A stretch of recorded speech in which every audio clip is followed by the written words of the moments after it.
Irish Fairy Tales, James Stephens, Part 1, The Story of Tuan Mac Carroll, Chapter 1. Finian, the abbot of Mouville, went southwards and eastwards in great haste. News had come to him in Donegal that there were yet people in his own province who believed in gods that he did not approve of, and the gods that we do not approve of are treated scurvily, even by saintly men. He was told of a powerful gentleman who observed neither saint's day nor Sunday. A powerful person, said Finian. All that, was the reply. We shall try this person's power, said Finian. He is reputed to be a wise and hardy man, said his informant. We shall test his wisdom and his hardihood. He is, the gossip whispered, he is a magician. I will magician him, cried Finian angrily. Where does that man live? He was informed, and he proceeded to that direction without delay. In no great time he came to the stronghold of the gentleman who followed ancient ways, and he demanded admittance in order that he might preach and prove the new god, and exorcise and terrify and banish even the memory of the old one, for to a god grown old time is as ruthless as to a beggarment grown old. But the Ulster gentleman refused Finian admittance. He barricaded his house, he shuttered his windows, and in a gloom of indignation and protest he continued the practices of 10,000 years, and would not hearken to Finian calling at the window or to time knocking at his door. But of those adversaries it was the first he redoubted. Finian loomed on him as a portent and a terror, but he had no fear of time. Indeed, he was the foster brother of time, and so disdainful of the bitter god that he did not even disdain him. He leapt over the scythe, he dodged under it, and the sole occasions on which time laughs is when he chances on Tuan, the son of Carroll, the son of Muirdac Redneck. Chapter 2. Now Finian could not abide that any person should resist both the gospel and himself, and he proceeded to force the stronghold by peaceful but powerful methods. He fasted on the gentleman, and he did so to such purpose that he was admitted to the house, for to an hospitable heart the idea that a stranger may expire on your doorstep from sheer famine cannot be tolerated. The gentleman, however, did not give in without a struggle. He thought that when Finian had grown sufficiently hungry he would lift the siege and take himself off to some place where he might get food. But he did not know Finian. The great abbot sat down on a spot just beyond the door, and composed himself to all that might follow from his action. He bent his gaze on the ground between his feet, and entered into a meditation from which he would only be released by admission or death. The first day passed quietly. Often the gentleman would send a servitor to spy if that deserter of the gods was still before his door, and each time the servant replied that he was still there. He will be gone in the morning, said the hopeful master. On the morrow the state of siege continued, and through that day the servants were sent many times to observe through spy holes. Go, he would say, and find out if the worshipper of new gods has taken himself away. But the servants returned each time with the same information. The new druid is still there, they said. All through that day no one could leave the stronghold. And the enforced seclusion wrought on the minds of the servants, while the cessation of all work banded them together in small groups that whispered and discussed and disputed. Then these groups would disperse to peep through the spy hole at the patient, immobile figure seated before the door, wrapped in a meditation that was timeless and unconcerned. They took fright at the spectacle, and once or twice a woman screamed hysterically, and was bundled away with a companion's hand clapped on her mouth, so that the ear of their master should not be affronted. He has his own troubles, they said. It is a combat of the gods that is taking place. So much for the women, but the men also were uneasy. They prowled up and down, tramping from the spy hole to the kitchen, and from the kitchen to the turreted roof. And from the roof they would look down on the motionless figure below, and speculate on many things, including the staunchness of man, the qualities of their master, and even the possibility that the new gods might be as powerful as the old. From these peepings and discussions they would return languid and discouraged. If, said one irritable guard, if we buzzed a spear at the persistent stranger, or if one slung at him with a jagged pebble. What? His master demanded wrathfully, is a spear to be thrown at an unarmed stranger? And from this house. And he soundly cuffed that indelicate servant. Be at peace all of you, he said, for hunger has a whip, and he will drive the stranger away in the night. The household retired to wretched beds. But for the master of the house there was no sleep. He marched his halls all night, going often to the spy hole to see if that shadow was still sitting in the shade, and pacing thence, tormented, preoccupied, refusing even the nose of his favorite dog as it pressed lovingly into his closed palm. On the morrow he gave in. The great door was swung wide, and two of his servants carried Finian into the house, for the saint could no longer walk or stand upright by reason of the hunger and exposure to which he had submitted.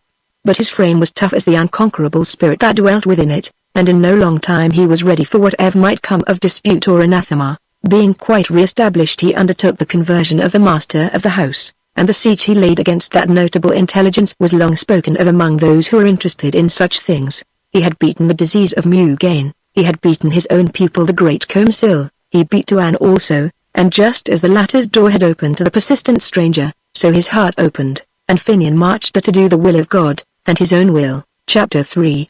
One day they were talking together about the majesty of God and his love, for although Tuan had now received much instruction on this subject, he yet needed more, and he laid as close a siege on Finian as Finian had before that laid on him. But man works outwardly and inwardly. After rest he has energy, after energy he needs repose, so, when we are given instruction for a time, we need instruction, and must receive it or the spirit faints and wisdom herself grows bitter. Therefore Finian said, "Tell me now about yourself, dear heart." But Tuan was avid of information about the true God. No, he said, "the past has nothing more of interest for me, and I do not wish anything to come between my soul and its instruction. Continue to teach me, dear friend and saintly father." "I will do that," Finian replied, "but I must first meditate deeply on you, and must know you well. Tell me your past, my beloved, for a man is his past, and is to be known by it." But Tuan pleaded, "Let the past be content with itself, for man needs forgetfulness as well as memory." "My son," said Finian, "all that has ever been done has been done for the glory of God, and to confess our good and evil deeds is part of instruction, for the soul must recall its acts and abide by them, or renounce them by confession and penitence.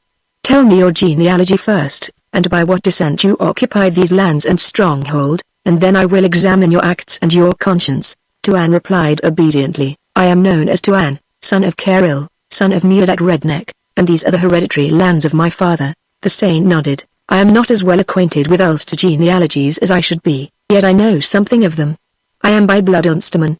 He continued. "Mine is a long pedigree," Tuan murmured. Finian received that information with respect and interest. "I also," he said, "have an honorable record." His host continued, "I am indeed Tuan, the son of Stan, the son of Sarah, who was brother to Partalan. But," said Finian in bewilderment, "there is an error here, for you have recited two different genealogies." "Different genealogies, indeed," replied Tuan thoughtfully, "but they are my genealogies." "I do not understand this," Finian declared roundly. "I'm now known as Tuan Mac Keril," the other replied, "but in the days of old I was known as Tuan Mac Stan, Mac Sarah, the brother of Partalan." The saint gasped. "That is my pedigree," Tuan said. "But," Finian objected in bewilderment, "Partalan came to Ireland not long after the flood." "I came with him," said Tuan mildly. The saint pushed his chair back hastily, and sat staring at his host, and as he stared the blood grew chill in his veins, and his hair crept along his scalp and stood on end. Chapter 4. But Finian was not one who remained long in bewilderment. He thought on the might of God, and he became that might, and was tranquil. He was one who loved God and Ireland, and to the person who could instruct him in these great themes he gave all the interest of his mind and the sympathy of his heart. "It is a wonder you tell me, my beloved," he said. "And now you must tell me more." "What must I tell?" asked Tuan resignedly. "Tell me of the beginning of time in Ireland, and of the bearing of Partalan, the son of Noah's son." "I have almost forgotten him," said Tuan. "A greatly bearded, greatly shouldered man he was. A man of sweet deeds and sweet ways." "Continue, my love," said Finian. "He came to Ireland in a ship. 24 men and 24 women came with him. But before that time no man had come to Ireland, and in the western parts of the world no human being lived or moved. As we drew on Ireland from the sea, the country seemed like an unending forest, far as the eye could reach, and in whatever direction, there were trees, and from these there came the unceasing singing of birds. Over all that land the sun shone warm and beautiful, so that to our sea-weary eyes, our wind-tormented ears, it seemed as if we were driving on paradise. We landed and we heard the rumble of water going gloomily through the darkness of the forest. Following the water we came to a glade where the sun shone and where the earth was warmed, and the Partalan rested with his 24 couples, and made a city and a livelihood. There were fish in the rivers of Era, there were animals in her covers. Wild and shy and monstrous creatures ranged in her plains and forests. Creatures that one could see through and walk through. Long we lived in ease, and we saw new animals grow, the bear, the wolf, the badger, the deer, and the boar. Partalan's people increased until from 24 couples there came 5,000 people, who lived in amity and contentment although they had no wits. They had no wits. Finian commented. They had no need of wits. Tuan said. I have heard that the firstborn were mindless, said Finian. Continue your story, my beloved. Then, sudden as a rising wind, between one night and a morning, there came a sickness that bloated the stomach and purpled the skin, and on the 7th day all of the race of Partalan were dead, save one man only. There always escapes one man, said Finian thoughtfully, and I am that man, his companion affirmed. Tuan shaded his brow with his hand, and he remembered backwards through incredible ages to the beginning of the world and the first days of Ara. And Finian, with his blood again running chill and his scalp crawling uneasily, stared backwards with him. Chapter 5. Telon, my love, Finian murmured. I was alone, said Tuan. I was so alone that my own shadow frightened me. I was so alone that the sound of a bird in flight, or the creaking of a dew-drenched bough, whipped me to cover as a rabbit is scared to his burrow. The creatures of the forest scented me and knew I was alone. They stole with silken pad behind my back and snarled when I faced them. The long, grey wolves with hanging tongues and staring eyes chased me to my cleft rock. There was no creature so weak but it might hunt me. There was no creature so timid but it might outface me. And so I lived for 2 tens of years and 2 years, until I knew all that a beast surmises and had forgotten all that a man had known. I could pad as gently as any, I could run as tirelessly. I could be invisible and patient as a wild cat crouching among leaves. I could smell danger in my sleep and leap at it with wakeful claws. I could bark and growl and clash with my teeth and tear with them. Telon, my beloved, said Finian, you shall rest in God, dear heart. At the end of that time, said Tuan, Nem the son of Agnemon came to Ireland with a fleet of 34 barks, and in each bark there were 30 couples of people. I have heard it, said Finian. My heart leapt for joy when I saw the great fleet rounding the land, and I followed them along scarped cliffs, leaping from rock to rock like a wild goat, while the ships tacked and swung seeking a harbor. There I stooped to drink at a pool, and I saw myself in the chill water. I saw that I was hairy and tufty and bristled as a savage boar, that I was lean as a stripped bush, that I was grayer than a badger, withered and wrinkled like an empty sack, naked as a fish, wretched as a starving crow in winter, and on my fingers and toes there were great curving claws, so that I looked like nothing that was known, like nothing that was animal or divine. And I sat by the pool weeping my loneliness and wildness and my stern old age, and I could do no more than cry and lament between the earth and the sky, while the beasts that tracked me listened from behind the trees, or crouched among bushes to stare at me from their drowsy covert. A storm arose, and when I looked again from my tall cliff I saw that great fleet rolling as in a giant's hand. At times they were pitched against the sky and staggered aloft, spinning gustily the like wind-blown leaves. Then they were hurled from these dizzy tops to the flat, moaning gulf, to the glassy, inky horror that swirled and whirled between 10 waves. At times a wave leapt howling under a ship, and with a buffet dashed it into air, and chased it upwards with thunder stroke on stroke, and followed again, close as a chasing wolf, trying with hammering on hammering to beat in the wide-wombed bottom and suck out the frightened lives through one black gape. A wave fell on a ship and sunk it down with a thrust, stern as though a whole sky had tumbled at it, and the bark did not cease to go down until it crashed and sank in the sand at the bottom of the sea. The night came, and with it 1,000 darknesses fell from the screeching sky. Not a round-eyed creature of the night might pierce an inch of that multiplied gloom. Not a creature dared creep or stand. For a great wind strode the world, lashing its league-long whips in cracks of thunder, and singing to itself, now in a world-wide yell, now in a near-dizzying hum and buzz, or with a long snarl and whine it hovered over the world searching for life to destroy, and at times, from the moaning and yelping blackness of the sea, there came a sound thin-drawn as from millions of miles away, distinct as though uttered in the ear like a whisper of confidence, and I knew that a drowning man was calling on his God as he thrashed and was battered into silence, and that a blue-lipped woman was calling on her man as her hair whipped round her brows and she whirled about like a top. Around me the trees were dragged from earth with dying groans, they leapt into the air and flew like birds. Great waves whizzed from the sea, spinning across the cliffs and hurtling to the earth in monstrous clots of foam. The very rocks came trundling and sidling and grinding among the trees, and in that rage, and in that horror of blackness I fell asleep, or I was beaten into slumber. Chapter 6. There I dreamed, and I saw myself changing into a stag in dream, and I felt in dream the beating of a new heart within me, and in dream I arched my neck and braced my powerful limbs. I awoke from the dream, and I was that which I had dreamed. I stood a while stamping upon a rock, with my bristling head swung high, breathing through wide nostrils all the savour of the world. For I had come marvellously from decrepitude to strength. I had writhed from the bonds of age and was young again. I smelled the turf and knew for the first time how sweet that smelled. And like lightning my moving nose sniffed all things to my heart and separated them into knowledge. Long I stood there, ringing my iron hoof on stone, and learning all things through my nose. Each breeze that came from the right hand or the left brought me a tale. A wind carried me the tang of wolf, and against that smell I stared and stamped. And on a wind there came the scent of my own kind, and at that I bellowed. Oh, loud and clear and sweet was the voice of the great stag. With what ease my lovely note went lilting. With what joy I heard the answering call.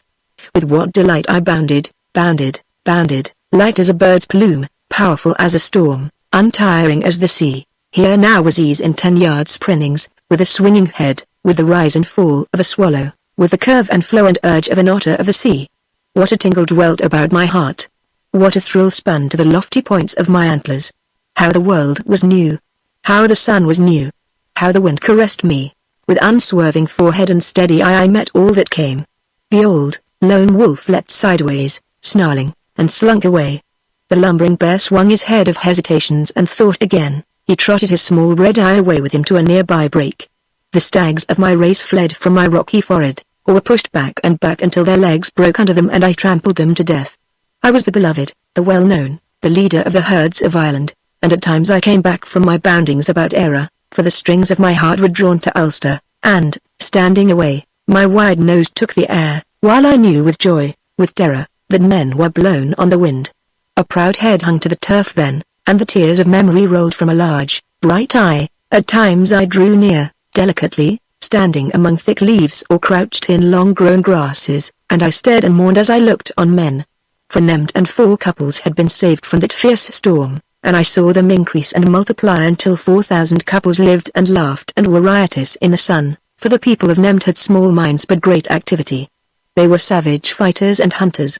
But one time I came, drawn by that intolerable anguish of memory, and all these people were gone. The place that knew them was silent. In the land where they had moved there was nothing of them but their bones that glinted in the sun. Old age came on me there. Among these bones weariness crept into my limbs. My head grew heavy, my eyes dim, my knees jerked and trembled, and though the wolves dared chase me, I went again to the cave that had been my home when I was an old man. One day I stole from the cave to snatch a mouthful of grass, for I was closely besieged by wolves. They made their rush, and I barely escaped from them. They sat beyond the cave staring at me. I knew their tongue. I knew all that they said to each other, and all that they said to me. But there was yet a thud left in my forehead, a deadly trample in my hoof.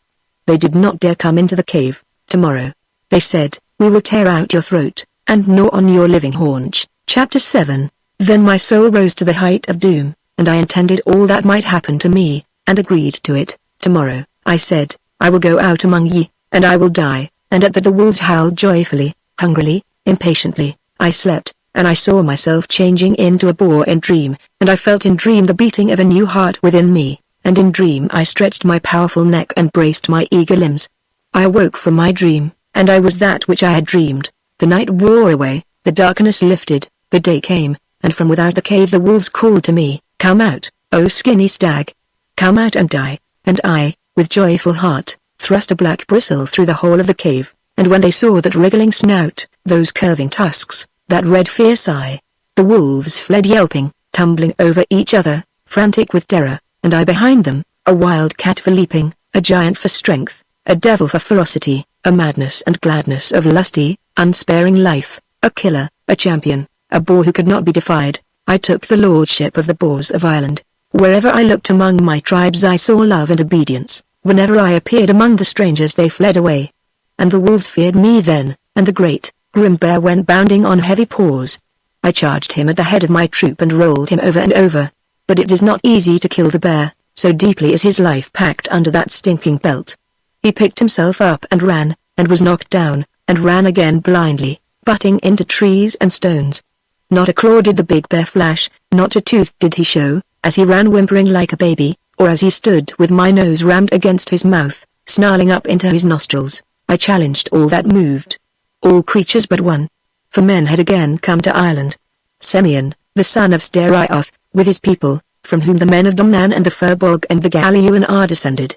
These I did not chase, and when they chased me I fled. Often I would go, drawn by my memoried heart, to look at them as they moved among their fields, and I spoke to my mind in bitterness. When the people of Partilan were gathered in council my voice was heard. It was sweet to all who heard it, and the words I spoke were wise.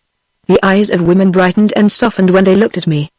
They love to hear him when he sang, who now wanders in the forest with a tusky herd. Chapter 8. Old age again overtook me. Weariness stole into my limbs, and anguish dozed into my mind. I went to my Ulster cave and dreamed my dream, and I changed into a hawk. I left the ground. The sweet air was my kingdom, and my bright eye stared on 100 miles.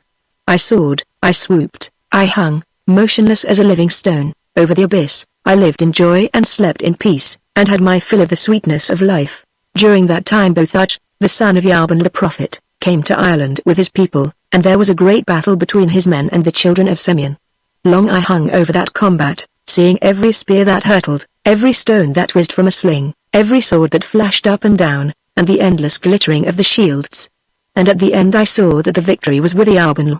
And from his people the Tuatha and the An came, although their origin is forgotten, and learned people, because of their excellent wisdom and intelligence, say that they came from heaven. These are the people of Faerie. All these are the gods. For long, long years I was a hawk. I knew every hill and stream, every field and glen of Ireland. I knew the shape of cliffs and coasts, and how all places looked under the sun or moon. And I was still a hawk when the sons of Mil drove the Tuatha De Danann under the ground, and held Ireland against arms or wizardry, and this was the coming of men and the beginning of genealogies. Then I grew old, and in my Ulster cave close to the sea I dreamed my dream, and in it I became a salmon. The green tides of ocean rose over me and my dream, so that I drowned in the sea and did not die, for I awoke in deep waters, and I was that which I dreamed. I had been a man, a stag, a boar, a bird, and now I was a fish. In all my changes I had joy and fullness of life. But in the water joy lay deeper, life pulsed deeper. For on land or air there is always something excessive and hindering, as arms that swing at the sides of a man, and which the mind must remember. The stag has legs to be tucked away for sleep, and untucked for movement, and the bird has wings that must be folded and pecked and cared for. But the fish has but one piece from his nose to his tail. He is complete, single and unencumbered. He turns in one turn, and goes up and down and round in one sole movement. How I flew through the soft element, how I joyed in the country where there is no harshness, in the element which upholds and gives way, which caresses and lets go, and will not let you fall. For man may stumble in a furrow, the stag tumble from a cliff, the hawk, wing-weary and beaten, with darkness around him and the storm behind, may dash his brains against a tree.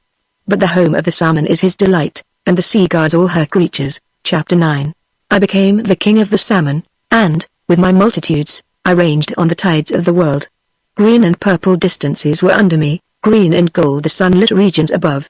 In these latitudes I moved through a world of amber, myself amber and gold, in those others, in a sparkle of lucent blue, I curved, lit like a living jewel, and in these again, through dusks of ebony all mazed with silver, I shot and shone, the wonder of the sea. I saw the monsters of the uttermost ocean go heaving by, and the long lithe brutes that are toothed to their tails, and below, where gloom dipped down on gloom, vast, livid tangles that coiled and uncoiled, and lapsed down steeps and hells of the sea where even the salmon could not go. I knew the sea.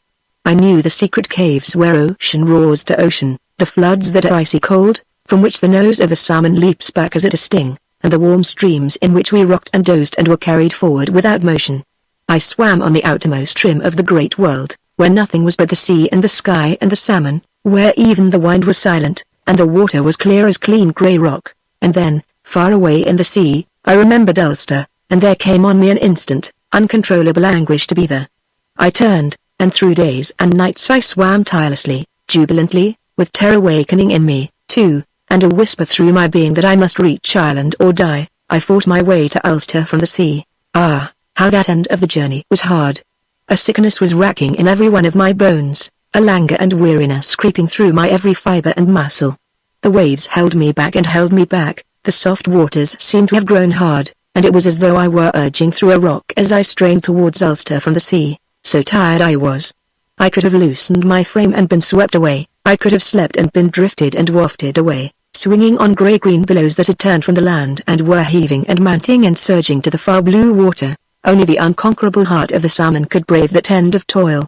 The sound of the rivers of Ireland racing down to the sea came to me in the last numb effort. The love of Ireland bore me up. The gods of the rivers trod to me in the white-curled breakers, so that I left the sea at long, long last, and I lay in sweet water in the curve of a granite rock, exhausted, 3 parts dead, triumphant. Chapter 10.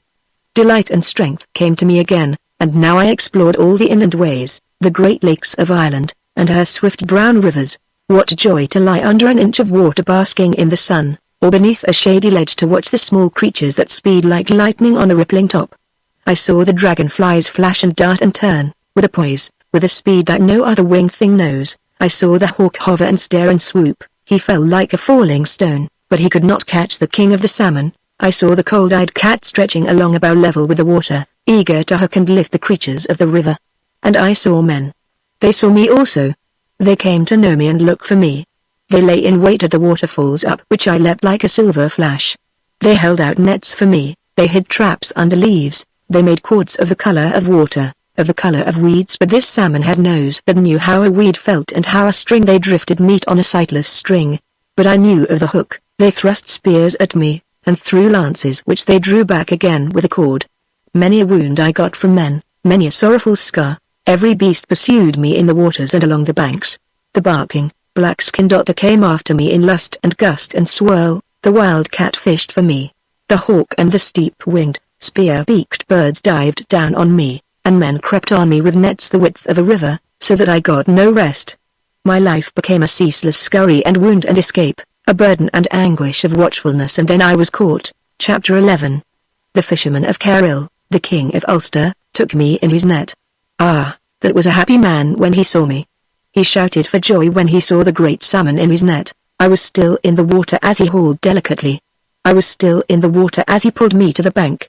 My nose touched air and spun from it as from fire, and I dived with all my might against the bottom of the net, holding it to the water, loving it, mad with terror that I must quit that loveliness. But the net held and I came up.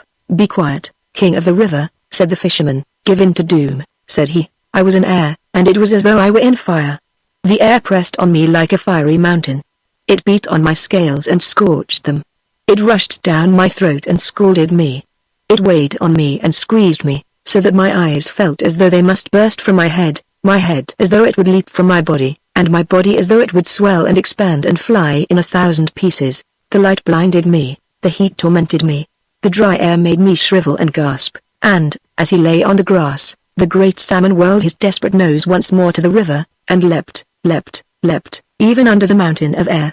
He could leap upwards, but not forwards, and yet he leapt, for in each eyes he could see the twinkling waves, the rippling and curling waters. "Be at ease, O king," said the fisherman. "Be at rest, my beloved. Let go the stream. Let the oozy marge be forgotten, and the sandy bed where the shades dance all in green and gloom, and the brown flood sings along." And as he carried me to the palace he sang a song of the river, and a song of doom, and a song in praise of the king of the waters. When the king's wife saw me she desired me. I was put over a fire and roasted, and she ate me. And when time passed she gave birth to me, and I was her son and the son of Carrill the king. I remember warmth and darkness and movement and unseen sounds. All that happened I remember, from the time I was on the gridiron until the time I was born. I forget nothing of these things. "And now," said Finian, "you will be born again, for I shall baptize you into the family of the living God."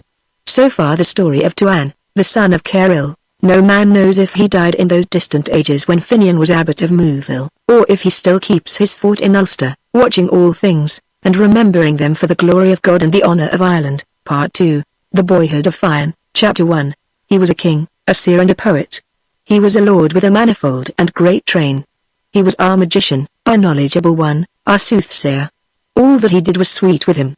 And, however ye deem my testimony of Fian excessive, and, although ye hold my praising overstrained, nevertheless, and by the king that is above me, he was 3 times better than all I say. St. Patrick. Fian, pronounce Fune to rhyme with June, got his first training among women. There is no wonder in that, for it is the pup's mother teaches it to fight, and women know that fighting is a necessary art although men pretend there are others that are better. These were the women druids, Bovmol and Leoluicra. It will be wondered why his own mother did not train him in the first natural savageries of existence, but she could not do it. She could not keep him with her for dread of the clan Morna. The sons of Morna had been fighting and intriguing for a long time to oust her husband, Uail, from the captaincy of the Fianna of Ireland, and they had ousted him at last by killing him. It was the only way they could get rid of such a man, but it was not an easy way, for what Fian's father did not know in arms could not be taught to him even by Morna. Still, the hound that can wait will catch a hare at last, and even Manan sleeps. Fian's mother was beautiful, long-haired Muon, so she is always referred to. She was the daughter of Taig, the son of Nuada from Faerie, and her mother was Ethelyn. That is, her brother was Luke the Long Hand himself, and with a god, and such a god, for brother we may marvel that she could have been in dread of Morna or his sons, or of anyone.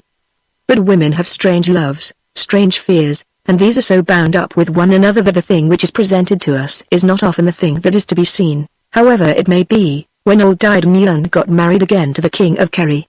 She gave the child to Bovmol and Leoluica to rear, and we may be sure that she gave injunctions with him, and many of them. The youngster was brought to the woods of Sleeve Bloom and was nursed there in secret. It is likely the women were fond of him, for other than Fian there was no life about them. He would be their life, and their eyes may have seemed as twin benedictions resting on the small fair head. He was fair-haired, and it was for his fairness that he was afterwards called Fian, but at this period he was known as Daemon. They saw the food they put into his little frame reproduce itself lengthways and sideways in tough inches, and in springs and energies that crawled at first, and then toddled, and then ran. He had birds for playmates, but all the creatures that live in a wood must have been his comrades. There would have been for little Fian long hours of lonely sunshine, when the world seemed just sunshine and a sky. There would have been hours as long, when existence passed like a shade among shadows, in the multitudinous tappings of rain that dripped from leaf to leaf in the wood, and slipped so to the ground.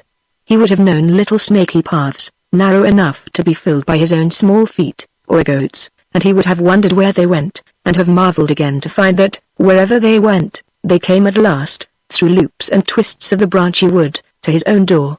He may have thought of his own door as the beginning and end of the world, whence all things went, and whither all things came.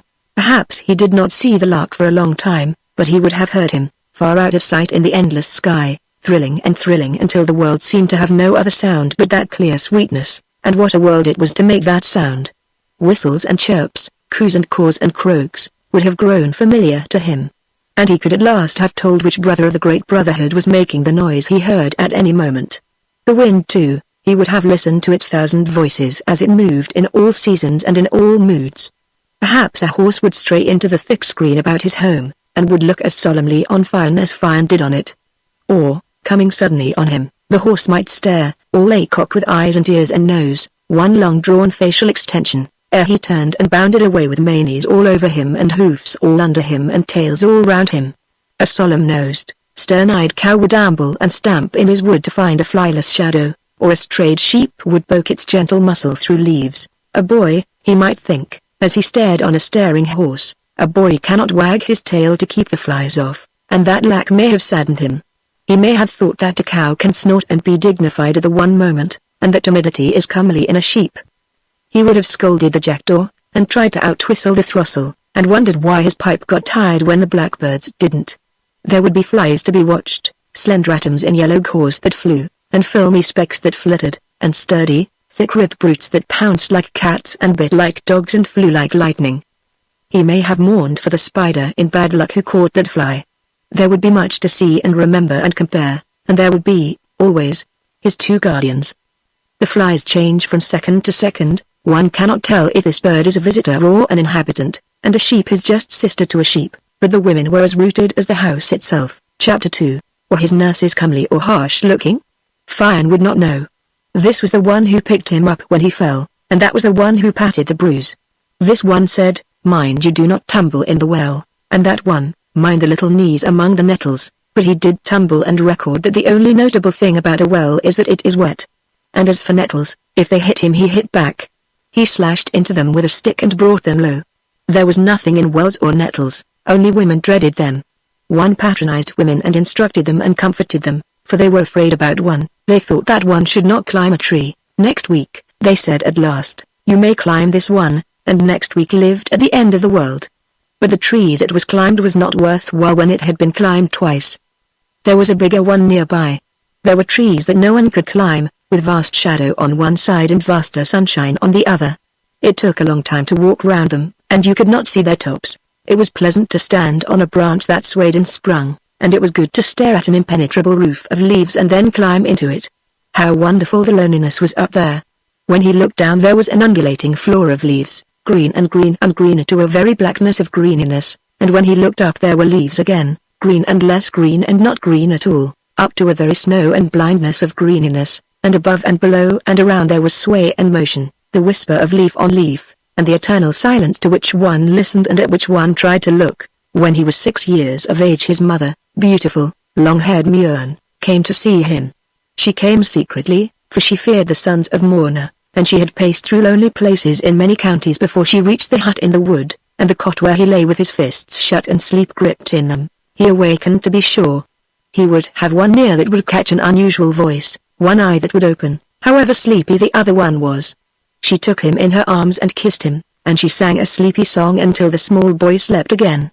We may be sure that the eye that could stay open stayed open that night as long as it could, and that the one ear listened to the sleepy song until the song got too low to be heard, until it was too tender to be felt vibrating along those soft arms, until Fian was asleep again, with a new picture in his little head and a new notion to ponder on. The mother of himself. His own mother, but when he awakened she was gone. She was going back secretly, in dread of the sons of Morna, slipping through gloomy woods, keeping away from habitations, getting by desolate and lonely ways to her lord in Kerry. Perhaps it was he that was afraid of the sons of Morna, and perhaps she loved him. Chapter 3. The women druids, his guardians, belonged to his father's people. Bovmol was Uael's sister, and, consequently, Fian's aunt. Only such a blood tie could have bound them to the clan Baskn, for it is not easy, having moved in the world of court and camp, to go hide with a baby in a wood, and to live, as they must have lived, in terror. What stories they would have told the child of the sons of Morna. Of Morna himself, the huge-shouldered, stern-eyed, violent connectman, and of his son's young Golmore Mac Morna in particular, as huge-shouldered as his father, as fierce in the onset, but merry-eyed when the other was grim, and bubbling with a laughter that made men forgive even his butcheries. Of Con Mal Mac Morna his brother, gruff as a badger, bearded like a boar, bald as a crow, and with a tongue that could manage an insult where another man would not find even a stammer. His boast was that when he saw an open door he went into it, and when he saw a closed door he went into it. When he saw a peaceful man he insulted him, and when he met a man who was not peaceful he insulted him. There was Garrod Diouf Mac Morna, and Savage Artog, who cared as little for their own skins as they did for the next man's, and Garra must have been rough indeed to have earned in that clan the name of the rough Mac Morna. There were others, wild connectmen all, as untamable, as unaccountable as their own wonderful countryside. Fian would have heard much of them, and it is likely that he practiced on a nettle at taking the head off Gol, and that he hunted a sheep from cover in the implacable manner he intended later on for Conan the Swearer.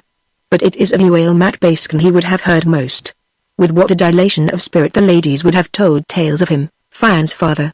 How their voices would have become a chant as feat was added to feat, glory piled on glory. The most famous of men and the most beautiful. The hardest fighter, the easiest giver, the kingly champion, the chief of the Fian and Irin. Tales of how he had been waylaid and got free, of how he had been generous and got free, of how he had been angry and went marching with the speed of an eagle in the direct onfall of a storm, while in front and at the sides, angled from the prow of his terrific advance, were fleeing multitudes who did not dare to wait and scarce had time to run. And of how at last, when the time came to quell him, nothing less than the whole might of Ireland was sufficient for that great downfall. We may be sure that on these adventures Fian was with his father, going step for step with the long-striding hero, and heartening him mightily. Chapter 4. He was given good training by the women in running and leaping and swimming. One of them would take a thorn switch in her hand, and Fian would take a thorn switch in his hand, and each would try to strike the other running round a tree. You had to go fast to keep away from the switch behind, and a small boy feels a switch. Fian would run his best to get away from that prickly stinger, but how he would run when it was his turn to deal the strokes, with reason too, for his nurses had suddenly grown implacable. They pursued him with a savagery which he could not distinguish from hatred, and they swished him well whenever they got the chance. Fian learned to run. After a while he could buzz around a tree like a maddened fly, and oh, the joy, when he felt himself drawing from the switch and gaining from behind on its bearer. How he strained and panted to catch on that pursuing person and pursue her and get his own switch into action. He learned to jump by chasing hares in a bumpy field. Up went the hare and up went Fian, and away with the two of them, hopping and popping across the field. If the hare turned while Fian was after her it was switch for Fian, so that in a while it did not matter to Fian which way the hare jumped for he could jump that way too. Long ways, sideways or boreways, Fian hopped where the hare hopped, and at last he was the owner of a hop that any hare would give an ear for. He was taught to swim, and it may be that his heart sank when he fronted the lesson. The water was cold. It was deep. One could see the bottom, leagues below, millions of miles below. A small boy might shiver as he stared into that wink and wink of brown pebbles and murder. And these implacable women threw him in. Perhaps he would not go in at first. He may have smiled at them, and coaxed, and hung back. It was a leg and an arm grip then, a swing for Fionn, and out and away with him, plop and flop for him, down into chill deep death for him, and up with a splutter, with a sob, with a grasp at everything that caught nothing, with a wild flurry, with a raging despair, with a bubble and snort as he was hauled again down, and down, and down, and found as suddenly that he had been hauled out. Fionn learned to swim until he could pop into the water like an otter and slide through it like an eel. He used to try to chase a fish the way he chased hares in a bumpy field, but there are terrible spurts in a fish. It may be that a fish cannot hop, but he gets there in a flash, and he isn't there in another. Up or down, sideways or endways, it is all one to a fish. He goes and is gone. He twists this way and disappears the other way. He is over you when he ought to be under you, and he is biting your toe when you thought you were biting his tail. You cannot catch a fish by swimming, but you can try, and Fionn tried. He got a grudging commendation from the terrible women when he was able to slip noiselessly in the tide, swim underwater to where a wild duck was floating and grip it by the leg. "Quack," said the duck, and he disappeared before he had time to get the ick out of him. So the time went, and Fionn grew long and straight and tough like a sapling, limber as a willow, and with the flirt and spring of a young bird. One of the ladies may have said, "He is shaping very well, my dear," and the other replied, as is the morose privilege of an aunt, "He will never be as good as his father." But their hearts must have overflowed in the night, in the silence, in the darkness, when they thought of the living swiftness they had fashioned, and that dear fair head. Chapter 5. One day his guardians were agitated. They held confabulations at which Fionn was not permitted to assist. A man who passed by in the morning had spoken to them. They fed the man, and during his feeding Fionn had been shooed from the door as if he were a chicken. When the stranger took his road, the women went with him a short distance. As they passed, the man lifted a hand and bent a knee to Fionn. "My soul to you, young master," he said, and as he said it, Fionn knew that he could have the man's soul, or his boots, or his feet, or anything that belonged to him. When the women returned they were mysterious and whispery. They chased Fionn into the house, and when they got him in they chased him out again. They chased each other around the house for another whisper. They calculated things by the shape of clouds, by lengths of shadows, by the flight of birds, by two flies racing on a flat stone, by throwing bones over their left shoulders, and by every kind of trick and game and chance that you could put a mind to. They told Fionn he must sleep in a tree that night, and they put him under bonds not to sing or whistle or cough or sneeze until the morning. Fionn did sneeze. He never sneezed so much in his life. He sat up in his tree and nearly sneezed himself out of it. Flies got up his nose, 2 at a time, 1 up each nose, and his head nearly fell off the way he sneezed. "You are doing that on purpose," said a savage whisper from the foot of the tree. But Fionn was not doing it on purpose. He tucked himself into a fork the way he had been taught, and he passed the crawliest, tickliest night he had ever known. After a while he did not want to sneeze, he wanted to scream, and in particular he wanted to come down from the tree. But he did not scream, nor did he leave the tree. His word was passed, and he stayed in his tree as silent as a mouse and as watchful, until he fell out of it. In the morning a band of traveling poets were passing, and the women handed Fionn over to them. This time they could not prevent him overhearing, "The sons of Morna," they said, and Fionn's heart might have swelled with rage, but that it was already swollen with adventure. And also the expected was happening. Behind every hour of their day and every moment of their lives lay the sons of Morna. Fionn had run after them as deer, he jumped after them as hares, he dived after them as fish. They lived in the house with him. They sat at the table and ate his meat. One dreamed of them, and they were expected in the morning as the sun is. They knew only too well that the son of Uael was living, and they knew that their own sons would know no ease while that son lived, for they believed in those days that like breeds like, and that the son of Uael would be Uael with additions. His guardians knew that their hiding place must at last be discovered, and that, when it was found, the sons of Morna would come. They had no doubt of that, and every action of their lives was based on that certainty. For no secret can remain secret. Some broken soldier tramping home to his people will find it out. A herd seeking his strayed cattle or a band of traveling musicians will get the wind of it. How many people will move through even the remotest wood in a year? The crows will tell a secret if no one else does, and under a bush, behind a clump of bracken, what eyes may there not be? But if your secret is legged like a young goat, if it is tongued like a wolf, one can hide a baby, but you cannot hide a boy. He will rove unless you tie him to a post, and he will whistle then. The sons of Morna came, but there were only 2 grim women living in a lonely hut to greet them. We may be sure they were well greeted. One can imagine Cole's merry stare taking in all that could be seen, Con's grim eye raking the women's faces while his tongue raked them again, the rough Morna shouldering here and there in the house and about it, with maybe a hatchet in his hand, and Artog coursing further afield and vowing that if the cub was there he would find him. Chapter 6, but Fian was gone. He was away, bound with his band of poets for the Galties. It is likely they were junior poets come to the end of a year's training, and returning to their own province to see again the people at home, and to be wondered at and exclaimed at as they exhibited bits of the knowledge which they had brought from the great schools. They would know tags of rhyme and tricks about learning which Fian would hear of, and now and again, as they rested in a glade or by the brink of a river, they might try their lessons over. They might even refer to the ogham ones on which the first words of their tasks and the opening lines of poems were cut, and it is likely that, being new to these things, they would talk of them to a youngster, and, thinking that his wits could be no better than their own, they might have explained to him how ogham was written. But it is far more likely that his women guardians had already started him at those lessons. Still this band of young bards would have been of infinite interest to Fian, not on account of what they had learned, but because of what they knew.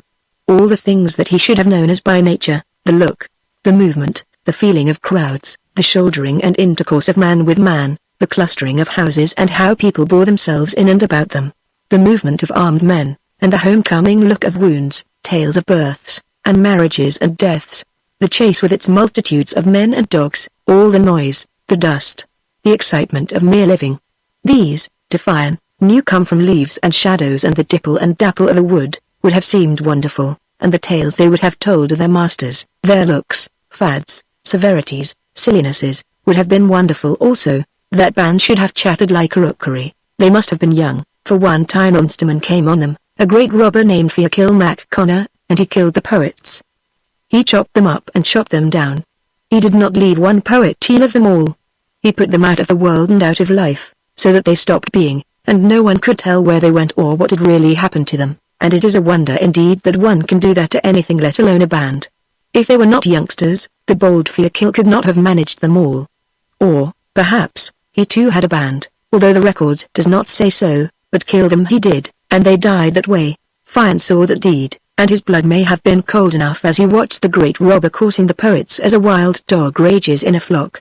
And when his turn came, when they were all dead, and the grim, red-handed man trod at him, Fian may have shivered, but he would have shown his teeth and laid roundly on the monster with his hands. Perhaps he did that, and perhaps for that he was spared. Who are you? Roared the staring black mouth with a red tongue squirming in it like a frisky fish. The son of Uael, son of Baskin, quoth hardy Fian.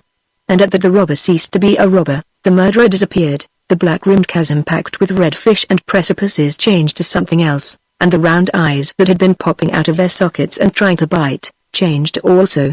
There remained a laughing and crying and loving servant who wanted to tie himself into knots if that would please the son of his great captain. Fian went home on the robber's shoulder, and the robber gave great snorts and made great jumps and behaved like a first-rate horse. For this same Fearkill was the husband of Bovmol, Fian's aunt. He had taken to the wilds when Clan Baskin was broken, and he was at war with a world that had dared to kill his chief. Chapter 7, A New Life for Fian in the robber's den that was hidden in a vast cold marsh, a tricky place that would be, with sudden exits and even suddener entrances, and with damp, winding, spidery places to hoard treasure in, or to hide oneself in. If the robber was a solitary he would, for lack of someone else, have talked greatly to Fian. He would have shown his weapons and demonstrated how he used them, and with what slash he chipped his victim, and with what slice he chopped him. He would have told why a slash was enough for this man and why that man should be sliced. All men are masters when one is young, and Fian would have found knowledge here also. He would have seen Fearkill's great spear that had 30 rivets of Arabian gold in its socket, and that had to be kept wrapped up and tied down so that it would not kill people out of mere spitefulness. It had come from Fairy, out of the she of Alan Macmidna, and it would be brought back again later on between the same man's shoulder blades. What tales the man could tell a boy, and what questions a boy could ask him. He would have known 1,000 tricks, and because our instinct is to teach, and because no man can keep a trick from a boy, he would show them to Fian. There was the marsh too, a whole new life to be learned, a complicated, mysterious, dank, slippery, weedy, treacherous life, but with its own beauty and an allurement that could grow on one. so that you could forget the solid world and love only that which quaked and gurgled. In this place you may swim. By this sign and this you will know if it is safe to do so, said Fiakil Mac Connor, but in this place, with this sign on it and that, you must not venture a toe. But where Fian would venture his toes his ears would follow. There are coiling weeds down there, the robber counselled him. There are thin, tough, snaky binders that will trip you and grip you, that will pull you and will not let you go again until you are drowned, until you are swaying and swinging away below, with outstretched arms, with outstretched legs, with a face all stares and smiles and jockeyings, gripped in those leathery arms, until there is no more to be gripped of you even by them. Watch these and this and that, Fian would have been told, and always swim with a knife in your teeth. He lived there until his guardians found out where he was and came after him. Fiakil gave him up to them, and he was brought home again to the woods of Sleeve Bloom, but he had gathered great knowledge and new supplenesses. The sons of Morna left him alone for a long time. Having made their essay they grew careless. Let him be, they said. He will come to us when the time comes. But it is likely too that they had their own means of getting information about him. How he shaped. What muscles he had. And did he spring clean from the mark or had he to get off with a push? Fian stayed with his guardians and hunted for them. He could run a deer down and haul it home by the reluctant skull.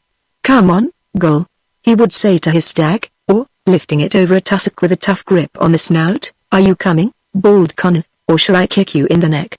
The time must have been nigh when he would think of taking the world itself by the nose, to haul it over tussocks and drag it into his pen, for he was of the breed in whom mastery is born, and who are good masters. But reports of his prowess were getting abroad. Clan Morna began to stretch itself uneasily, and, one day, his guardians sent him on his travels. It is best for you to leave us now, they said to the tall stripling, for the sons of Morna are watching again to kill you. The woods at that may have seemed haunted. A stone might sling at one from a treetop, but from which tree of 1,000 trees did it come? An arrow buzzing by one's ear would slide into the ground and quiver there silently, menacingly, hinting of the brothers it had left in the quiver behind, to the right? To the left? How many brothers? In how many quivers? Fian was a woodsman, but he had only 2 eyes to look with, 1 set of feet to carry him in one sole direction. But when he was looking to the front, what, or how many watts, could be staring at him from the back? He might face in this direction, away from, or towards a smile on a hidden face and a finger on a string. A lance might slide at him from this bush or from the one yonder. In the night he might have fought them, his ears against theirs, his noiseless feet against their lurking ones, his knowledge of the wood against their legion, but during the day he had no chance. Fian went to seek his fortune, to match himself against all that might happen, and to carve a name for himself that will live while time has an ear and knows an Irishman. Chapter 8. Fian went away, and now he was alone. But he was as fitted for loneliness as the crane is that haunts the solitudes and bleak wastes of the sea, for the man with a thought has a comrade, and Fian's mind worked as fleetly as his body did. To be alone was no trouble to him who, however surrounded, was to be lonely his life long, for this will be said of Fian when all is said, that all that came to him went from him, and that happiness was never his companion for more than a moment. But he was not now looking for loneliness. He was seeking the instruction of a crowd, and therefore when he met a crowd he went into it. His eyes were skilled to observe in the moving dusk and dapple of green woods. They were trained to pick out of shadows birds that were themselves dun-colored shades, and to see among trees the animals that are colored like the bark of trees. The hare crouching in the fronds was visible to him, and the fish that swayed invisibly in the sway and flicker of a green bank. He would see all that was to be seen, and he would see all that is passed by the eye that is half blind from use and wont. At Moy Life he came on lads swimming in a pool, and, as he looked on them sporting in the flush tide, he thought that the tricks they performed were not hard for him, and that he could have shown them new ones. Boys must know what another boy can do, and they will match themselves against everything. They did their best under these observing eyes, and it was not long until he was invited to compete with them and show his mettle. Such an invitation is a challenge. It is almost, among boys, a declaration of war. But Fian was so far beyond them in swimming that even the word master did not apply to that superiority. While he was swimming one remarked, "He is fair and well-shaped," and thereafter he was called Fian or the Fair One. His name came from boys, and will, perhaps, be preserved by them. He stayed with these lads for some time, and it may be that they idolized him at first, for it is the way with boys to be astounded and enraptured by feats, but in the end, and that was inevitable, they grew jealous of the stranger. Those who had been the champions before he came would marshal each other, and, by social pressure, would muster all the others against him. so that in the end not a friendly eye was turned on Fian in that assembly. For not only did he beat them at swimming, he beat their best at running and jumping, and when the sport degenerated into violence, as it was bound to, the roughness of Fian would be 10 times as rough as the roughness of the roughest rough they could put forward. Bravery is pride when one is young, and Fian was proud. There must have been anger in his mind as he went away leaving that lake behind him, and those snarling and scowling boys, but there would have been disappointment also, for his desire at this time should have been towards friendliness. He went thence to Lochlan and took service with the king of Fintray. That kingdom may have been thus called from Fian himself and would have been known by another name when he arrived there. He hunted for the king of Fintray, and it soon grew evident that there was no hunter in his service to equal Fian. More, there was no hunter of them all who even distantly approached him in excellence. The others ran after deer, using the speed of their legs, the noses of their dogs and 1,000 well-worn tricks to bring them within reach, and, often enough, the animal escaped them. But the deer that Fian got the track of did not get away, and it seemed even that the animals sought him, so many did he catch. The king marveled at the stories that were told of this new hunter, but as kings are greater than other people so they are more curious, and, being on the plane of excellence, they must see all that is excellently told of. The king wished to see him, and Fian must have wondered what the king thought as that gracious lord looked on him. Whatever was thought, what the king said was as direct in utterance as it was in observation. If Uail the son of Bascan has a son, said the king, you would surely be that son. We are not told if the king of Fintray said anything more, but we know that Fian left his service soon afterwards. He went southwards and was next in the employment of the king of Kerry, the same lord who had married his own mother. In that service he came to such consideration that we hear of him as playing a match of chess with the king, and by this game we know that he was still a boy in his mind however mightily his limbs were spreading. Able as he was in sports and huntings, he was yet too young to be politic, but he remained impolitic to the end of his days, for whatever he was able to do he would do, no matter who was offended thereat, and whatever he was not able to do he would do also. That was Fian. Once, as they rested on a chase, a debate arose among the Fianafin as to what was the finest music in the world. Tell us that, said Fian turning to Oisin, pronounced Ashin. The cuckoo calling from the tree that is highest in the hedge, cried his merry son. A good sound, said Fian. And you, Oscar, he asked, what is to your mind the finest of music? The top of music is the ring of a spear on a shield, cried the stout lad. It is a good sound, said Fian. And the other champions told their delight, the bellowing of a stag across water, the baying of a tuneful pack heard in the distance, the song of a lark, the laugh of a gleeful girl, or the whisper of a moved one. They are good sounds all, said Fian. Tell us, chief, one ventured, what you think. The music of what happens, said great Fian, that is the finest music in the world. He loved what happened, and would not evade it by the swerve of a hair, so on this occasion what was occurring he would have occur, although a king was his rival and his master. It may be that his mother was watching the match and that he could not but exhibit his skill before her. He committed the enormity of winning 7 games in succession from the king himself. It is seldom indeed that a subject can beat a king at chess, and this monarch was properly amazed. Who are you at all?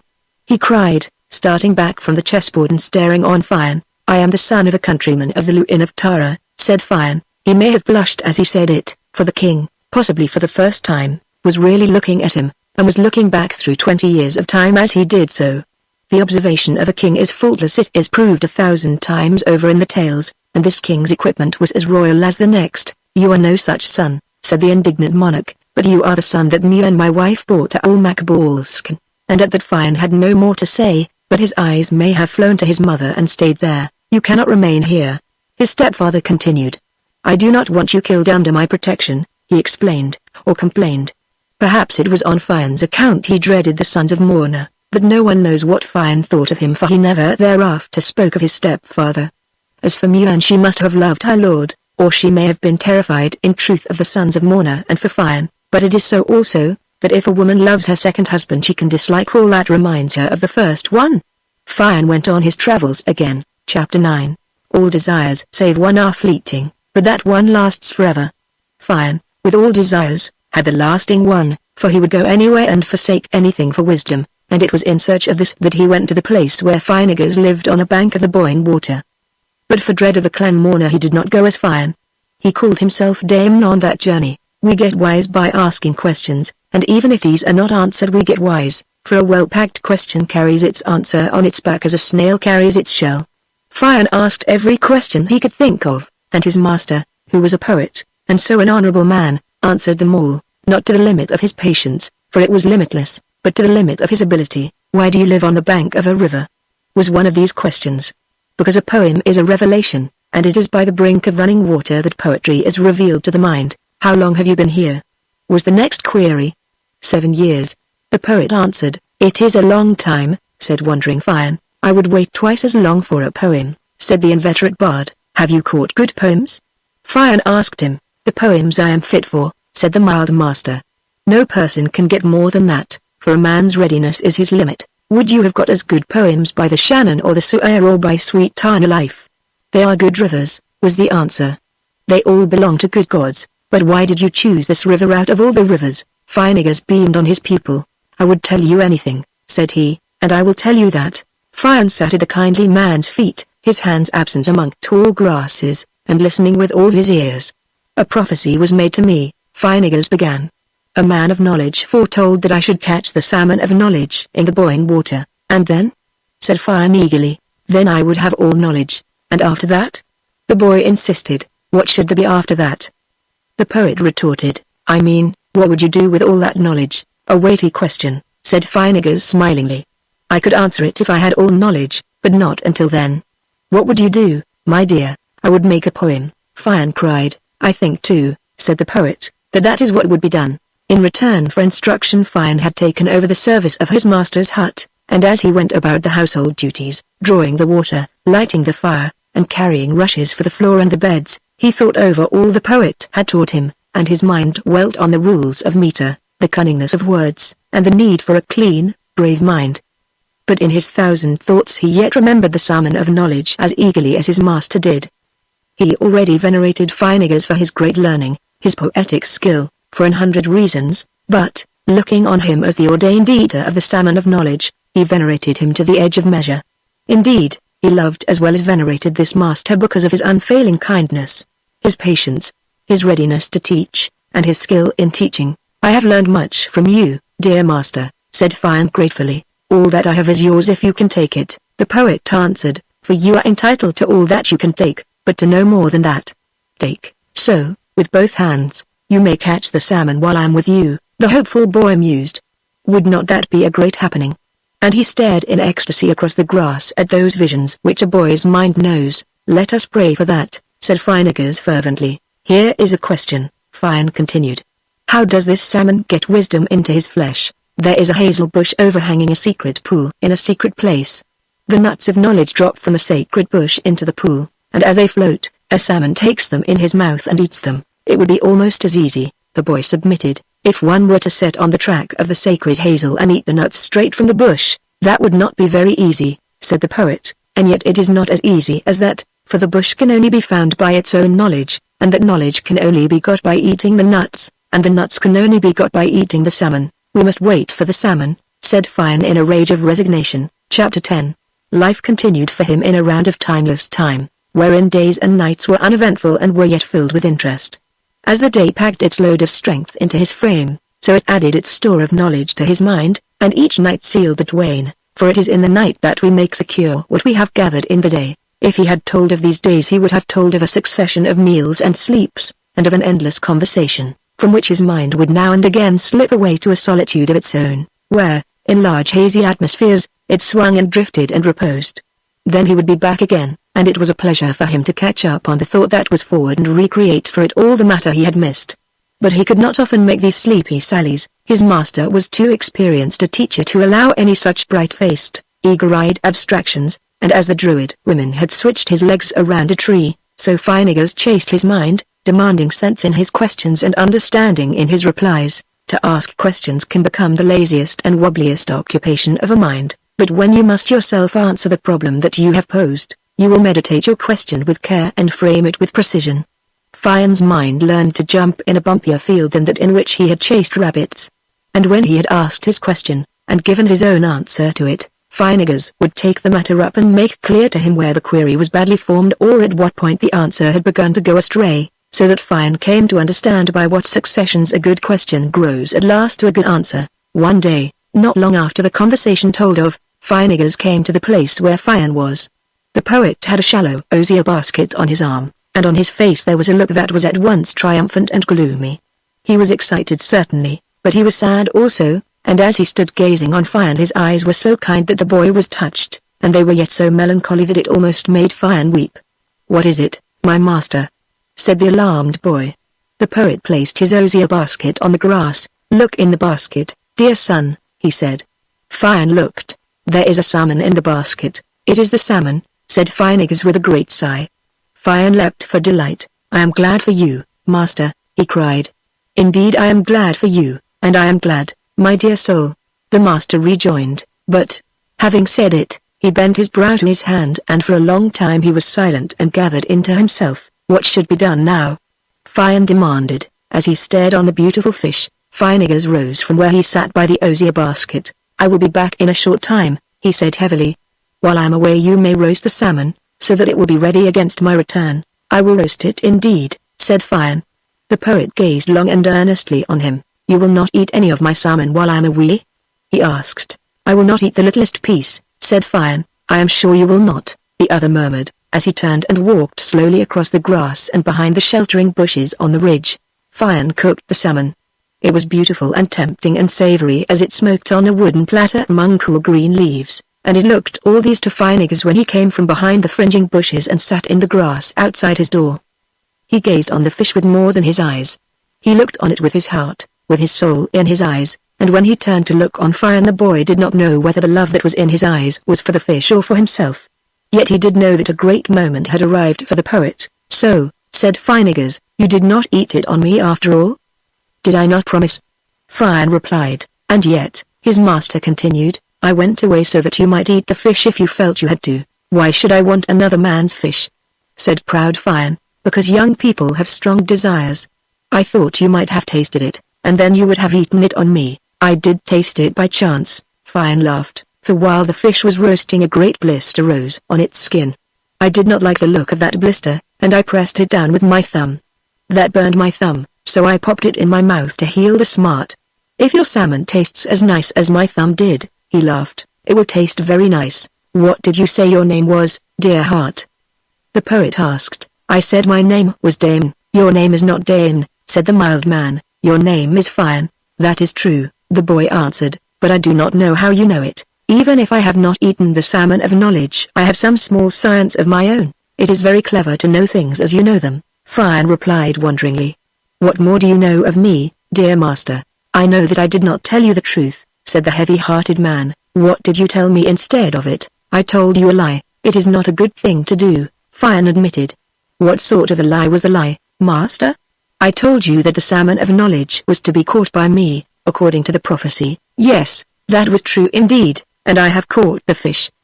But I did not tell you that the salmon was not to be eaten by me, although that also was in the prophecy, and that omission was the lie." "It is not a great lie," said Fian soothingly. "It must not become a greater one," the poet replied sternly. "Who was the fish given to?" His companion wondered. "It was given to you," Phinegas answered. "It was given to Fian, the son of Uael, the son of Bascan, and it will be given to him." "You shall have a half of the fish," cried Fian. "I will not eat a piece of its skin that is as small as the point of its smallest bone," said the resolute and trembling bard. "Let you now eat up the fish, and I shall watch you and give praise to the gods of the underworld and of the elements." Fian then ate the salmon of knowledge, and when it had disappeared a great jollity and tranquility and exuberance returned to the poet. "Ah," said he, "I had a great combat with that fish. Did it fight for its life?" Fian inquired. "It did, but that was not the fight I meant. You shall eat a salmon of knowledge too," Fian assured him. "You have eaten one," cried the blithe poet, "and if you make such a promise it will be because you know." "I promise it and know it," said Fian. "You shall eat a salmon of knowledge yet." Chapter 11. He had received all that he could get from Phinegas. His education was finished and the time had come to test it, and to try all else that he had of mind and body. He bade farewell to the gentle poet, and set out for Dara of the kings. It was Samhain tide, and the feast of Dara was being held, at which all that was wise or skillful or well-born in Ireland were gathered together. This is how Dara was when Dara was. There was the High King's Palace with its fortification, without it was another fortification enclosing the 4 minor palaces, each of which was maintained by one of the 4 provincial kings. Without that again was the great banqueting hall, and around it and enclosing all of the sacred hill in its gigantic bound ran the main outer ramparts of Dara.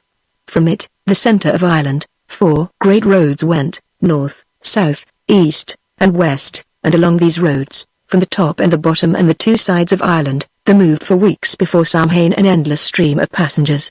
Here a gay band went carrying rich treasure to decorate the pavilion of a Munster lord. On another road a vat of seasoned ewe, monstrous as a house on wheels and drawn by 100 laborious oxen, came bumping and joggling the ale that thirsty Connaught princes would drink.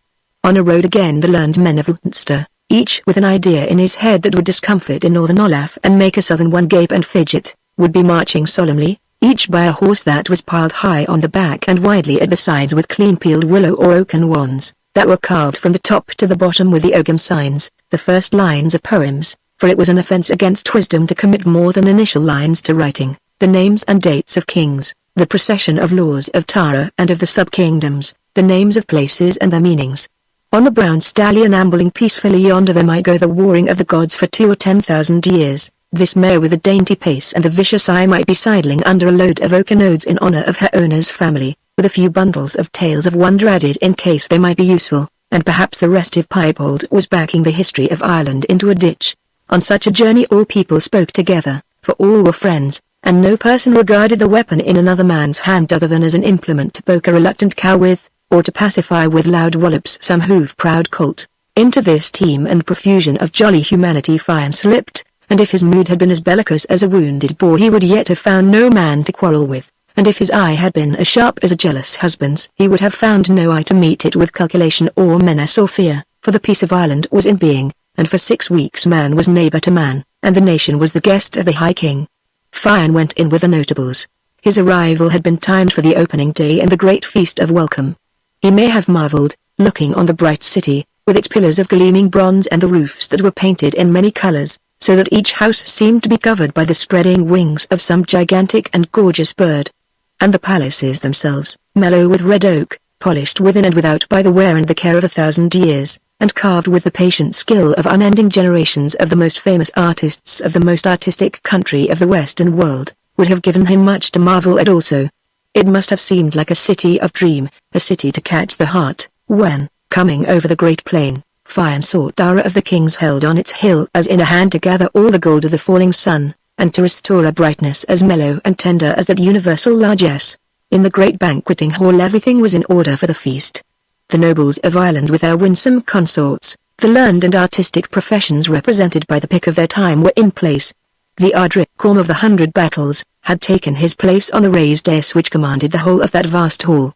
At his right hand his son Art, to be afterwards as famous as his famous father, took his seat, and on his left Golmore MacMorna, chief of the Fianna of Ireland, had the seat of honor. As the High King took his place he could see every person who was noted in the land for any reason.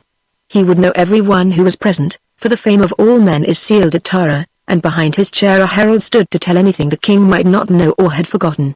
Connecticut gave the signal and his guests seated themselves. The time had come for the squires to take their stations behind their masters and mistresses. But, for the moment, the great room was seated, and the doors were held to allow a moment of respect to pass before the servers and squires came in. Looking over his guests, Connecticut observed that a young man was yet standing. "There is a gentleman," he murmured, "for whom no seat has been found." We may be sure that the master of the banquet blushed at that, and, the king continued, "I do not seem to know the young man, nor did his herald, nor did the unfortunate master, nor did anybody, for the eyes of all were now turned where the kings went. "Give me my horn," said the gracious monarch. The horn of state was put to his hand. "Young gentleman," he called to the stranger, "I wish to drink to your health and to welcome you to Tara." The young man came forward then, greater shouldered than any mighty man of that gathering, longer and cleaner limbed, with his fair curls dancing about his beardless face. The king put the great horn into his hand. "Tell me your name," he commanded gently. "I am Fian, the son of Uail, the son of Bascan," said the youth. And at that saying a touches of lightning went through the gathering so that each person quivered, and the son of the great, murdered captain looked by the king's shoulder into the twinkling eye of Gaul. But no word was uttered, no movement made except the movement and the utterance of the Ardric. "You are the son of a friend," said the great-hearted monarch. "You shall have the seat of a friend." He placed Fian at the right hand of his own son Art. Chapter 12. It is to be known that on the night of the feast of Samhain the doors separating this world and the next one are opened, and the inhabitants of either world can leave their respective spheres and appear in the world of the other beings. Now there was a grandson to the Dagdamor, the lord of the underworld, and he was named Alan MacMadna, out of Shefinaki, and this Alan bore an implacable enmity to Tara and the Ardri. As well as being monarch of Ireland, her high king was chief of the people learned in magic, and it is possible that at some time Connecticut had adventured into Tanannog, the land of the young, and had done some deed or misdeed in Alan's lordship or in his family. It must have been an ill deed in truth, for it was in a very rage of revenge that Alan came yearly at the permitted time to ravage Tara. 9 times he had come on this mission of revenge, but it is not to be supposed that he could actually destroy the holy city. The Ardria and the magicians could prevent that, but he could yet do a damage so considerable that it was worth Connecticut's while to take special extra precautions against him, including the precaution of chance. Therefore, when the feast was over and the banquet had commenced, the 100 fighter stood from his throne and looked over his assembled people. The chain of silence was shaken by the attendant whose duty and honor was the silver chain, and at that delicate chime the whole went silent, and a general wonder ensued as to what matter the High King would submit to his people. "Friends and heroes," said Connecticut, "Alan, the son of Midna, will come tonight from Sleaford with a cult, terrible fire against our city. Is there among you one who loves Tara and the king, and who will undertake our defense against that being?" He spoke in silence, and when he had finished he listened to the same silence, but it was now deep, ominous, agonized. Each man glanced uneasily on his neighbor and then stared at his wine cup or his fingers. The hearts of young men went hot for a gallant moment and were chilled in the succeeding one, for they had all heard of Alan out of Shefinaki in the north. The lesser gentlemen looked under their brows at the greater champions, and these peered furtively at the greatest of all. Artog MacMorna of the hard strokes fell to biting his fingers. Conan the swearer and Gara MacMorna grumbled irritably to each other and at their neighbors. Even Celt, the son of Ronan, looked down into his own lap, and Golmore sipped at his wine without any twinkle in his eye. A horrid embarrassment came into the great hall, and as the High King stood in that palpitating silence his noble face changed from kindly to grave and from that to a terrible sternness. In another moment, to the undying shame of every person present, he would have been compelled to lift his own challenge and declare himself the champion of Tara for that night, but the shame that was on the faces of his people would remain in the heart of their king. Gol's merry mind would help him to forget, but even his heart would be wrung by a memory that he would not dare to face. It was at that terrible moment that Fian stood up. "What," said he, "will be given to the man who undertakes this defense? All that can be rightly asked will be royally bestowed," was the king's answer. "Who are the sureties?" said Fian. "The kings of Ireland, and Redsith with his magicians." "I will undertake the defense," said Fian. And on that, the kings and magicians who were present bound themselves to the fulfillment of the bargain. Fian marched from the banqueting hall, and as he went, all who were present of nobles and retainers and servants acclaimed him and wished him luck.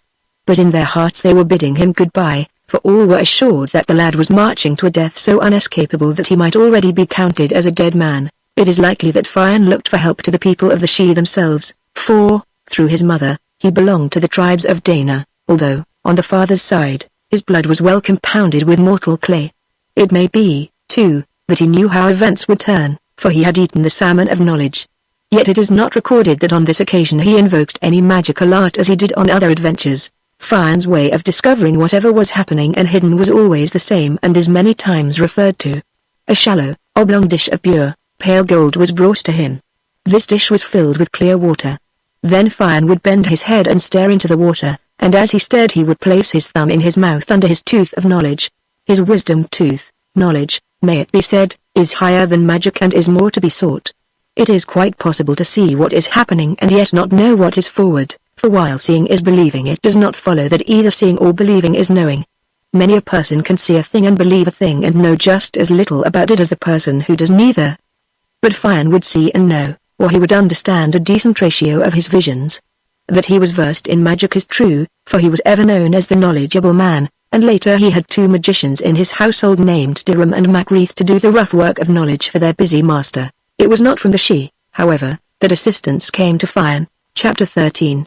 He marched through the successive fortifications until he came to the outer, great wall, the boundary of the city, and when he had passed this he was on the wide plain of Dara. Other than himself no person was abroad, for on the night of the feast of Samhain none but a madman would quit the shelter of a house even if it were on fire, for whatever disasters might be within a house would be as nothing to the calamities without it. The noise of the banquet was not now audible to Fian. It is possible, however, that there was a shamefaced silence in the great hall and the lights of the city were hidden by the successive great ramparts. The sky was over him, the earth under him, and than these there was nothing, or there was but the darkness and the wind. But darkness was not a thing to terrify him, bred in the nightness of a wood and the very fosterling of gloom, nor could the wind afflict his ear or his heart. There was no note in its orchestra that he had not brooded on and become, which becoming is magic. The long-drawn moan of it, the thrilling whisper and hush, the shrill, sweet whistle, so thin it can scarcely be heard, and is taken more by the nerves than by the ear. The screech, sudden as a devil's yell and loud as 10 thunders, the cry as of one who flies with backward look to the shelter of leaves and darkness, and the sob as of one stricken with an age-long misery, only at times remembered, but remembered then with what a pang. His ear knew by what successions they arrived, and by what stages they grew and diminished. Listening in the dark to the bundle of noises which make a noise, he could disentangle them and assign a place and a reason to each gradation of sound that formed the chorus. There was the patter of a rabbit, and there the scurrying of a hare. A bush rustled yonder, but that brief rustle was a bird, that pressure was a wolf, and this hesitation a fox. The scraping yonder was but a rough leaf against bark, and the scratching beyond it was a ferret's claw. Fear cannot be where knowledge is, and Fion was not fearful. His mind, quietly busy on all sides, picked up one sound and dwelt on it. A man, said Fion, and he listened in that direction, back towards the city. A man it was, almost as skilled in darkness as Fion himself. This is no enemy, Fion thought. His walking is open. Who comes? He called. A friend, said the newcomer. Give a friend's name, said Fion. Fiakil MacConnor, was the answer. Ah, my pulse and heart, cried Fion, and he strode a few paces to meet the great robber who had fostered him among the marshes. So you are not afraid, he said joyfully. I am afraid in good truth, Fiakil whispered, and the minute my business with you is finished I will trot back as quick as legs will carry me. May the gods protect my going as they protected my coming, said the robber piously. Amen, said Fion, and now, tell me what you have come for? Have you any plan against this lord of the SHL? Fiakil whispered. I will attack him, said Fion. That is not a plan, the other groaned. We do not plan to deliver an attack but to win a victory. Is this a very terrible person? Fion asked. Terrible indeed. No one can get near him or away from him. He comes out of the sheep playing sweet, low music on a timpan and a pipe, and all who hear this music fall asleep. I will not fall asleep, said Fion. You will indeed, for everybody does. What happens then? Fion asked. When all are asleep Alan MacMidna blows a dart of fire out of his mouth, and everything that is touched by that fire is destroyed, and he can blow his fire to an incredible distance and to any direction. You are very brave to come to help me, Fion murmured, especially when you are not able to help me at all. I can help, Fiakil replied, but I must be paid. What payment? A third of all you earn and a seat at your council. I grant that, said Fion, and now, tell me your plan. You remember my spear with the 30 rivets of Arabian gold in its socket, the one, Fion queried, that had its head wrapped in a blanket and was stuck in a bucket of water and was chained to a wall as well, the venomous burger? That one, Fiakil replied. It is Alan MacMidna's own spear, he continued, and it was taken out of his sheath by your father. Well? Said Fion, wondering nevertheless where Fiakil got the spear, but too generous to ask. When you hear the great man of the she coming, take the wrappings off the head of the spear and bend your face over it. The heat of the spear, the stench of it, all its pernicious and acrid qualities will prevent you from going to sleep. Are you sure of that? Said Fion. You couldn't go to sleep close to that stench. Nobody could, Fiakil replied decidedly. He continued, Alan MacMidna will be off his guard when he stops playing and begins to blow his fire. He will think everybody is asleep. Then you can deliver the attack you were speaking of, and all good luck go with it. I will give him back his spear, said Fion. Here it is, said Fiakil, taking the burger from under his cloak. But be as careful of it, my pulse, be as frightened of it as you are of the man of Dana. I will be frightened of nothing, said Fion, and the only person I will be sorry for is that Alan MacMidna, who is going to get his own spear back. I will go away now, his companion whispered, for it is growing darker where you would have thought there was no more room for darkness, and there is an eerie feeling abroad which I do not like. That man from the she may come any minute, and if I catch one sound of his music I am done for. The robber went away and again Fion was alone. Chapter 14. He listened to the retreating footsteps until they could be heard no more, and the one sound that came to his tense ears was the beating of his own heart. Even the wind had ceased, and there seemed to be nothing in the world but the darkness and himself. In that gigantic blackness, in that unseen quietude and vacancy, the mind could cease to be personal to itself. It could be overwhelmed and merged in space, so that consciousness would be transferred or dissipated, and one might sleep standing, for the mind fears loneliness more than all else, and will escape to the moon rather than be driven inwards on its own being. But Fian was not lonely, and he was not afraid when the son of Midna came. A long stretch of the silent night had gone by, minute following minute in a slow sequence, wherein as there was no change there was no time, wherein there was no past and no future, but a stupefying, endless present which is almost the annihilation of consciousness. A change came then, for the clouds had also been moving and the moon at last was sensed behind them not as a radiance, but as a percolation of light, a gleam that was strained through matter after matter and was less than the very wraith or remembrance of itself, a thing seen so narrowly, so sparsely, that the eye could doubt if it was or was not seeing, and might conceive that its own memory was recreating that which was still absent. But Fian's eye was the eye of a wild creature that spies on darkness and moves there wittingly. He saw, then, not a thing but a movement, something that was darker than the darkness it loomed on, not a being but a presence, and, as it were, impending pressure. And in a little he heard the deliberate pace of that great being. Fian bent to his spear and unloosed its coverings. Then from the darkness there came another sound, a low, sweet sound, thrillingly joyous, thrillingly low, so low the ear could scarcely note it, so sweet the ear wished to catch nothing else and would strive to hear it rather than all sounds that may be heard by man, the music of another world. The unearthly, dear melody of the she. So sweet it was that the sense strained to it, and having reached must follow drowsily in its wake, and would merge in it, and could not return again to its own place until that strange harmony was finished and the ear restored to freedom. But Fian had taken the covering from his spear, and with his brow pressed close to it he kept his mind and all his senses engaged on that sizzling, murderous point. The music ceased and Alan hissed a fierce blue flame from his mouth, and it was as though he hissed lightning. Here it would seem that Fian used magic, for spreading out his fringed mantle he caught the flame.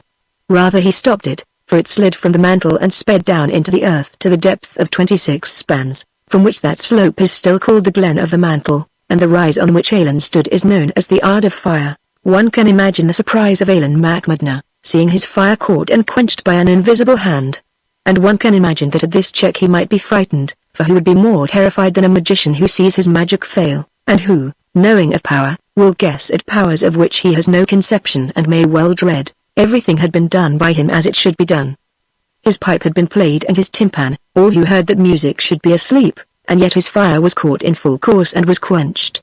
Alan, with all the terrific strength of which he was master, blew again, and the great jet of blue flame came roaring and whistling from him and was caught and disappeared. Panic swirled into the man from Fairy. He turned from that terrible spot and fled, not knowing what might be behind, but dreading it as he had never before dreaded anything, and the unknown pursued him. That terrible defense became offense and hung to his heel as a wolf pads by the flank of a bull, and Alan was not in his own world. He was in the world of men, where movement is not easy and the very air a burden. In his own sphere, in his own element, he might have outrun Fian, but this was Fian's world, Fian's element, and the flying god was not gross enough to outstrip him. Yet what a race he gave, for it was but at the entrance to his own she that the pursuer got close enough. Fian put a finger into the thong of the great spear, and at that cast night fell on Alan MacMedna. His eyes went black, his mind whirled and ceased, there came nothingness where he had been, and as the burger whistled into his shoulder blades he withered away. He tumbled emptily and was dead. Fian took his lovely head from its shoulders and went back through the night to Dara, triumphant Fian, who had dealt death to a god, and to whom death would be dealt, and who is now dead. He reached the palace at sunrise. On that morning all were astir early. They wished to see what destruction had been wrought by the great being, but it was young Fian they saw and that redoubtable head swinging by its hair. "What is your demand?" said the Ardri.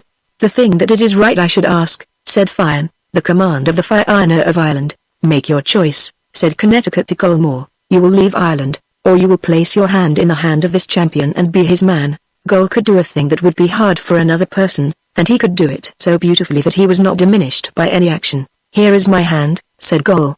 And he twinkled at the stern, young eyes that gazed on him as he made his submission. Part 3, The Birth of Bran. Chapter 1. There are people who do not like dogs a bit. They are usually women, but in this story there is a man who did not like dogs. In fact, he hated them. When he saw one he used to go black in the face, and he threw rocks at it until it got out of sight. But the power that protects all creatures had put a squint into this man's eye, so that he always threw crooked. This gentleman's name was Fergus Fian Lyoth, and his stronghold was near the harbour of Galway. Whenever a dog barked he would leap out of his seat, and he would throw everything that he owned out of the window in the direction of the bark.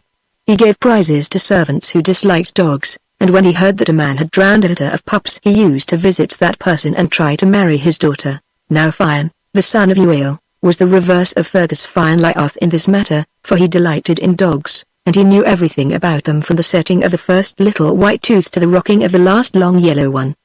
He knew the affections and antipathies which are proper in a dog, the degree of obedience to which dogs may be trained without losing their honorable qualities or becoming servile and suspicious. He knew the hopes that animate them, the apprehensions which tingle in their blood, and all that is to be demanded from, or forgiven in, a paw, an ear, a nose, an eye, or a tooth, and he understood these things because he loved dogs, for it is by love alone that we understand anything. Among the 300 dogs which Fion owned there were 2 to whom he gave an especial tenderness, and who were his daily and nightly companions. These 2 were Bran and Sulan, but if a person were to guess for 20 years he would not find out why Fion loved these 2 dogs and why he would never be separated from them. Fion's mother, Muirn, went to Wide Allen of Leinster to visit her son, and she brought her young sister Tuireann with her. The mother and aunt of the great captain were well treated among the Fianna, first, because they were parents to Fion, and second, because they were beautiful and noble women. No words can describe how delightful Muirn was. She took the branch, and as to Tuireann, a man could not look at her without becoming angry or dejected. Her face was fresh as a spring morning, her voice more cheerful than the cuckoo calling from the branch that is highest in the hedge, and her form swayed like a reed and flowed like a river, so that each person thought she would surely flow to him. Men who had wives of their own grew moody and downcast because they could not hope to marry her, while the bachelors of the Fianna stared at each other with truculent, bloodshot eyes, and then they gazed on Tuireann so gently that she may have imagined she was being beamed on by the mild eyes of the dawn. It was to an Ulster gentleman, Iola ni Achtark, that she gave her love, and this chief stated his rights and qualities and asked for her in marriage. Now Fion did not dislike the man of Ulster, but either he did not know them well or else he knew them too well, for he made a curious stipulation before consenting to the marriage. He bound Iolan to return the lady if there should be occasion to think her unhappy, and Iolan agreed to do so. The sureties to this bargain were Celt Mac Ronan, Gol Mac Morna, and Lugay. Lugay himself gave the bride away, but it was not a pleasant ceremony for him, because he also was in love with the lady, and he would have preferred keeping her to giving her away. When she had gone he made a poem about her, beginning, "There is no more light in the sky," and hundreds of sad people learned the poem by heart. Chapter 2.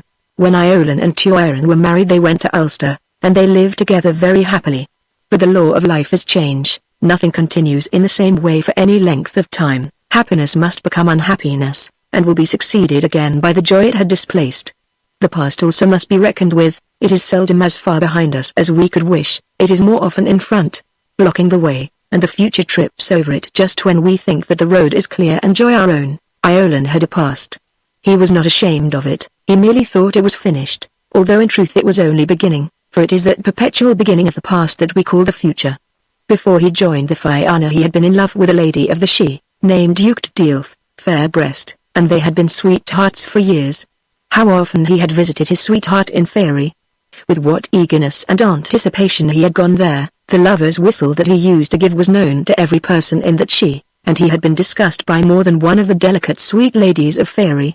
"That is your whistle, Fair Breast," her sister of the Sidhe would say, and Ucht Diolf would reply, "Yes, that is my mortal, my lover, my pulse, and my one treasure." She laid her spinning aside, or her embroidery if she was at that, or if she were baking a cake of fine wheaten bread mixed with honey she would leave the cake to bake itself and fly to Iolan. Then they went hand in hand in the country that smells of apple blossom and honey, looking on heavy bowford trees and on dancing and beaming clouds. Or they stood dreaming together, locked in a clasping of arms and eyes, gazing up and down on each other, Iolan staring down into sweet grey wells that peeped and flickered under thin brows, and Ucht Diolf looking up into great black ones that went dreamy and went hot in endless alternation. Then Iolan would go back to the world of men, and Ucht Diolf would return to her occupations in the land of the ever-young. What did he say? Her sister of the Sidhe would ask. He said I was the berry of the mountain, the star of knowledge, and the blossom of the raspberry. They always say the same thing. Her sister pouted, but they look other things, Ucht Diolf insisted. They feel other things, she murmured, and an endless conversation recommenced. Then for some time Iolan did not come to Faery, and Ucht Diolf marvelled at that, while her sister made 100 surmises, each one worse than the last. "He is not dead or he would be here," she said. "He has forgotten you, my darling." News was brought to Tl Annog of the marriage of Iolan and Tuiran, and when Yukdilf heard that news her heart ceased to beat for a moment, and she closed her eyes. "Now," said her sister of the She. "That is how long the love of a mortal lasts," she added, in the voice of sad triumph which is proper to sisters, but on Yukdilf there came a rage of jealousy and despair such as no person in the She had ever heard of, and from that moment she became capable of every ill deed, for there are two things not easily controlled, and they are hunger and jealousy. She determined that the woman who had supplanted her in Iolan's affections should rue the day she did it. She pondered and brooded revenge in her heart, sitting in thoughtful solitude and bitter collectedness until at last she had a plan. She understood the arts of magic and shape-changing, so she changed her shape into that of Fian's female runner, the best-known woman in Ireland. Then she set out from Fairy and appeared in the world. She travelled in the direction of Iolan's stronghold. Iolan knew the appearance of Fian's messenger, but he was surprised to see her. She saluted him. "Health and long life, my master." "Health and good days," he replied. "What brings you here, dear heart?" "I come from Fian." "And your message?" said he. "The royal captain intends to visit you." "He will be welcome," said Iolan.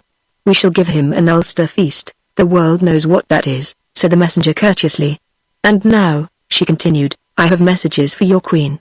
Tuiran then walked from the house with the messenger, but when they had gone a short distance Yukdilf drew a hazel rod from beneath her cloak and struck it on the queen's shoulder, and on the instant Tuiran's figure trembled and quivered, and it began to whirl inwards and downwards, and she changed into the appearance of a hound. It was sad to see the beautiful, slender dog standing shivering and astonished, and sad to see the lovely eyes that looked out pitifully in terror and amazement. But Yukdilf did not feel sad. She clasped a chain about the hound's neck, and they set off westward towards the house of Fergus Fian Lyoth, who was reputed to be the unfriendliest man in the world to a dog. It was because of his reputation that Yukdilf was bringing the hound to him. She did not want a good home for this dog, she wanted the worst home that could be found in the world, and she thought that Fergus would revenge for her the rage and jealousy which she felt towards Tuiran. Chapter 3. As they paced along Yukdilf railed bitterly against the hound, and shook and jerked her chain. Many a sharp cry the hound gave in that journey, many a mild lament. "Ah, supplanter! Ah, taker of another girl's sweetheart!" said Yukdilf fiercely. "How would your lover take it if he could see you now? How would he look if he saw your pointy ears, your long thin snout, your shivering, skinny legs, and your long great tail? He would not love you now, bad girl." "Have you heard of Fergus Fian Lyoth?" she said again, "the man who does not like dogs?" Tuiran had indeed heard of him. "It is to Fergus I shall bring you," cried Yukdilf. "He will throw stones at you. You have never had a stone thrown at you. Ah, bad girl. You do not know how a stone sounds as it nips at the ear with a whirling buzz, nor how jagged and heavy it feels as it thumps against a skinny leg. Robber. Mortal. Bad girl. You have never been whipped, but you will be whipped now. You shall hear the song of a lash as it curls forward and bites inward and drags backward. You shall dig up old bones stealthily at night, and chew them against famine. You shall whine and squeal at the moon, and shiver in the cold, and you will never take another girl's sweetheart again." And it was in those terms and in that tone that she spoke to Tuiran as they journeyed forward, so that the hound trembled and shrank, and whined pitifully and in despair. They came to Fergus Fian Lyoth's stronghold, and Yukdilf demanded admittance. "Leave that dog outside," said the servant. "I will not do so," said the pretended messenger. "You can come in without the dog, or you can stay out with the dog," said the surly guardian. "By my hand," cried Yukdilf, "I will come in with this dog, or your master shall answer for it to Fian." At the name of Fian the servant almost fell out of his standing. He flew to acquaint his master, and Fergus himself came to the great door of the stronghold. "By my faith," he cried in amazement, "it is a dog. A dog it is," growled the glum servant. "Go your way," said Fergus to Yukdilf, "and when you have killed the dog come back to me and I will give you a present. Life and health, my good master, from Fian, the son of Uael, the son of Baskn," said she to Fergus. "Life and health back to Fian," he replied. "Come into the house and give your message, but leave the dog outside, for I don't like dogs." "The dog comes in," the messenger replied. "How is that?" cried Fergus angrily. "Fian sends you this hound to take care of until he comes for her," said the messenger. "I wonder at that," Fergus growled, "for Fian knows well that there is not a man in the world has less of a liking for dogs than I have. However that may be, master, I have given Fian's message, and here at my heel is the dog. Do you take her or refuse her?" If I could refuse anything to Fian, it will be a dog, said Fergus, but I could not refuse anything to Fian, so give me the hound. Uchtdilf put the chain in his hand. Bad dog, said she, and then she went away well satisfied with her revenge, and returned to her own people in the She. Chapter 4. On the following day Fergus called his servant. Has that dog stopped shivering yet? He asked. It has not, sir, said the servant. Bring the beast here, said his master, for whoever else is dissatisfied Fian must be satisfied.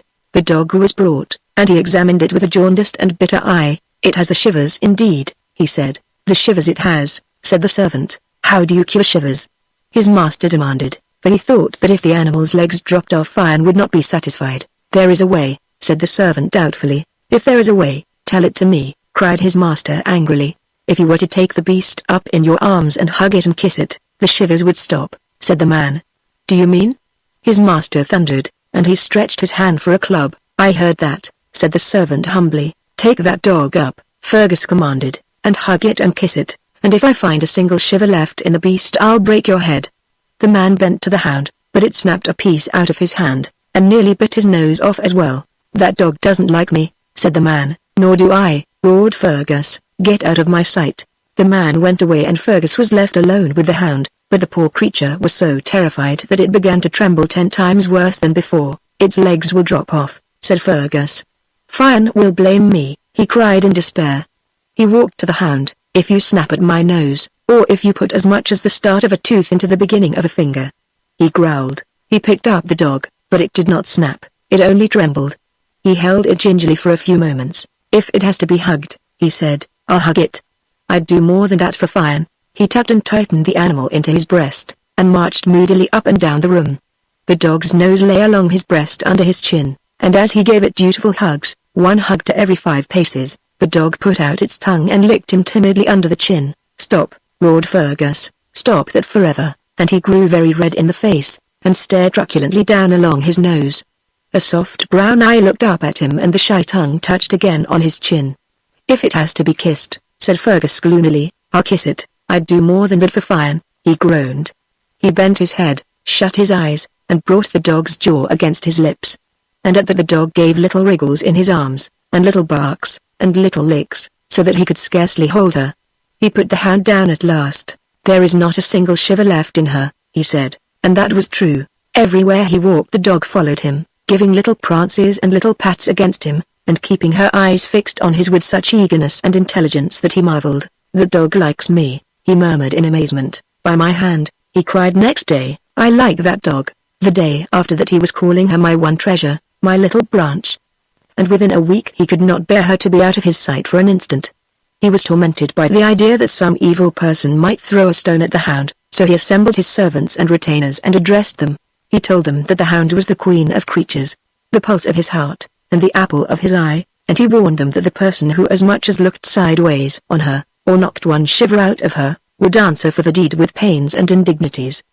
He recited a list of calamities which would befall such a miscreant, and these woes began with flaying and ended with dismemberment, and had inside bits of such complicated and ingenious torment that the blood of the men who heard it ran chill in their veins, and the women of the household fainted where they stood. Chapter 5. In course of time the news came to Fian that his mother's sister was not living with Iolan.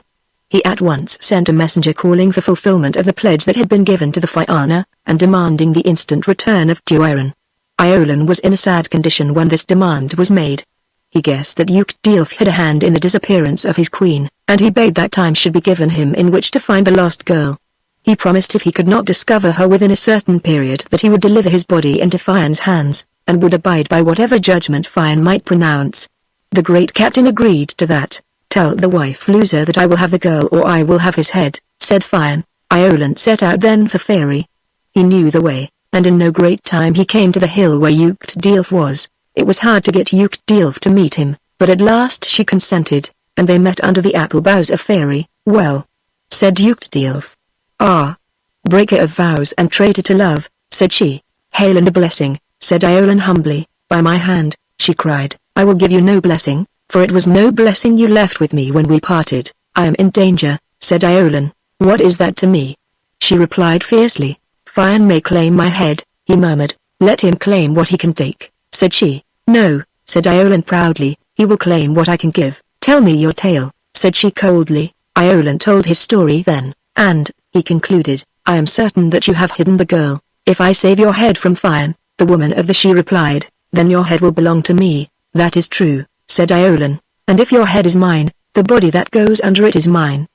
Do you agree to that?" "I do," said Iolan. "Give me your pledge," said Yuktilf, "that if I save you from this danger you will keep me as your sweetheart until the end of life and time." "I give that pledge," said Iolan. Yuktilf went then to the house of Fergus Fionlioth, and she broke the enchantment that was on the hound, so that Tuiran's own shape came back to her, but in the matter of two small whelps, to which the hound had given birth. The enchantment could not be broken, so they had to remain as they were. These two whelps were Bran and Swillen. They were sent to Fion, and he loved them forever after, for they were loyal and affectionate, as only dogs can be, and they were as intelligent as human beings. Besides that, they were Fion's own cousins. Tuiran was then asked in marriage by Lugay, who had loved her so long. He had to prove to her that he was not any other woman's sweetheart, and when he proved that they were married, and they lived happily ever after, which is the proper way to live. He wrote a poem beginning, "Lovely the day, dear as the eye of the dawn," and 1,000 merry people learned it after him. But as to Fergus Fionlioth, he took to his bed, and he stayed there for a year and a day suffering from blighted affection, and he would have died in the bed only that Fion sent him a special pup, and in a week that young hound became the star of fortune and the very pulse of his heart, so that he got well again, and he also lived happily ever after. Part 4, Oisin's Mother, Chapter 1.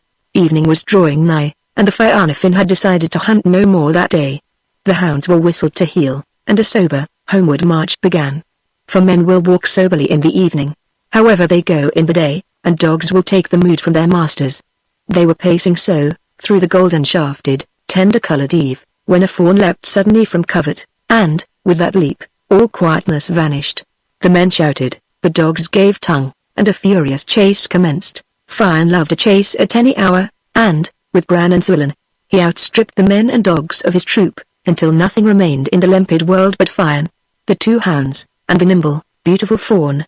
These, and the occasional boulders, round which they raced, or over which they scrambled, the solitary tree which dozed aloof and beautiful in the path, the occasional clump of trees that hived sweet shadow as a hive hoards honey, and the rustling grass that stretched to infinity, and that moved and crept and swung under the breeze in endless, rhythmic billowings. In his wildest moment Fion was thoughtful, and now, although running hard, he was thoughtful. There was no movement of his beloved hounds that he did not know, not a twitch or fling of the head, not a cock of the ears or tail that was not significant to him. But on this chase whatever signs the dogs gave were not understood by their master. He had never seen them in such eager flight. They were almost utterly absorbed in it, but they did not whine with eagerness, nor did they cast any glance towards him for the encouraging word which he never failed to give when they sought it. They did look at him, but it was a look which he could not comprehend.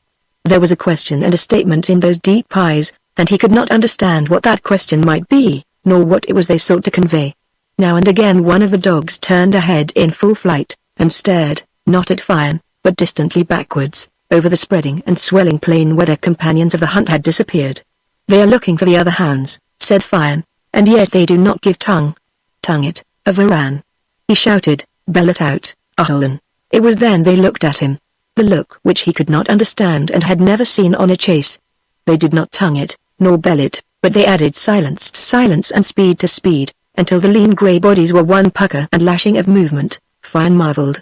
"They do not want the other dogs to hear or to come on this chase," he murmured, and he wondered what might be passing within those slender heads. "The fawn runs well," his thought continued.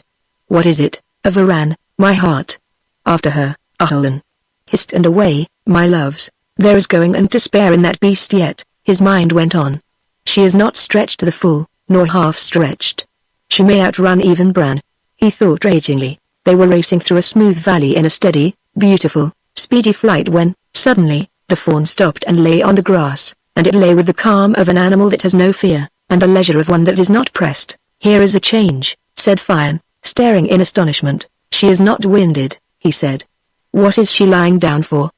But Bran and Swillen did not stop. They added another inch to their long-stretched easy bodies, and came up on the fawn. "It is an easy kill," said Fion regretfully. "They have her," he cried, but he was again astonished, for the dogs did not kill. They leapt and played about the fawn, licking its face, and rubbing delighted noses against its neck. Fion came up then. His long spear was lowered in his fist at the thrust, and his sharp knife was in its sheath, but he did not use them, for the fawn and the two hounds began to play round him, and the fawn was as affectionate towards him as the hounds were, so that when a velvet nose was thrust in his palm, it was as often a fawn's muzzle as a hound's. In that joyous company he came to Wide Allen of Leinster, where the people were surprised to see the hounds and the fawn and the chief and none other of the hunters that had set out with them. When the others reached home, the chief told of his chase, and it was agreed that such a fawn must not be killed, but that it should be kept and well treated, and that it should be the pet fawn of the Fianna. But some of those who remembered Brass parentage thought that as Bran herself had come from the She, so this fawn might have come out of the She also. Chapter 2. Late that night, when he was preparing for rest, the door of Fian's chamber opened gently and a young woman came into the room. The captain stared at her, as he well might, for he had never seen nor imagined to see a woman so beautiful as this was. Indeed, she was not a woman, but a young girl, and her bearing was so gently noble, her look so modestly high, that the champion dared scarcely look at her, although he could not by any means have looked away, as she stood within the doorway, smiling, and shy as a flower, beautifully timid as a fawn. The chief communed with his heart. She is the sky woman of the dawn, he said. She is the light on the foam. She is white and odorous as an apple blossom. She smells of spice and honey. She is my beloved beyond the women of the world. She shall never be taken from me. And that thought was delight and anguish to him, delight because of such sweet prospect, anguish because it was not yet realized, and might not be. As the dogs had looked at him on the chase with a look that he did not understand, so she looked at him, and in her regard there was a question that baffled him and a statement which he could not follow. He spoke to her then, mastering his heart to do it. I do not seem to know you, he said. You do not know me indeed, she replied. It is the more wonderful. He continued gently, for I should know every person that is here. What do you require from me? I beg your protection, royal captain. I give that to all, he answered. Against whom do you desire protection? I am in terror of the Feardoiuka, the dark man of the She. He is my enemy, she said. He is mine now, said Fian. Tell me your story. My name is Sieve, and I am a woman of Fairy, she commenced. In the She many men gave me their love, but I gave my love to no man of my country. That was not reasonable, the other chided with a blithe heart. I was contented, she replied, and what we do not want we do not lack. But if my love went anywhere it went to a mortal, a man of the men of Ireland, by my hand, said Fian in mortal distress. I marvel who that man can be. He is known to you, she murmured. I lived thus in the peace of Fairy, hearing often of my mortal champion, for the rumor of his great deeds had gone through the She, until a day came when the black magician of the men of God put his eye on me, and, after that day, in whatever direction I looked I saw his eye. She stopped at that, and the terror that was in her heart was on her face. He is everywhere, she whispered. He is in the bushes, and on the hill. He looked up at me from the water, and he stared down on me from the sky. His voice commands out of the spaces, and it demands secretly in the heart. He is not here or there. He is in all places at all times. I cannot escape from him, she said, and I am afraid, and at that she wept noiselessly and stared on Fian. He is my enemy, Fian growled. I name him as my enemy. You will protect me, she implored. Where I am let him not come, said Fian. I also have knowledge. I am Fian, the son of Uael, the son of Baskn, a man among men and a god where the gods are. He asked me in marriage, she continued, but my mind was full of my own dear hero, and I refused the dark man. That was your right, and I swear by my hand that if the man you desire is alive and unmarried he shall marry you or he will answer to me for the refusal. He is not married, said Sieve, and you have small control over him. The chief frowned thoughtfully. Except the High King and the kings I have authority in this land. What man has authority over himself? Said Sieve. Do you mean that I am the man you seek? Said Fian. It is to yourself I gave my love, she replied.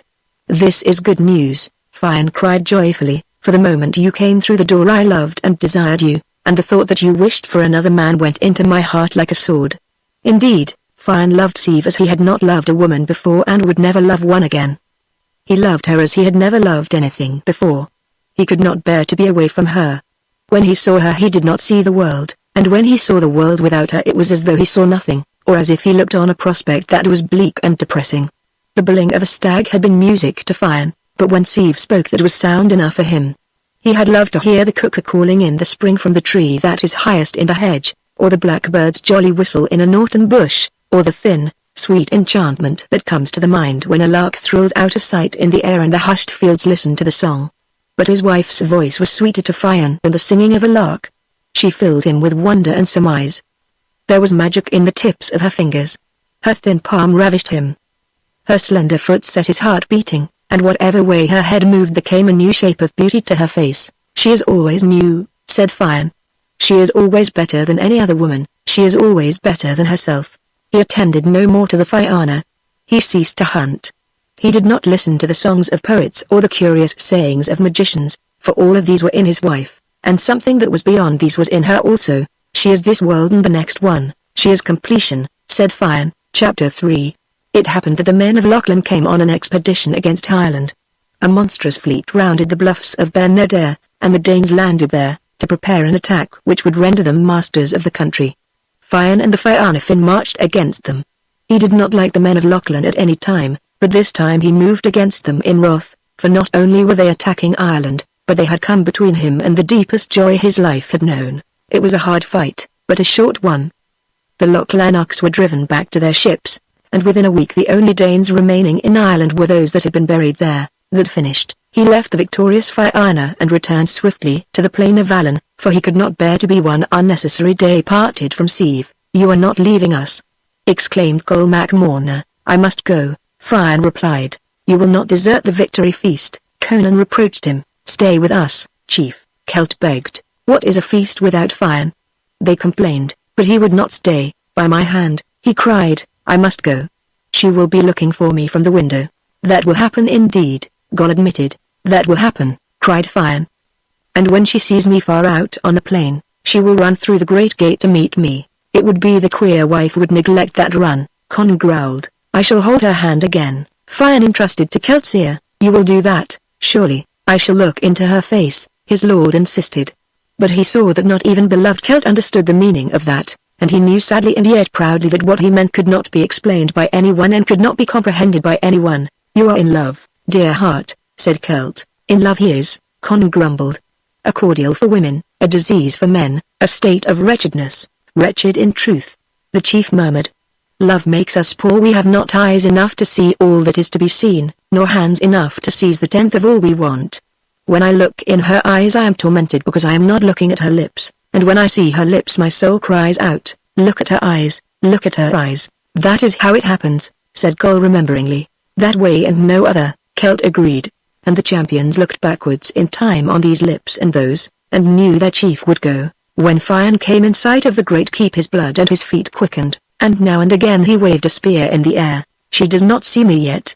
He thought mournfully, she cannot see me yet, he amended, reproaching himself, but his mind was troubled, for he thought also, or he felt without thinking, that had the positions been changed he would have seen her at twice the distance.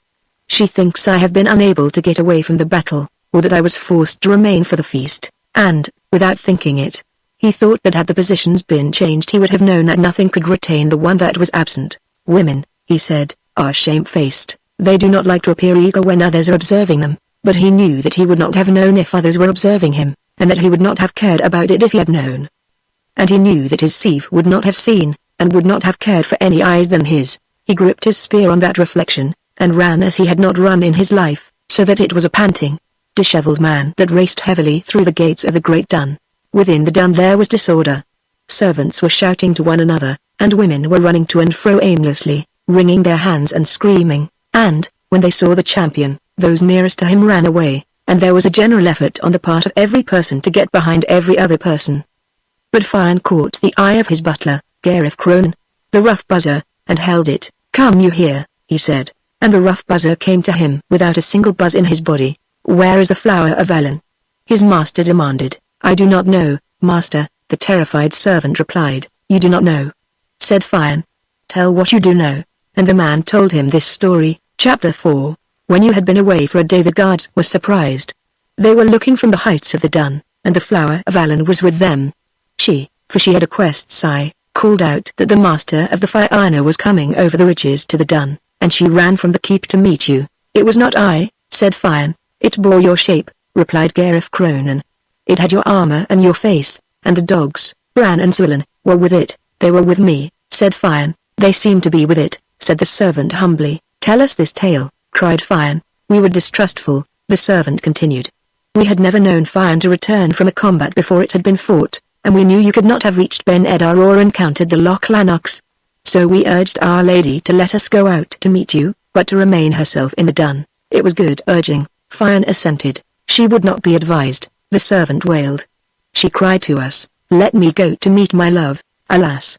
Said Fian, she cried on us, let me go to meet my husband, the father of the child that is not born, alas. Groaned deep wounded Fian. She ran towards your appearance that had your arms stretched out to her. At that wise Fian put his hand before his eyes, seeing all that happened. Tell on your tale, said he. She ran to those arms, and when she reached them the figure lifted its hand. It touched her with a hazel rod, and, while we looked, she disappeared, and where she had been there was a fawn standing and shivering. The fawn turned and bounded towards the gate of the dun. But the hounds that were by flew after her. Fian stared on him like a lost man. They took her by the throat. The shivering servant whispered, "Ah!"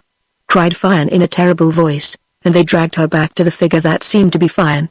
3 times she broke away and came bounding to us, and 3 times the dogs took her by the throat and dragged her back. You stood to look.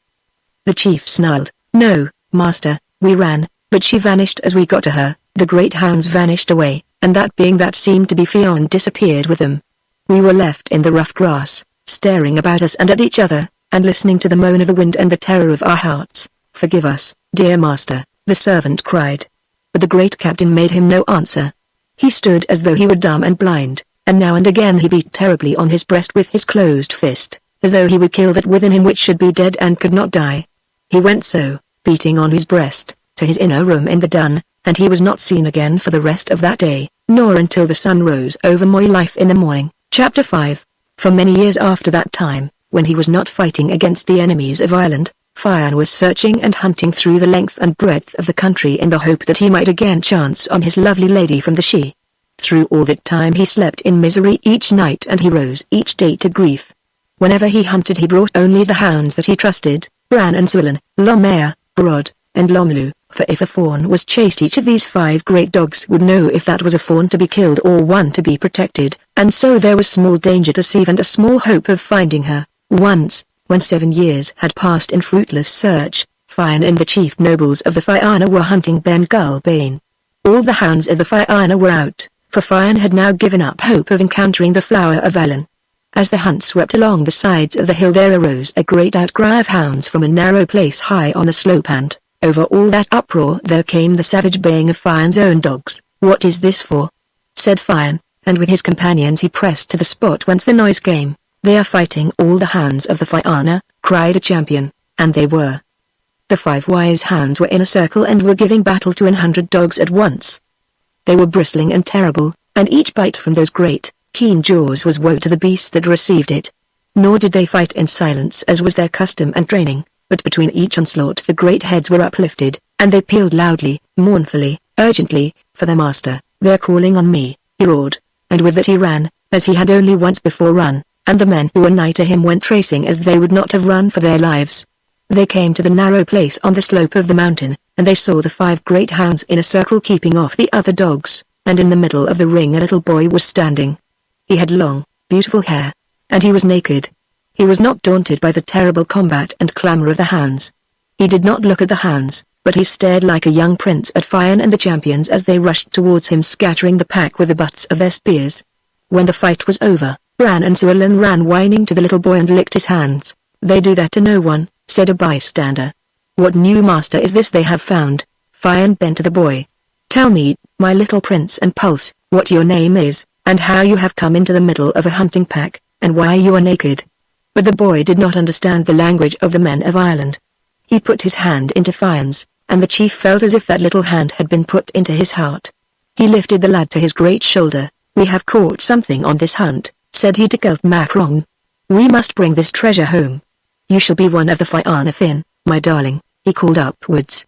The boy looked down on him, and in the noble trust and fearlessness of that regard Fian's heart melted away. "My little fawn," he said, and he remembered that other fawn. He set the boy between his knees and stared at him earnestly and long. "There is surely the same look," he said to his wakening heart, "that is the very eye of Sieve." The grief flooded out of his heart as at a stroke, and joy foamed into it in one great tide. He marched back singing to the encampment, and men saw once more the merry chief they had almost forgotten. Chapter 6. Just as at one time he could not be parted from Steve, so now he could not be separated from this boy.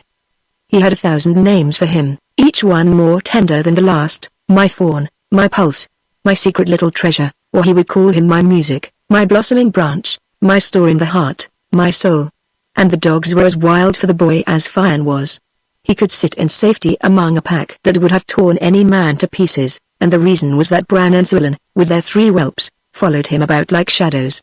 When he was with the pack these 5 were with him, and woeful indeed was the eye they turned on their comrades when these pushed too closely or were not properly humble.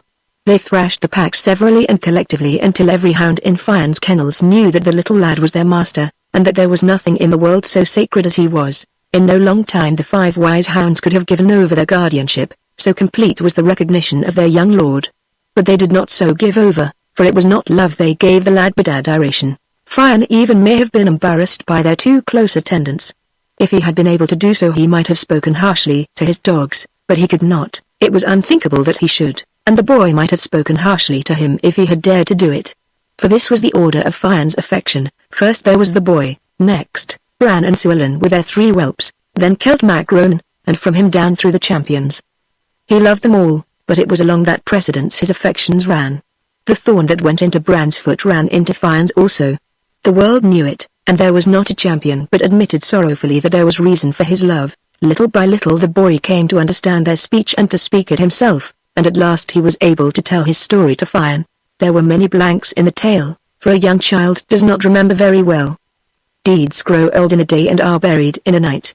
New memories come crowding on old ones, and one must learn to forget as well as to remember. A whole new life had come on this boy, a life that was instant and memorable, so that his present memories blended into and obscured the past, and he could not be quite sure if that which he told of had happened in this world or in the world he had left. Chapter 7. I used to live, he said, in a wide, beautiful place. There were hills and valleys there, and woods and streams, but in whatever direction I went I came always to a cliff, so tall it seemed to lean against the sky, and so straight that even a goat would not have imagined to climb it. I do not know of any such place, Fian mused. There is no such place in Ireland, said Celt, but in the She there is such a place. There is in truth, said Fian. I used to eat fruits and roots in the summer, the boy continued, but in the winter food was left for me in a cave. Was there no one with you? Fian asked. No one but a deer that loved me, and that I loved, Army. Cried Fian in anguish. Tell me your tale, my son. A dark stern man came often after us, and he used to speak with the deer. Sometimes he talked gently and softly and coaxingly, but at times again he would shout loudly and in a harsh, angry voice. But whatever way he talked the deer would draw away from him in dread, and he always left her at last furiously. It is the dark magician of the men of God, cried Fian despairingly. It is indeed, my soul, said Celt. The last time I saw the deer, the child continued, the dark man was speaking to her. He spoke for a long time. He spoke gently and angrily, so that I thought he would never stop talking, but in the end he struck her with a hazel rod, so that she was forced to follow him when he went away. She was looking back at me all the time and she was crying so bitterly that anyone would pity her. I tried to follow her also, but I could not move, and I cried after her too, with rage and grief, until I could see her no more and hear her no more. Then I fell on the grass, my senses went away from me, and when I woke I was on the hill in the middle of the hounds where you found me. That was the boy whom the Fianna called Oisin, or the little fawn. He grew to be a great fighter afterwards, and he was the chief maker of poems in the world. But he was not yet finished with the She. He was to go back into Fairy when the time came, and to come thence again to tell these tales, for it was by him these tales were told. Part 5. The Wooing of Bicfola. Chapter 1. We do not know where Bicfola came from. Nor do we know for certain where she went to. We do not even know her real name, for the name Bicfola, Dowerless or Small Dowered, was given to her as a nickname. This only is certain, that she disappeared from the world we know of, and that she went to a realm where even conjecture may not follow her. It happened in the days when Dermot, son of the famous E of Slane, was monarch of all Ireland. He was unmarried, but he had many foster sons, princes from the 4 provinces, who were sent by their fathers as tokens of loyalty and affection to the Ardri, and his duties as a foster father were righteously acquitted. Among the young princes of his household there was one, Crimthan, son of E, king of Leinster, whom the High King preferred to the others over whom he held fatherly sway.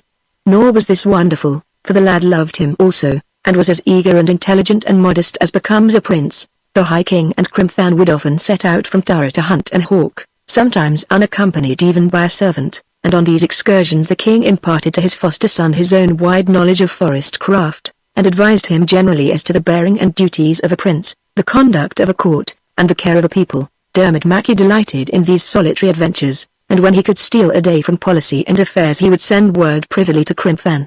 The boy, having donned his hunting gear, would join the king at a place arranged between them, and then they ranged abroad as chance might direct. On one of these adventures, as they searched a flooded river to find the ford, they saw a solitary woman in a chariot driving from the west. "I wonder what that means?" the king exclaimed thoughtfully. "Why should you wonder at a woman in a chariot?" his companion inquired, for Crimthan loved and would have knowledge. "Good, my treasure," Dermot answered. "Our minds are astonished when we see a woman able to drive a cow to pasture, for it has always seemed to us that they do not drive well." Crimthan absorbed instruction like a sponge and digested it as rapidly. "I think that is justly said," he agreed. "But," Dermot continued, "when we see a woman driving a chariot of 2 horses, then we are amazed indeed. When the machinery of anything is explained to us we grow interested," and Crimthan became, by instruction, as astonished as the king was. "In good truth," said he, "the woman is driving 2 horses. Had you not observed it before?" his master asked with kindly malice. "I had observed but not noticed," the young man admitted. "Further," said the king, "surmise is aroused in us when we discover a woman far from a house, for you will have both observed and noticed that women are home dwellers, and that a house without a woman or a woman without a house are imperfect objects, and although they be but half observed, they are noticed on the double." "There is no doubting it," the prince answered from a knitted and thought-tormented brow. "We shall ask this woman for information about herself," said the king decidedly. "Let us do so," his ward agreed. "The King's Majesty uses the words we and us when referring to the King's Majesty," said Dermot, "but princes who do not yet rule territories must use another form of speech when referring to themselves." "I am very thoughtless," said Crimthan humbly. The king kissed him on both cheeks. "Indeed, my dear heart and my son, we are not scolding you, but you must try not to look so terribly thoughtful when you think. It is part of the art of a ruler." "I shall never master that hard art," lamented his fosterling. "We must all master it," Dermot replied. "We may think with our minds and with our tongues, but we should never think with our noses and with our eyebrows." The woman in the chariot had drawn nigh to the ford by which they were standing, and, without pause, she swung her steeds into the shallows and came across the river in a tumult of foam and spray. "Does she not drive well?" cried Crimthan admiringly. "When you are older," the king counselled him, "you will admire that which is truly admirable, for although the driving is good the lady is better." He continued with enthusiasm, "She is in truth a wonder of the world and an endless delight to the eye." She was all that and more, and, as she took the horses through the river and lifted them up the bank, her flying hair and parted lips and all the young strength and grace of her body went into the king's eye and could not easily come out again. Nevertheless, it was upon his ward that the lady's gaze rested, and if the king could scarcely look away from her, she could, but only with an equal effort, look away from Crimthan. "Halt there!" cried the king. "Who should I halt for?" the lady demanded, halting all the same, as is the manner of women, who rebel against command and yet receive it. "Halt for Dermot. There are Dermots and Dermots in this world," she quoted. "There is yet but one Ardra," the monarch answered. She then descended from the chariot and made her reverence. "I wish to know your name," said he, but at this demand the lady frowned and answered decidedly, "I do not wish to tell it. I wish to know also where you come from and to what place you are going." "I do not wish to tell any of these things, not to the king. I do not wish to tell them to anyone." Crimthan was scandalized. "Lady," he pleaded, "you will surely not withhold information from the Ardra." But the lady stared as royally on the High King as the High King did on her, and, whatever it was he saw in those lovely eyes, the king did not insist. He drew Crimthan apart, for he withheld no instruction from that lad. "My heart," he said, "we must always try to act wisely, and we should only insist on receiving answers to questions in which we are personally concerned." Crimthan imbibed all the justice of that remark. "Thus I do not really require to know this lady's name, nor do I care from what direction she comes." "You do not?" Crimthan asked. "No. But what I do wish to know is, will she marry me?" "By my hand, that is a notable question," his companion stammered. "It is a question that must be answered," the king cried triumphantly. "But," he continued, "to learn what woman she is, or where she comes from, might bring us torment as well as information. Who knows in what adventures the past has engaged her, and he stared for a profound moment on disturbing, sinister horizons, and Crimthan meditated with him. The past is hers, he concluded, but the future is ours, and we shall only demand that which is pertinent to the future. He returned to the lady. We wish you to be our wife, he said. And he gazed on her benevolently and firmly and carefully when he said that, so that her regard could not stray otherwhere. Yet, even as he looked, a tear did well into those lovely eyes, and behind her brow a thought moved of the beautiful boy who was looking at her from the king's side. But when the High King of Ireland asks us to marry him, we do not refuse, for it is not a thing that we shall be asked to do every day in the week, and there is no woman in the world but would love to rule it in Tara. No second tear crept on the lady's lashes, and, with her hand in the king's hand, they paced together towards the palace, while behind them, in melancholy mood, Crimthan Mackay led the horses and the chariot. Chapter 2. They were married in a haste which equalled the king's desire, and as he did not again ask her name, and as she did not volunteer to give it, and as she brought no dowry to her husband and received none from him, she was called Bigfola, the dowerless. Time passed, and the king's happiness was as great as his expectation of it had promised. But on the part of Bigfola no similar tidings can be given. There are those whose happiness lies in ambition and station, and to such a one the fact of being queen to the High King of Ireland is a satisfaction at which desire is sated. But the mind of Bigfola was not of this temperate quality, and, lacking Crimthan, it seemed to her that she possessed nothing, for to her mind he was the sunlight in the sun, the brightness in the moonbeam, he was the savour in fruit and the taste in honey, and when she looked from Crimthan to the king she could not but consider that the right man was in the wrong place. She thought that crowned only with his curls Crimthan Mackay was more nobly diademed than other masters of the world, and she told him so. His terror on hearing this unexpected news was so great that he meditated immediate flight from Tara, but when a thing has been uttered once it is easier said the second time, and on the third repetition it is patiently listened to. After no great delay Crimthan Mackay agreed and arranged that he and Bigfola should fly from Tara, and it was part of their understanding that they should live happily ever after. One morning, when not even a bird was astir, the king felt that his dear companion was rising. He looked with one eye at the light that stole greyly through the window, and recognized that it could not in justice be called light. There is not even a bird up, he murmured, and then to Bigfola, what is the early rising for, dear heart? An engagement I have, she replied. This is not a time for engagements, said the calm monarch. Let it be so, she replied, and she dressed rapidly. And what is the engagement? He pursued. Raiment that I left at a certain place and must have. 8 silken smocks embroidered with gold, 8 precious brooches of beaten gold, 3 diadems of pure gold. At this hour, said the patient king, the bed is better than the road. Let it be so, said she. And moreover, he continued, a Sunday journey brings bad luck. Let the luck come that will come, she answered. To keep a cat from cream or a woman from her gear is not work for a king, said the monarch severely. The Ardri could look on all things with composure, and regard all beings with a tranquil eye, but it should be known that there was one deed entirely hateful to him, and he would punish its commission with the very last rigor. This was a transgression of the Sunday. During 6 days of the week all that could happen might happen, so far as Dermot was concerned, but on the 7th day nothing should happen at all if the High King could restrain it. Had it been possible he would have tethered the birds to their own green branches on that day, and forbidden the clouds to pack the upper world with stir and colour. These the king permitted, with a tight lip, perhaps, but all else that came under his hand felt his control. It was his custom when he arose on the morn of Sunday to climb to the most elevated point of Tara, and gaze thence on every side, so that he might see if any fairies or people of the She were disporting themselves in his lordship, for he absolutely prohibited the usage of the earth to these beings on the Sunday, and woe's worth was it for the sweet being he discovered breaking his law. We do not know what ill he could do to the fairies, but during Dermot's reign the world said its prayers on Sunday and the she-folk stayed in their hills. It may be imagined, therefore, with what wrath he saw his wife's preparations for her journey. But, although a king can do everything, what can a husband do? He rearranged himself for slumber. I am no party to this untimely journey, he said angrily. Let it be so, said Bigfola. She left the palace with one maid, and as she crossed the doorway something happened to her, but by what means it happened would be hard to tell, for in the one pace she passed out of the palace and out of the world, and the second step she trod was in fairy, but she did not know this. Her intention was to go to Clewendalch to meet Crimthan, but when she left the palace she did not remember Crimthan any more. To her eye and to the eye of her maid the world was as it always had been, and the landmarks they knew were about them.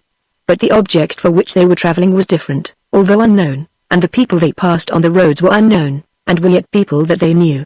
They set out southwards from Tara into the Duffery of Leinster, and after some time they came into wild country and went astray. At last Big Fowler halted, saying, "I do not know where we are." The maid replied that she also did not know. "Yet," said Big Fowler, "if we continue to walk straight on we shall arrive somewhere."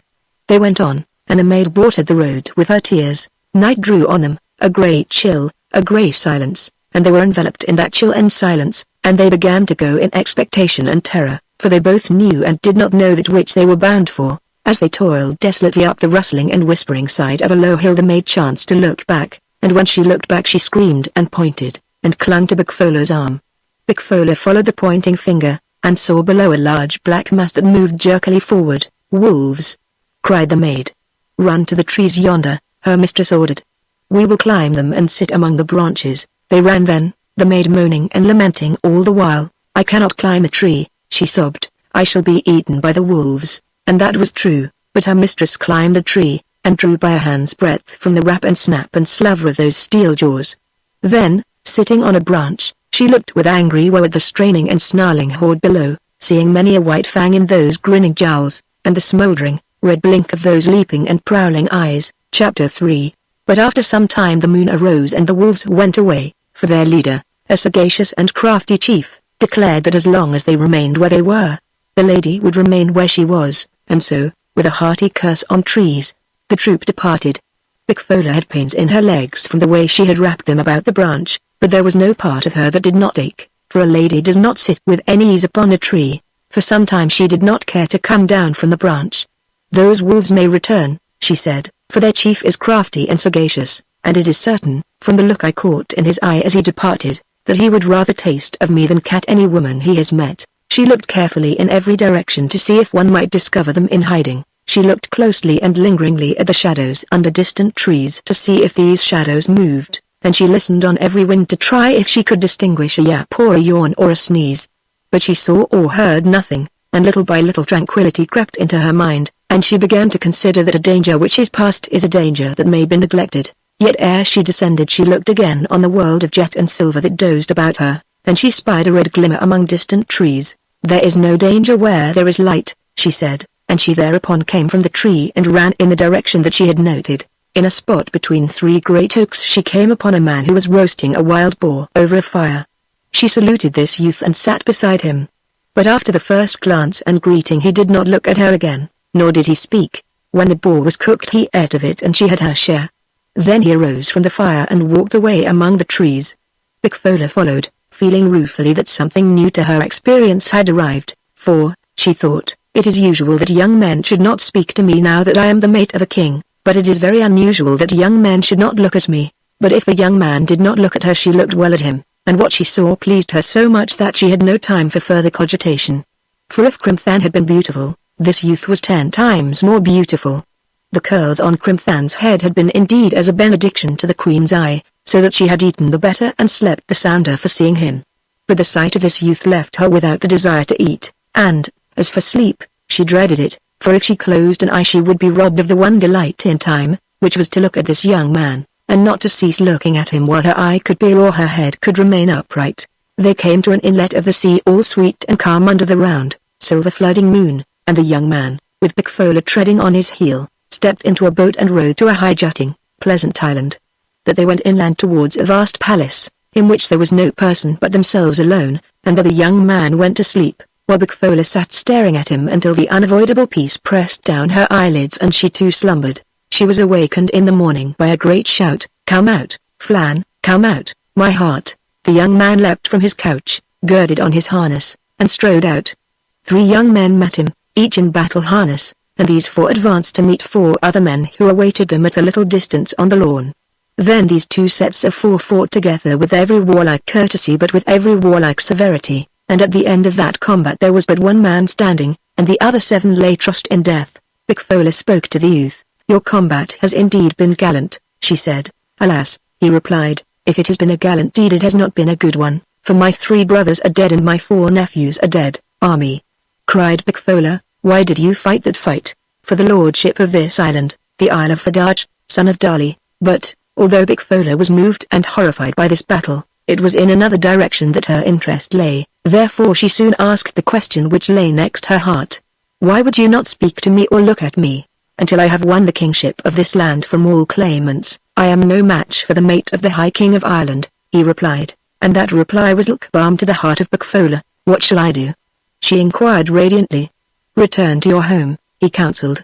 I will escort you there with your maid, for she is not really dead, and when I have won my lordship I will go seek you in Dara. You will surely come, she insisted. By my hand, quoth he, I will come. These three returned then, and at the end of a day and night they saw far off the mighty roofs of Dara massed in the morning haze. The young man left them, and with many a backward look and with dragging, reluctant feet, Bokfola crossed the threshold of the palace, wondering what she should say to Dermot and how she could account for an absence of 3 days' duration. Chapter 4. It was so early that not even a bird was yet awake, and the dull grey light that came from the atmosphere enlarged and made indistinct all that one looked at, and swathed all things in a cold and livid gloom. As she trod cautiously through dim corridors, Bokfola was glad that, saving the guards, no creature was astir, and that for some time yet she need account to no person for her movements. She was glad also of a respite which would enable her to settle into her home and draw about her the composure which women feel when they are surrounded by the walls of their houses, and can see about them the possessions which, by the fact of ownership, have become almost a part of their personality. Sundered from her belongings, no woman is tranquil, her heart is not truly at ease, however her mind may function, so that under the broad sky or in the house of another she is not the competent, precise individual which she becomes when she sees again her household in order and her domestic requirements at her hand. Bokfola pushed the door of the king's sleeping chamber and entered noiselessly. Then she sat quietly in a seat gazing on the recumbent monarch, and prepared to consider how she should advance to him when he awakened, and with what information she might stay his inquiries or reproaches. I will reproach him, she thought. I will call him a bad husband and astonish him, and he will forget everything but his own alarm and indignation. But at that moment the king lifted his head from the pillow and looked kindly at her. Her heart gave a great throb, and she prepared to speak at once and in great volume before he could formulate any question. But the king spoke first, and what he said so astonished her that the explanation and reproach with which her tongue was thrilling fled from it at a stroke, and she could only sit staring and bewildered and tongue-tied. Well, my dear heart, said the king, have you decided not to keep that engagement? Aye. Bokfola stammered. It is truly not an hour for engagements, Dermot insisted, for not a bird of the birds has left his tree, and, he continued maliciously, the light is such that you could not see an engagement even if you met one. Aye, Bokfola gasped. Aye, a Sunday journey, he went on, is a notorious bad journey. No good can come from it. You can get your smocks and diadems tomorrow. But at this hour a wise person leaves engagements to the bats and the staring owls and the round-eyed creatures that prowl and sniff in the dark. Come back to the warm bed, sweet woman, and set on your journey in the morning. Such a load of apprehension was lifted from Bokfola's heart that she instantly did as she had been commanded, and such a bewilderment had yet possession of her faculties that she could not think or utter a word on any subject. Yet the thought did come into her head as she stretched in the warm gloom that Crimthan the Sunothy must be now attending her at Clewen-Dhlh, and she thought of that young man as of something wonderful and very ridiculous, and the fact that he was waiting for her troubled her no more than if a sheep had been waiting for her or a roadside bush. She fell asleep. Chapter 5. In the morning as they sat at breakfast 4 clerics were announced, and when they entered the king looked on them with stern disapproval. What is the meaning of this journey on Sunday?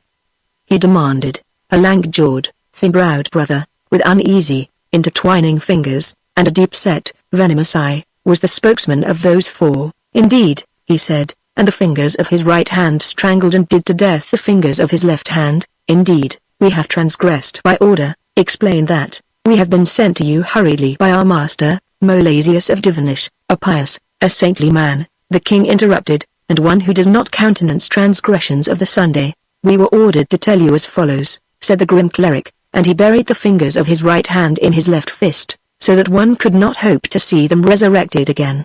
It was the duty of one of the brothers of Divinish, he continued, to turn out the cattle this morning before the dawn of day, and that brother, while in his duty, saw 8 comely young men who fought together. On the morning of Sunday, Dermot exploded. The cleric nodded with savage emphasis. On the morning of this self-same and instant sacred day, tell on, said the king wrathfully. But terror gripped with sudden fingers at Bokfola's heart. Do not tell horrid stories on the Sunday, she pleaded. No good can come to anyone from such a tale. Nay, this must be told, sweet lady, said the king. But the cleric stared at her glumly, forbiddingly, and resumed his story at a gesture. Of these 8 men, 7 were killed. They are in hell, the king said gloomily. In hell they are. The cleric replied with enthusiasm. And the one that was not killed, he is alive, that cleric responded. He would be. The monarch assented. Tell your tale. Molasius had those 7 miscreants buried, and he took from their unhallowed necks and from their lewd arms and from their unblessed weapons the load of 2 men in gold and silver treasure, 2 men's load. Said Dermot thoughtfully. That much, said the lean cleric. No more, no less. And he has sent us to find out what part of that hellish treasure belongs to the brothers of Devonish and how much is the property of the king. Bigfola again broke in, speaking graciously, regally, hastily. Let those brothers have the entire of the treasure, for it is Sunday treasure, and as such it will bring no luck to anyone. The cleric again looked at her coldly, with a harsh-lidded, small-set, grey-eyed glare, and waited for the king's reply. Dermot bonded, shaking his head as to an argument on his left side, and then nodding it again as to an argument on his right. It shall be done as this sweet queen advises. Let a reliquary be formed with cunning workmanship of that gold and silver, dated with my date and signed with my name, to be in memory of my grandmother who gave birth to a lamb, to a salmon, and then to my father, the Ardra. And, as to the treasure that remains over, a pastoral staff may be beaten from it in honor of Molasius, the pious man. The story is not ended, said that glum, spike-chinned cleric. The king moved with jovial impatience. If you continue it, he said, it will surely come to an end some time. A stone on a stone makes a house, dear heart, and a word on a word tells a tale. The cleric wrapped himself into himself, and became lean and menacing. He whispered, besides the young man, named Flan, who was not slain, there was another person present at the scene and the combat and the transgression of Sunday. Who was that person?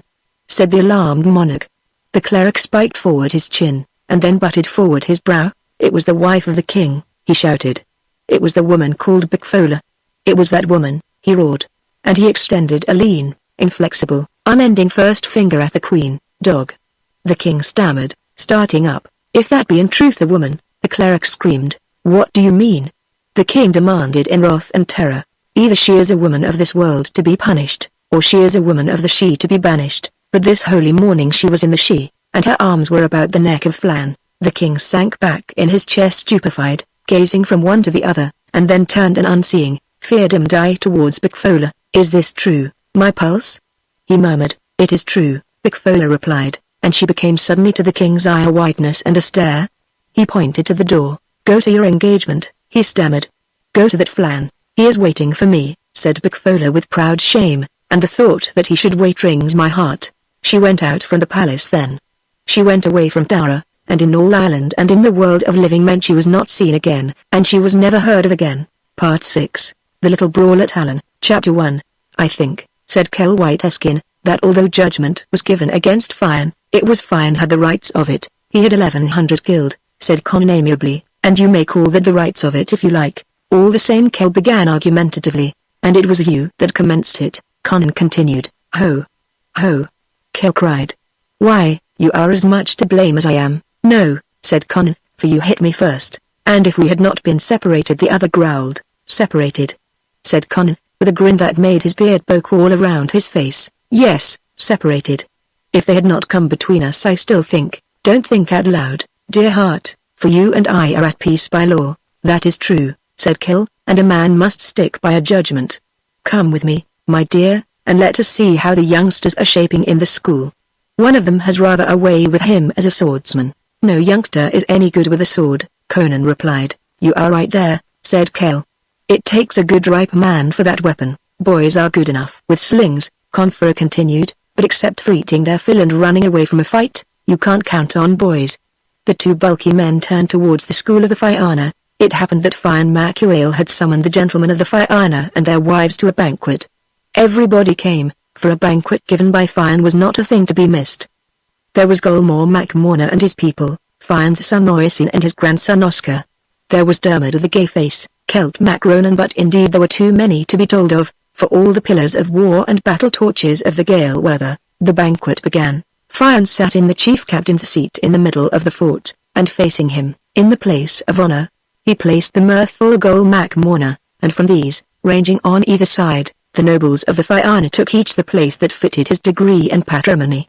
After good eating, good conversation, and after good conversation, sleep. That is the order of a banquet. So when each person had been served with food to the limit of desire, the butlers carried in shining and jeweled drinking horns, each having its tide of smooth, heady liquor.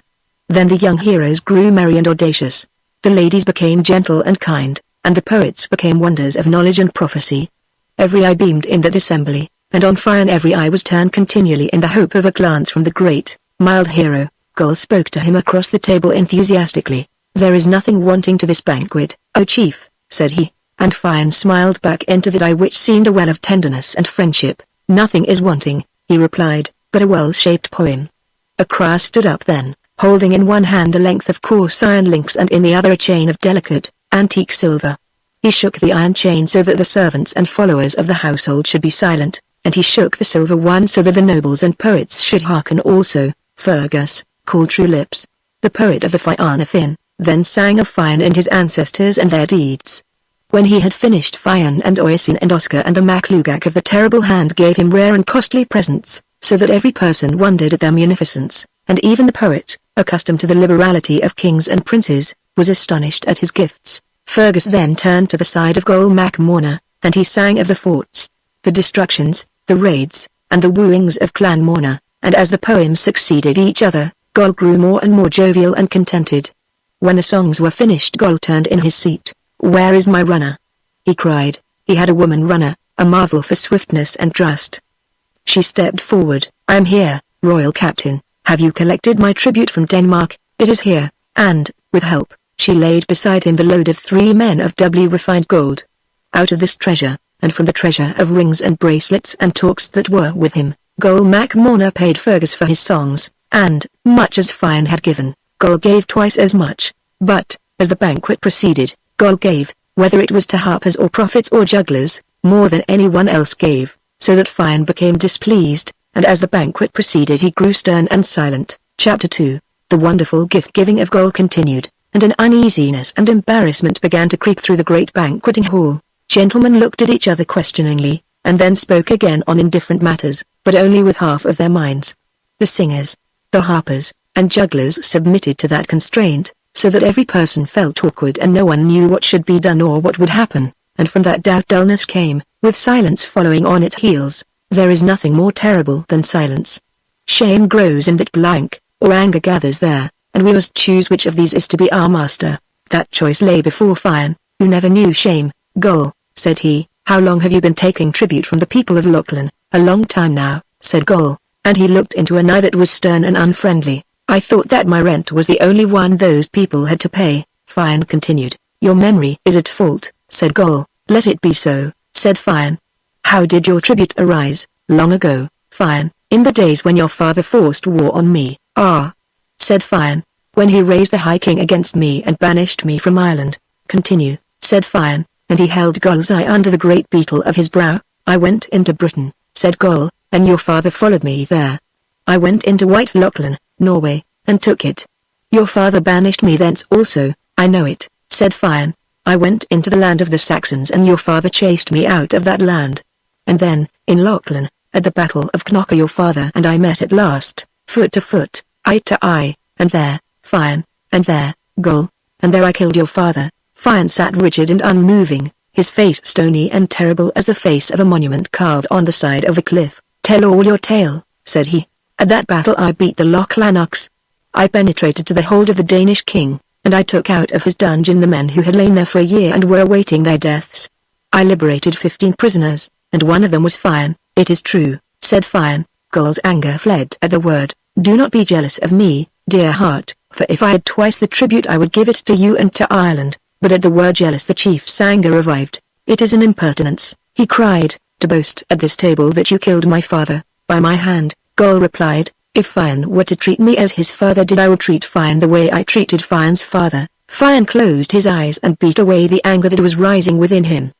He smiled grimly. "If I were so minded, I would not let that last word go with you, Gol, for I have here 100 men for every man of yours." Gol laughed aloud. "So had your father," he said. Fion's brother, White Eskin, broke into the conversation with a harsh laugh. "How many of Fion's household has the wonderful Gol put down?" he cried. But Gol's brother, Bald Conan the Swearer, turned a savage eye on Cale. "By my weapons," said he, "there were never less than 101 men with Gol, and the least of them could have put you down easily enough." "Are?" cried Kel. "And are you one of the 101, old Scaldred?" "One indeed, my thick-witted, thin-livered Kel, and I undertake to prove on your hide that what my brother said was true and that what your brother said was false." "You undertake that," growled Kel, and on the word he loosed a furious buffet at Conan, which Conan returned with a fist so big that every part of Kel's face was hit with the one blow. The two then fell into grips, and went lurching and punching about the great hall. Two of Oscar's sons could not bear to see their uncle being worsted, and they leapt at Conan, and two of Gol's sons rushed at them. Then Oscar himself leapt up, and with a hammer in either hand he went battering into the melee. "I thank the gods," said Conan, "for the chance of killing yourself, Oscar." These two encountered then, and Oscar knocked a groan of distress out of Conan. He looked appealingly at his brother Artog MacMorna, and that powerful champion flew to his aid and wounded Oscar. Oisin, Oscar's father, could not abide that. He dashed in and quelled Artog. Then rough hair MacMorna wounded Oisin and was himself tumbled by MacLugak, who was again wounded by Gara MacMorna. The banqueting hall was in tumult. In every part of it men were giving and taking blows. Here two champions with their arms round each other's necks were stamping round and round in a slow, sad dance. Here were two crouching against each other, looking for a soft place to hit. Yonder a big-shouldered person lifted another man in his arms and threw him at a small group that charged him. In a retired corner a gentleman stood in a thoughtful attitude while he tried to pull out a tooth that had been knocked loose. "You can't fight," he mumbled, "with a loose shoe or a loose tooth. Hurry up with that tooth." The man in front of him grumbled, "For I want to knock out another one."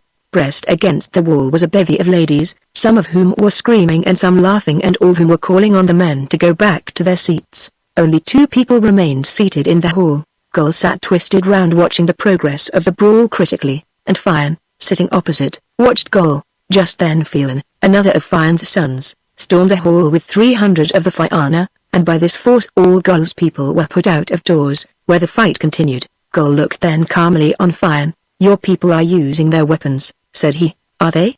Fian inquired as calmly, and as though addressing the air. "In the matter of weapons," said Gol, and the hard-fighting pillar of battle turned to where his arms hung on the wall behind him. He took his solid, well-balanced sword in his fist, over his left arm his ample, bossy shield, and, with another side look at Fian, he left the hall and charged irresistibly into the fray. Fian then arose. He took his accoutrements from the wall also and strode out. Then he raised the triumphant Fenian shout and went into the combat. That was no place for a sick person to be. It was not the corner which a slender-fingered woman would choose to do up her hair, nor was it the spot an ancient man would select to think quietly in. For the tumult of sword on sword, of axe on shield, the roar of the contending parties, the crying of wounded men, and the screaming of frightened women destroyed peace, and over all was the rallying cry of Gol MacMorna and the great shout of Fian. Then Fergus drew lips gathered about him all the poets of the Fianna, and they surrounded the combatants. They began to chant and intone long, heavy rhymes and incantations, until the rhythmic beating of their voices covered even the noise of war, so that the men stopped hacking and hewing, and let their weapons drop from their hands. These were picked up by the poets and a reconciliation was effected between the two parties. But Fian affirmed that he would make no peace with Clan Morna until the matter had been judged by the king, Cormac MacHart, and by his daughter Aelv, and by his son Kelba of Arnalife and by Fintan the chief poet. Gol agreed that the affair should be submitted to that court, and a day was appointed, a fortnight from that date, to meet at Dara of the kings for judgment. Then the hall was cleansed and the banquet recommenced. Of Fian's people 1,100 of men and women were dead, while of Gol's people 11 men and 50 women were dead. But it was through fight the women died, for not one of them had a wound or a bruise or a mark. Chapter 3. At the end of a fortnight Fian and Gol and the chief men of the Fianna attended at Dara. The king, his son and daughter, with Flahri, Feel, and Fintan MacBochna sat in the place of judgment, and Cormac called on the witnesses for evidence. Fian stood up, but the moment he did so Gol MacMorna arose also. "I object to Fian giving evidence," said he. "Why so?" the king asked. "Because in any matter that concerned me Fian would turn a lie into truth and the truth into a lie." "I do not think that is so," said Fian. "You see, he has already commenced it," cried Gol. "If you object to the testimony of the chief person present, in what way are we to obtain evidence?" the king demanded. "I," said Gol, "will trust to the evidence of Fergus Drew Lips. He is Fian's poet, and will tell no lie against his master. He is a poet, and will tell no lie against anyone. I agree to that, said Fian. I require, nevertheless, Gull continued, that Fergus should swear before the court, by his gods, that he will do justice between us. Fergus was accordingly sworn, and gave his evidence. He stated that Fian's brother Kell struck Conan MacMorna, that Gull's 2 sons came to help Conan, that Oscar went to help Kell, and with that Fian's people and the clan Morna rose at each other, and what had started as a brawl ended as a battle with 1100 of Fian's people and 61 of Gull's people dead. I marvel, said the king in a discontented voice, that, considering the numbers against them, the losses of clan Morna should be so small. Fian blushed when he heard that. Fergus replied, Gull MacMorna covered his people with his shield.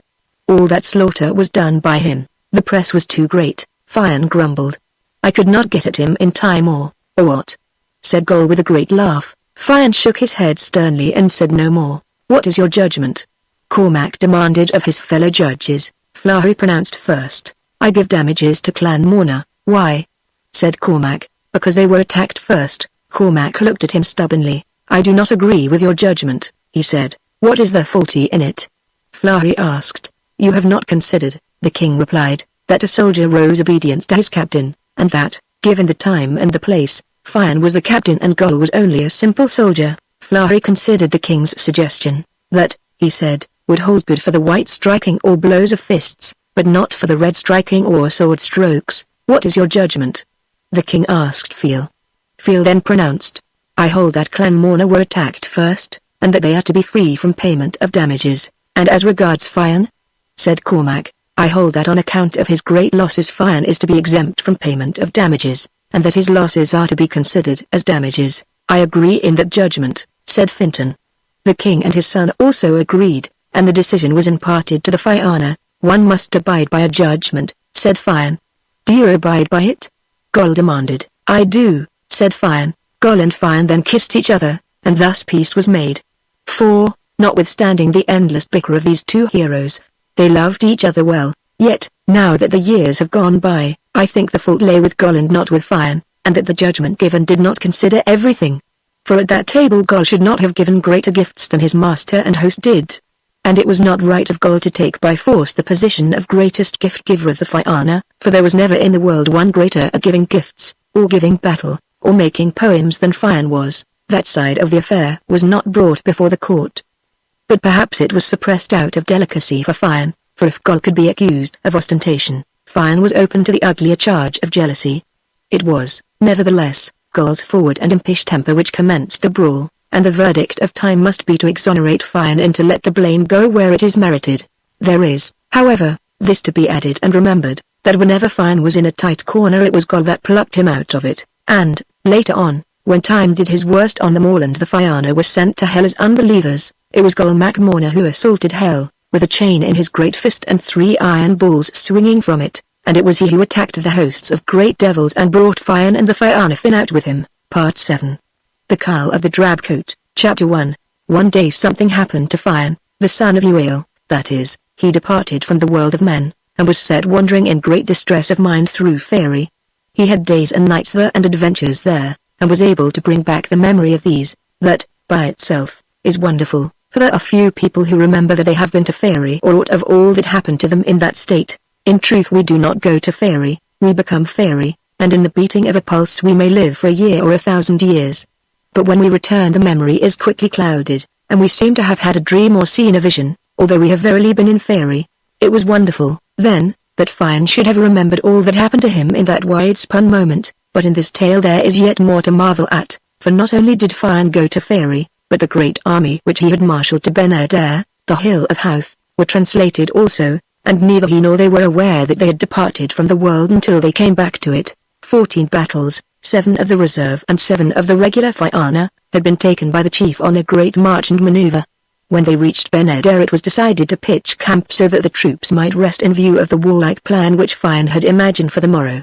The camp was chosen, and each squadron and company of the host were lodged into an appropriate place, so there was no overcrowding and no halt or interruption of the march, for where a company halted that was its place of rest, and in that place it hindered no other company, and was at its own ease. When this was accomplished the leaders of battalions gathered on a level, grassy plateau overlooking the sea, where a consultation began as to the next day's maneuvers, and during this discussion they looked often on the wide water that lay wrinkling and twinkling below them. A roomy ship under great press of sail was bearing on Ben-Adair from the east. Now and again, in a lull of a discussion, a champion would look and remark on the hurrying vessel, and it may have been during one of these moments that the adventure happened to Fion and the Fianna. "I wonder where that ship comes from?" said Conan idly. But no person could surmise anything about it beyond that it was a vessel well equipped for war. As the ship drew by the shore the watchers observed a tall man swing from the side by means of his spear shafts, and in a little while this gentleman was announced to Fion, and was brought into his presence. A sturdy, bellicose, forthright personage he was indeed. He was equipped in a wonderful solidity of armor, with a hard, carved helmet on his head, a splendid red-bossed shield swinging on his shoulder, a wide-grooved, straight sword clashing along his thigh. On his shoulders under the shield he carried a splendid scarlet mantle, over his breast was a great brooch of burnt gold, and in his fist he gripped a pair of thick-shafted, unburnished spears. Fion and the champions looked on this gentleman, and they admired exceedingly his bearing and equipment. "Of what blood are you, young gentleman?" Fion demanded, "and from which of the four corners of the world do you come?" "My name is Kull of the Iron," the stranger answered, "and I am son to the king of Thessaly." "What errand has brought you here?" "I do not go on errands," the man replied sternly, "but on the affairs that please me." "Be it so. What is the pleasing affair which brings you to this land?" "Since I left my own country I have not gone from a land or an island until it paid tribute to me and acknowledged my lordship." "And you have come to this realm," cried Fion, doubting his ears, "for tribute and sovereignty," growled that other, and he struck the haft of his spear violently on the ground. "By my hand," said Conan, "we have never heard of a warrior, however great, but his bier was found in Ireland, and the funeral songs of all such have been chanted by the women of this land." "By my hand and word," said the harsh stranger, "your talk makes me think of a small boy or of an idiot." "Take heed, sir," said Fion, "for the champions and great dragons of the Gael are standing by you, and around us there are 14 battles of the Fianna of Ireland. If all the Fianna who have died in the last 7 years were added to all that are now here," the stranger asserted, "I would treat all of these and those grievously, and would curtail their limbs and their lives." "It is no small boast," Conan murmured, staring at him. "It is no boast at all," said Kull, "and, to show my quality and standing, I will propose a deed to you." "Give out your deed," Fion commanded. "Thus," said Kull with cold savagery. "If you can find a man among your 14 battalions who can outrun or outwrestle or outfight me, I will take myself off to my own country, and will trouble you no more." And so harshly did he speak, and with such a belligerent eye did he stare, that dismay began to seize on the champions, and even Fion felt that his breath had halted. "It is spoken like a hero," he admitted after a moment, "and if you cannot be matched on those terms it will not be from a dearth of applicants." In running alone, Fion continued thoughtfully, "We have a notable champion, Celt Mac Ronan. This son of Ronan will not long be notable," the stranger asserted. "He can outstrip the Red Deer," said Conan. "He can outrun the wind," cried Fion. "He will not be asked to outrun the Red Deer or the wind," the stranger sneered. "He will be asked to outrun me," he thundered. "Produce this runner, and we shall discover if he keeps as great heart in his feet as he has made you think." "He is not with us," Conan lamented. "These notable warriors are never with us when the call is made," said the grim stranger. "By my hand," cried Fion, "he shall be here in no great time, for I will fetch him myself." "Be it so," said Kull. "And during my absence," Fion continued, "I leave this as a compact, that you make friends with the Fianna here present, and that you observe all the conditions and ceremonies of friendship." Kull agreed to that. "I will not hurt any of these people until you return," he said. Fion then set out towards Tara of the Kings, for he thought Celt Mac Ronan would surely be there, and if he is not there, said the champion to himself, then I shall find him at Seshkaran of the Fianna. Chapter 2. He had not gone a great distance from Ben-Adair when he came to an intricate, gloomy wood, where the trees grew so thickly and the undergrowth was such a sprout and tangle that one could scarcely pass through it. He remembered that a path had once been hacked through the wood, and he sought for this. It was a deeply scooped, hollow way, and it ran or wriggled through the entire length of the wood. Into this gloomy drain Fion descended and made progress, but when he had penetrated deeply in the dank forest he heard a sound of thumping and squelching footsteps, and he saw coming towards him a horrible, evil-visaged being, a wild, monstrous, yellow-skinned, big-boned giant, dressed in nothing but an ill-made, mud-plastered, drab-colored coat, which swelled and clapped against the calves of his big bare legs. On his stamping feet there were great brogues of boots that were shaped like, but were bigger than, a boat, and each time he put a foot down it squashed and squirted a barrelful of mud from the sunk road. Fian had never seen the like of this vast person, and he stood gazing on him, lost in a stare of astonishment. The great man saluted him. "All alone, Fian?" he cried. "How does it happen that not one Fenian of the Fianna is at the side of his captain?"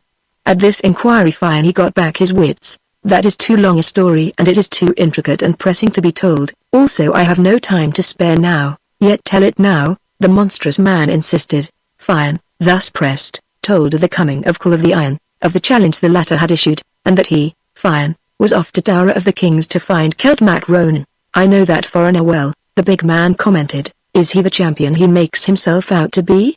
Fian inquired. "He can do twice as much as he said he would do," the monster replied. "He won't outrun Mac-Ronan," Fian asserted. The big man jeered. "Say that he won't outrun a hedgehog, dear heart. This Kull will end the course by the time your Celt begins to think of starting." "Then," said Fian, "I no longer know where to turn, or how to protect the honor of Ireland. I know how to do these things," the other man commented with a slow nod of the head. "If you do," Fian pleaded, "tell it to me upon your honor." "I will do that." The man replied. "Do not look any further for the Rustenede, slow-trotting son of Ronan," he continued, "but ask me to run your race, and, by this hand, I will be first to the post." At this the chief began to laugh. "My good friend, you have work enough to carry the 2 tons of mud that are plastered on each of your coat-tails, to say nothing of your weighty boots." "By my hand," the man cried, "there is no person in Ireland but myself can win that race. I claim a chance." Fian agreed then. "Be it so," said he. "And now, tell me your name." "I am known as the Carl of the Drab Coat." "All names are names," Fian responded, "and that also is a name." They returned then to Ben Adair. Chapter 3. When they came among the host, the men of Ireland gathered about the vast stranger. And there were some who hid their faces in their mantles so that they should not be seen to laugh. And there were some who rolled along the ground in merriment, and there were others who could only hold their mouths open and crook their knees and hang their arms and stare dumbfoundedly upon the stranger, as though they were utterly dazed. Kull of the Iron came also on the scene, and he examined the stranger with close and particular attention. "What in the name of the devil is this thing?" he asked of Fian. "Dear heart," said Fian, "this is the champion I am putting against you in a race." Kull of the Iron grew purple in the face, and he almost swallowed his tongue through wrath. "Until the end of eternity," he roared, "and until the very last moment of doom I will not move 1 foot in a race with this greasy, big-hoofed, ill-assembled resemblance of a beggarman." But at this the Carl burst into the roar of laughter, so that the eardrums of the warriors present almost burst inside of their heads. "Be reassured, my darling, I am no beggarman, and my quality is not more gross than is the blood of the most delicate prince in this assembly. You will not evade your challenge in that way, my love, and you shall run with me or you shall run to your ship with me behind you." "What length of course do you propose, dear heart?" "I never run less than 60 miles, Kull replied sullenly. "It is a small run," said the Carl, "but it will do. From this place to the Hill of the Rushes, Slieveljacre of Munster, is exactly 60 miles. Will that suit you?" "I don't care how it is done," Kull answered. "Then," said the Carl, "we may go off to Slieveljacre now, and in the morning we can start our race there to here." "Let it be done that way," said Kull.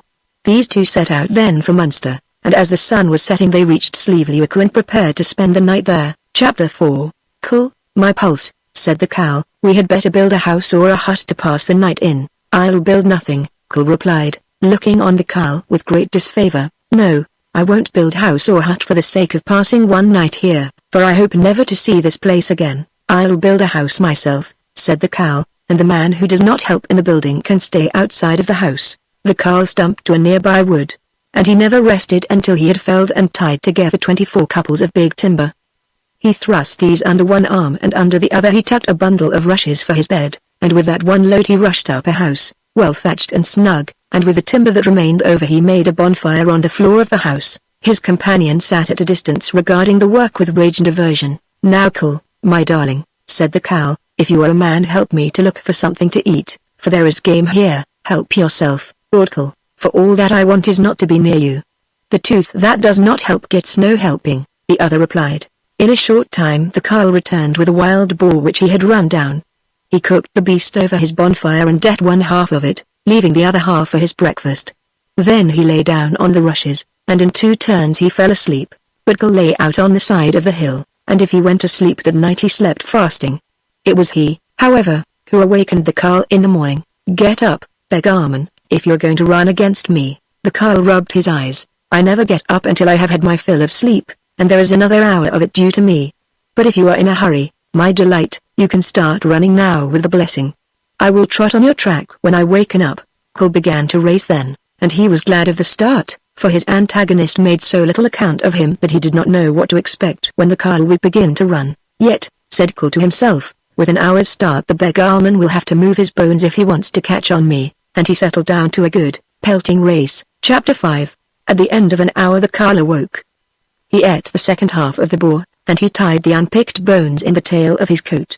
Then with a great rattling of the boar's bones he started. It is hard to tell how he ran or at what speed he ran, but he went forward in great two-legged jumps, and at times he moved in immense one-legged, mud-spattering hops, and at times again, with wide-stretched, far-flung, terrible tramping, space-destroying legs he ran. He left the swallows behind as if they were asleep. He caught up on a red deer, jumped over it, and left it standing. The wind was always behind him, for he outran it every time, and he caught up in jumps and bounces on Carl of the Iron, although Carl was running well, with his fists up and his head back and his two legs flying in and out so vigorously that you could not see them because of that speedy movement, trotting by the side of Carl. The Carl thrust a hand into the tail of his coat and pulled out a fistful of red bones. Here, my heart, is a meaty bone, said he, for you fasted all night, poor friend, and if you pick a bit off the bone your stomach will get a rest. Keep your filth, beggarman, the other replied, for I would rather be hanged than gnaw on a bone that you have browsed. Why don't you run, my pulse? Said the Carl earnestly. Why don't you try to win the race? Carl then began to move his limbs as if they were the wings of a fly, or the fins of a little fish, or as if they were the 6 legs of a terrified spider. I'm running, he gasped. But try and run like this, the Carl admonished, and he gave a wriggling bound and a sudden outstretching and scurrying of shanks, and he disappeared from Carl's sight in one wild spatter of big boots. Despair fell on Carl of the Iron, but he had a great heart. I will run until I burst, he shrieked, and when I burst, may I burst to a great distance, and may I trip that beggar man up with my burstings and make him break his leg. He settled then to a determined, savage, implacable trot. He caught up on the Carl at last, for the latter had stopped to eat blackberries from the bushes on the road, and when he drew nigh, Carl began to jeer and sneer angrily at the Carl, who lost the tails of his coat. He roared, "Don't ask riddles of a man that's eating blackberries." The Carl rebuked him. "The dog without a tool and the coat without a tail," cried Carl. "I give it up." The Carl mumbled. "It's yourself, beggarman," jeered Carl. "I am myself." The Carl gurgled through a mouthful of blackberries, "And as I am myself, how can it be myself?" "That is a silly riddle," he burbled. "Look at your coat, tub of grease." The Carl did so. "My faith," said he, "where are the 2 tails of my coat?" "I could smell one of them and it wrapped around a little tree 30 miles back," said Carl, "and the other one was dishonoring a bush 10 miles behind that. It is bad luck to be separated from the tails of your own coat," the Carl grumbled. "I'll have to go back for them. Wait here, beloved, and eat blackberries until I come back, and we'll both start fair." "Not half a second will I wait," Carl replied, and he began to run towards Ben Adair as a lover runs to his maiden or as a bee flies to his hive. "I haven't had half my share of blackberries either," the Carl lamented as he started to run backwards for his coattails. He ran determinedly on that backward journey, and as the path he had travelled was beaten out as if it had been trampled by 100 bulls yoked neck to neck, he was able to find the 2 bushes and the 2 coattails. He sewed them on his coat, then he sprang up, and he took to a fit and a vortex and an exasperation of running for which no description may be found. The thumping of his big boots grew as continuous as the pattering of hailstones on a roof, and the wind of his passage blew trees down. The beasts that were ranging beside his path dropped dead from concussion, and the steam that snored from his nose blew birds into bits and made great lumps of cloud fall out of the sky. He again caught up on Carl, who was running with his head down and his toes up. "If you won't try to run, my treasure," said the Carl, "you will never get your tribute." And with that he incensed and exploded himself into an eye-blinding, continuous, waggling complexity of boots that left Carl behind him in a flash. "I will run until I burst," sobbed Carl, and he screwed agitation and despair into his legs until he hummed and buzzed like a blue bottle on a window. 5 miles from Ben Adair the Carl stopped, for he had again come among blackberries. He ate of these until he was no more than a sack of juice, and when he heard the humming and buzzing of Carl of the Iron he mourned and lamented that he could not wait to eat his fill. He took off his coat, stuffed it full of blackberries, swung it on his shoulders, and went bounding stoutly and nimbly for Ben Adair. Chapter 6. It would be hard to tell of the terror that was in Fian's breast and in the hearts of the Fianna while they attended the conclusion of that race. They discussed it unendingly, and at some moment of the day a man upbraided Fian because he had not found Celt the son of Ronan as had been agreed on. "There is no one can run like Celt," one man averred. "He covers the ground," said another. "He is light as a feather, swift as a stag, lunged like a bull, laid like a wolf, he runs." These things were said to Fian, and Fian said these things to himself. With every passing minute a drop of lead thumped down into every heart, and a pang of despair stabbed up to every brain. "Go," said Fian to a hawk-eyed man, "go to the top of this hill and watch for the coming of the racers," and he sent lithe men with him so that they might run back in endless succession with the news. The messengers began to run through his tent at minute intervals calling nothing, nothing, nothing, as they paused and darted away, and the words, nothing, nothing, nothing, began to drowse into the brains of every person present. "What can we hope from that Carl?" a champion demanded savagely. "Nothing," cried a messenger who stood instead. "A clump," cried a champion. "A hog," said another. "A flat-footed, little-handed, big-bellied, lazy-boned pork." "Did you think, Fian, that a whale could swim on land, or what did you imagine that lump could do?" "Nothing," cried a messenger, and was sped as he spoke. Rage began to gnaw in Fian's soul, and a red haze danced and flickered before his eyes. His hands began to twitch and a desire crept over him to seize on champions by the neck, and to shake and worry and rage among them like a wild dog raging among sheep. He looked on one, and yet he seemed to look on all at once. "Be silent," he growled.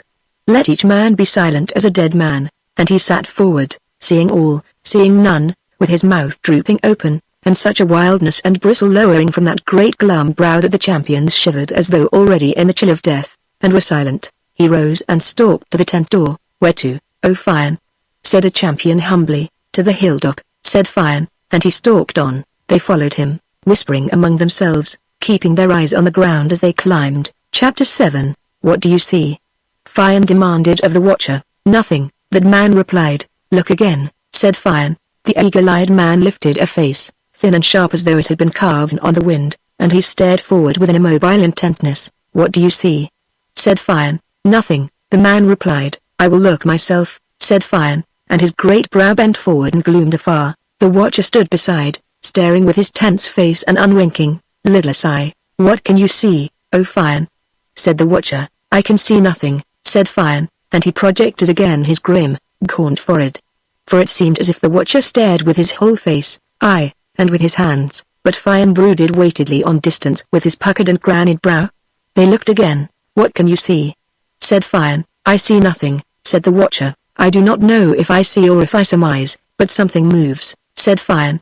"There is a trample," he said. The watcher became then an eye, a rigidity, an intense outthrusting and ransacking of thin-spun distance. At last he spoke. "There is a dust," he said, and at that the champions gazed also, straining hungrily afar, until their eyes became filled with a blue darkness and they could no longer see even the things that were close to them. "I," cried Conan triumphantly, "I see a dust," and "I," cried another, and "I see a man," said the eagle-eyed watcher, and again they stared, until their straining eyes grew dim with tears and winks, and they saw trees that stood up and sat down, and fields that wobbled and spun round and round in a giddily swirling world. "There is a man," Conan roared. "A man there is," cried another, "and he is carrying a man on his back," said the watcher. "It is Carl of the Iron carrying the Carl on his back," he groaned, "the great pork." A man gritted. "The no-good," sobbed another, "the lean-hearted, thick-thighed, ramshackle, muddle-headed, hog," screamed a champion, and he beat his fists angrily against a tree, but the eagle-eyed watcher watched until his eyes narrowed and became pinpoints, and he ceased to be a man and became an optic. "Wait," he breathed, "wait until I screw into 1 inch of sight," and they waited, looking no longer on that scarcely perceptible speck in the distance, but straining upon the eye of the watcher as though they would penetrate it and look through it. "It is the cow," he said, carrying something on his back, and behind him again there is a dust. "Are you sure?"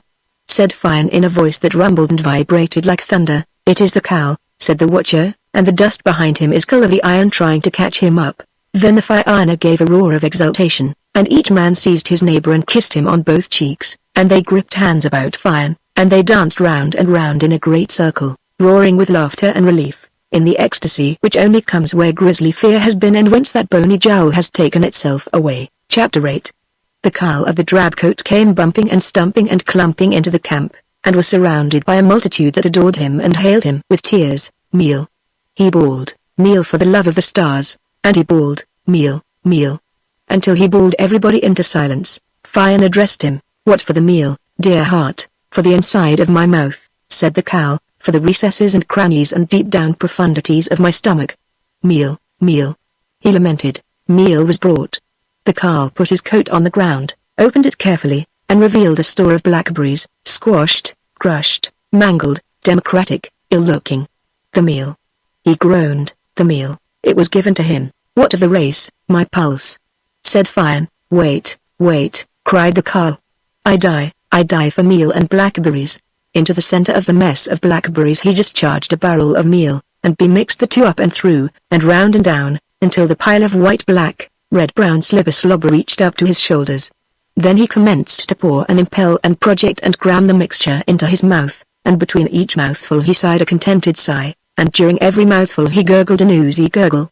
But while Fian and the Fianna stared like lost minds upon the cow, there came a sound of buzzing, as if a hornet or a queen of the wasps or a savage, steep-winged griffin was hovering about them, and looking away they saw Cull of the Iron charging on them with a monstrous extension and scurry of his legs. He had a sword in his hand, and there was nothing in his face but redness and ferocity. Fear fell like night around the Fianna, and they stood with slack knees and hanging hands waiting for death. But the Carl lifted a pawful of his oozy slop and discharged this at Cull with such a smash that the man's head spun off his shoulders and hopped along the ground. The Carl then picked up the head and threw it at the body with such aim and force that the neck part of the head jammed into the neck part of the body and stuck there. As good a head as ever, you would have said, but that it bad got twisted the wrong way round.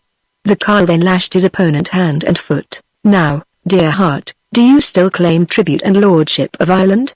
Said he. Let me go home, groaned Cull. I want to go home. Swear by the sun and moon, if I let you go home, that you will send to Fian, yearly and every year, the rent of the land of Thessaly. I swear that, said Cull, and I would swear anything to get home. The Carl lifted him then and put him sitting into his ship. Then he raised his big boot and gave the boat a kick that drove it 7 leagues out into the sea, and that was how the adventure of Cull of the Iron finished. Who are you, sir? Said Fian to the Carl, but before answering the Carl's shape changed into one of splendor and delight. I am ruler of the She of Rutcruachan, he said. Then Fian Macuil made a feast and a banquet for the jovial god, and with that the tale is ended of the king of Thessaly's son in the Carl of the Drabcoat. Part 8. The Enchanted Cave of Seshkaran, Chapter 1. Fian Macuil was the most prudent chief of an army in the world. But he was not always prudent on his own account. Discipline sometimes irked him, and he would then take any opportunity that presented for an adventure, for he was not only a soldier, he was a poet also, that is, a man of science, and whatever was strange or unusual had an irresistible attraction for him. Such a soldier was he that, single-handed, he could take the Fianna out of any hole they got into, but such an inveterate poet was he that all the Fianna together could scarcely retrieve him from the abysses into which he tumbled. It took him to keep the Fianna safe, but it took all the Fianna to keep their captain out of danger.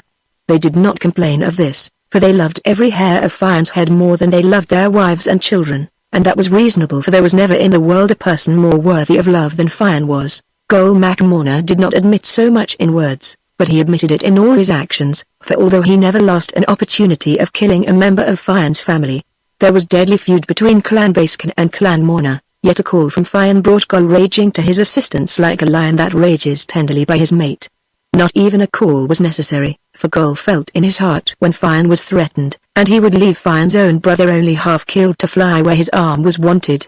He was never thanked, of course, for although Fian loved Gol he did not like him, and that was how Gol felt towards Fian. Fian, with Con the Swearer and the dogs Bran and Sulan, was sitting on a hunting mound at the top of Seshkaran.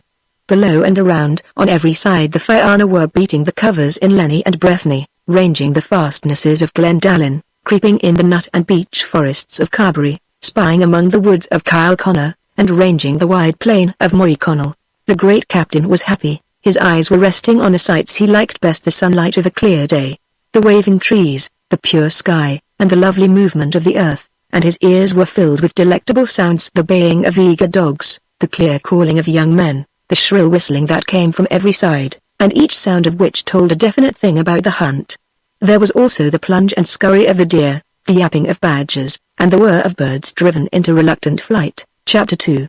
Now the king of the Shire of Seshkaran, Conaran, son of Imidel, was also watching the hunt, but Fian did not see him, for we cannot see the people of Fairy until we enter their realm, and Fian was not thinking of Fairy at that moment. Conaran did not like Fian, and, seeing that the great champion was alone, save for Conan and the two hounds Bran and Sulan, he thought the time had come to get Fian into his power. We do not know what Fian had done to Conaran, but it must have been bad enough, for the king of the Shire of Seshkotran was filled with joy at the sight of Fian thus close to him, thus unprotected, thus unsuspicious. This Conaran had 4 daughters. He was fond of them and proud of them, but if one were to search the Shies of Ireland or the land of Ireland, the equal of these 4 would not be found for ugliness and bad humor and twisted temperaments. Their hair was black as ink and tough as wire. It stuck up and poked out and hung down about their heads in bushes and spikes and tangles. Their eyes were bleary and red. Their mouths were black and twisted, and in each of these mouths there was a hedge of curved yellow fangs. They had long scraggy necks that could turn all the way round like the neck of a hen. Their arms were long and skinny and muscular, and at the end of each finger they had a spiked nail that was as hard as horn and as sharp as a briar. Their bodies were covered with a bristle of hair and fur and fluff, so that they looked like dogs in some parts and like cats in others, and in other parts again they looked like chickens. They had moustaches poking under their noses and woolly wads growing out of their ears, so that when you looked at them the first time you never wanted to look at them again, and if you had to look at them a second time you were likely to die of the sight. They were called Keveg, Killen, and Iran. The 4th daughter, Iarnak, was not present at that moment, so nothing need be said of her yet. Conran called these 3 to him. Fian is alone, said he.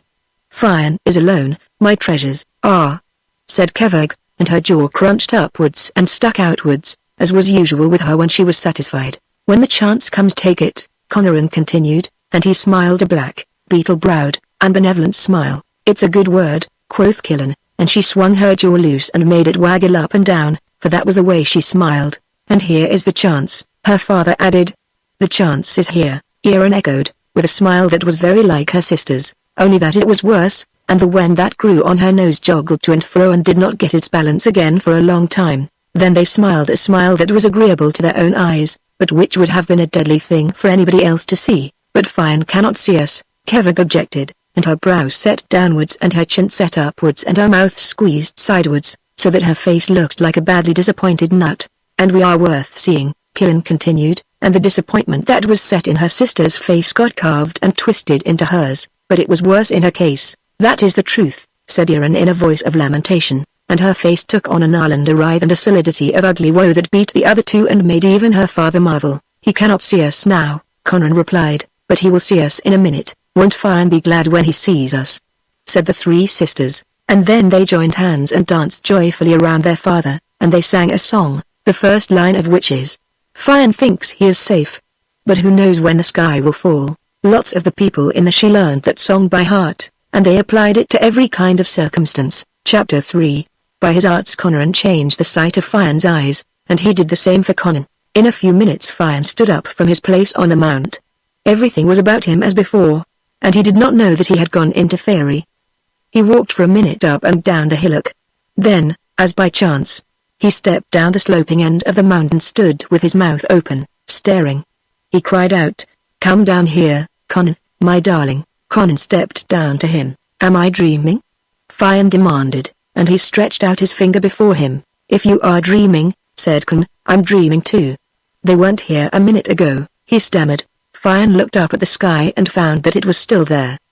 He stared to one side and saw the trees of Kyle Connor waving in the distance.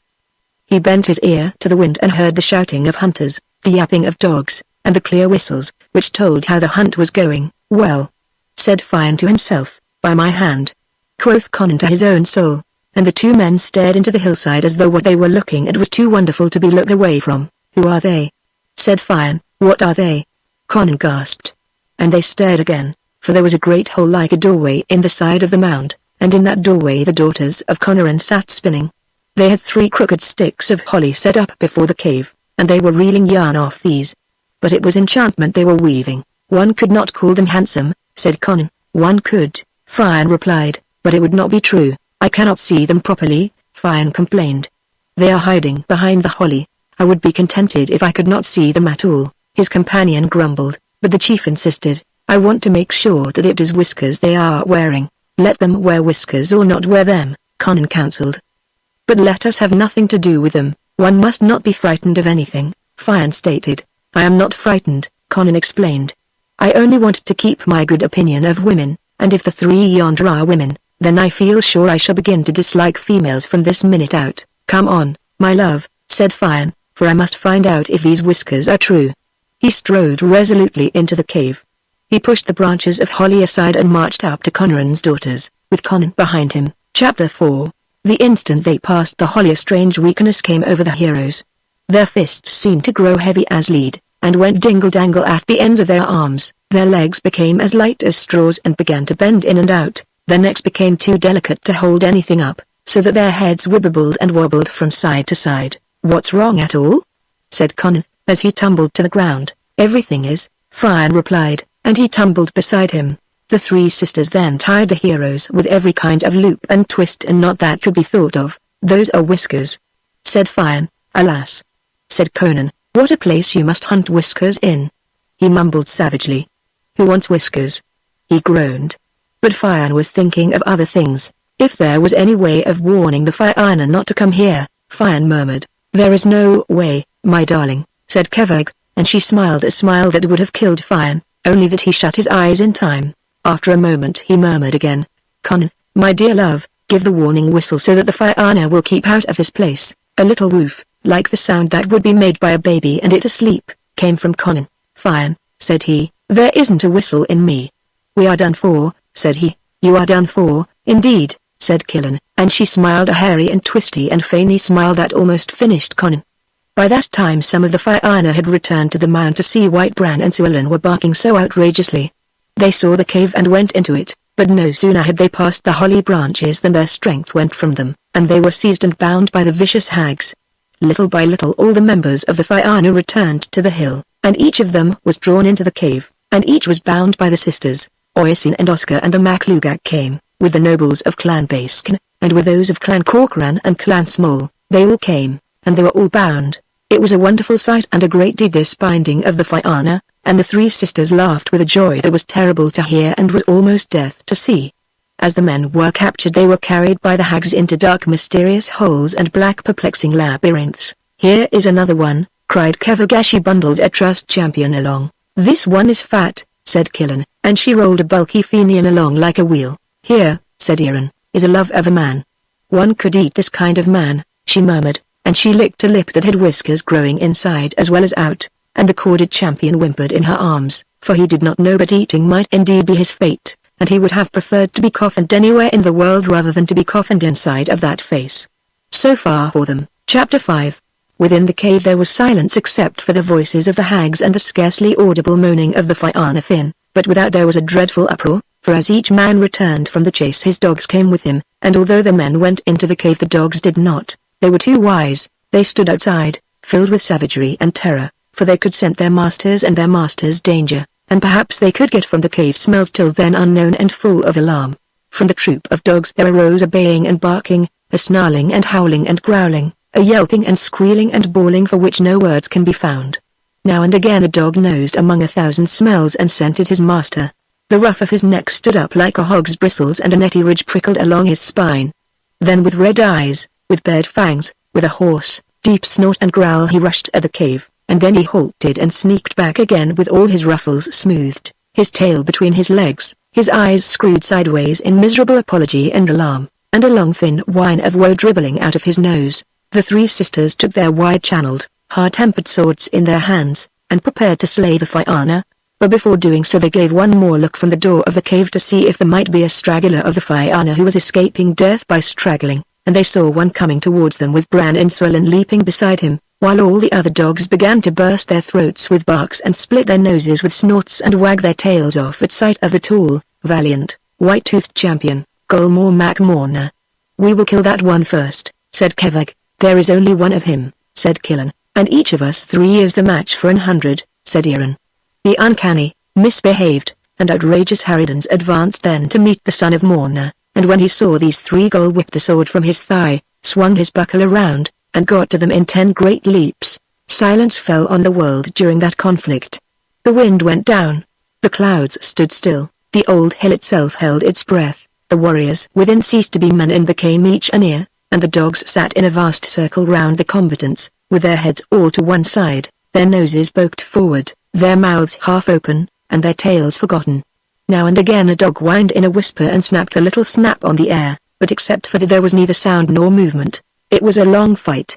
It was a hard and a tricky fight, and Gol won it by bravery and strategy and great good luck, for with one shrewd slice of his blade he carved two of these mighty termagants into equal halves, so that there were noses and whiskers to his right hand and knees and toes to his left, and that stroke was known afterwards as one of the three great sword strokes of Ireland. The third hag, however, had managed to get behind Gol, and she leapt onto his back with the bound of a panther, and hung here with the skillful, many-legged, tight-twisted clutching of a spider. But the great champion gave a twist of his hips and a swing of his shoulders that whirled her around him like a sack. He got her on the ground and tied her hands with the straps of a shield, and he was going to give her the last blow when she appealed to his honor and bravery. "I put my life under your protection," said she. "And if you let me go free I will lift the enchantment from the Fianna and will give them all back to you again." "I agree to that," said Gol, and he untied her straps. The harridan did as she had promised, and in a short time Fianna and Oisin and Oscar and Conan were released, and after that all the Fianna were released. Chapter 6. As each man came out of the cave he gave a jump and a shout, the courage of the world went into him and he felt that he could fight 20. But while they were talking over the adventure and explaining how it had happened, a vast figure strode over the side of the hill and descended among them. It was Conaran's fourth daughter. If the other three had been terrible to look on, this one was more terrible than the three together. She was clad in iron plate, and she had a wicked sword by her side and a knobby club in her hand. She halted by the bodies of her sisters, and bitter tears streamed down into her beard. "Alas, my sweet ones," said she, "I am too late," and then she stared fiercely at Fianna. "I demand a combat," she roared. "It is your right," said Fianna. He turned to his son, "Oisin, my heart, kill me this honorable hag." But for the only time in his life Oisin shrank from a combat. "I cannot do it," he said, "I feel too weak." Fianna was astounded. "Oscar," he said, "will you kill me this great hag?" Oscar stammered miserably. "I would not be able to," he said. Conan also refused, and so did Celt Macron and Maclugach, for there was no man there but was terrified by the sight of that mighty and valiant harridan. Fianna rose to his feet. "I will take this combat myself," he said sternly, and he swung his buckler forward and stretched his right hand to the sword. But at that terrible sight Gol Morna blushed deeply and leapt from the ground. "No, no," he cried, "no, my soul, Fianna, this would not be a proper combat for you. I take this fight. You have done your share, Gol," said the captain. "I should finish the fight I began," Gol continued, "for it was I who killed the two sisters of this valiant hag, and it is against me the feud lies." "That will do for me," said the horrible daughter of Conaran. "I will kill Gol Morna first, and after that I will kill Fianna, and after that I will kill every Fenian of the Fianna Finn." "You may begin, Gol," said Fianna, "and I give you my blessing." Gol then strode forward to the fight, and the hag moved against him with equal alacrity. In a moment the heavens rang to the clash of swords on bucklers. It was hard to withstand the terrific blows of that mighty female, for her sword played with the quickness of lightning and smote like the heavy crashing of a storm. But into that din and encirclement Gol pressed and ventured, steady as a rock in water, agile as a creature of the sea, and when one of the combatants retreated it was the hag that gave backwards. As her foot moved a great shout of joy rose from the Fianna.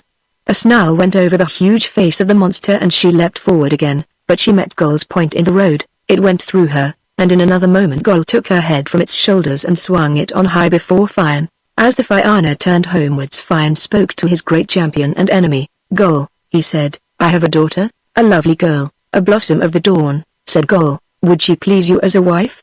The chief demanded. "She would please me," said Gol. "She is your wife," said Fianna, but that did not prevent Gol from killing Fianna's brother Kell later on, nor did it prevent Fianna from killing Gol later on again, and the last did not prevent Gol from rescuing Fianna out of hell when the Fianna Finn was sent there under the new god. Nor is there any reason to complain or to be astonished at these things, for it is a mutual world we live in, a give-and-take world, and there is no great harm in it. Part 9. Bakuma of the White Skin, Chapter 1. There are more worlds than one, and in many ways they are unlike each other. But joy and sorrow, or, in other words, good and evil, are not absent in their degree from any of the worlds, for wherever there is life there is action, and action is but the expression of one or other of these qualities. After this earth there is the world of the She. Beyond it again lies the many-colored land. Next comes the land of wonder, and after that the land of promise awaits us. You will cross clay to get into the She, you will cross water to attain the many-colored land, fire must be passed ere the land of wonder is attained, but we do not know what will be crossed for the fourth world. This adventure of Connecticut the 100 Fighter and his son Art was by the way of water, and therefore he was more advanced in magic than Fian was, all of whose adventures were by the path of clay and into fairy only, but Connecticut was the High King and so the Arch-Magician of Ireland. A council had been called in the many-colored land to discuss the case of a lady named Bikima Knisgel, that is, Bikima of the white skin, the daughter of Oganinva. She had run away from her husband Labrade and had taken refuge with Gadia, one of the sons of Manan and Makla, the god of the sea, and the ruler, therefore, of that sphere. It seems, then, that there is marriage in two other spheres. In the She matrimony is recorded as being parallel in every respect with earth marriage, and the desire which urges to it seems to be as violent and inconstant as it is with us, but in the many-colored land marriage is but a contemplation of beauty, a brooding and meditation wherein all grosser desire is unknown and children are born to sinless parents. In the She the crime of Bikima would have been lightly considered, and would have received none or but a nominal punishment, but in the second world a horrid gravity attaches to such a lapse, and the retribution meted is implacable and grim.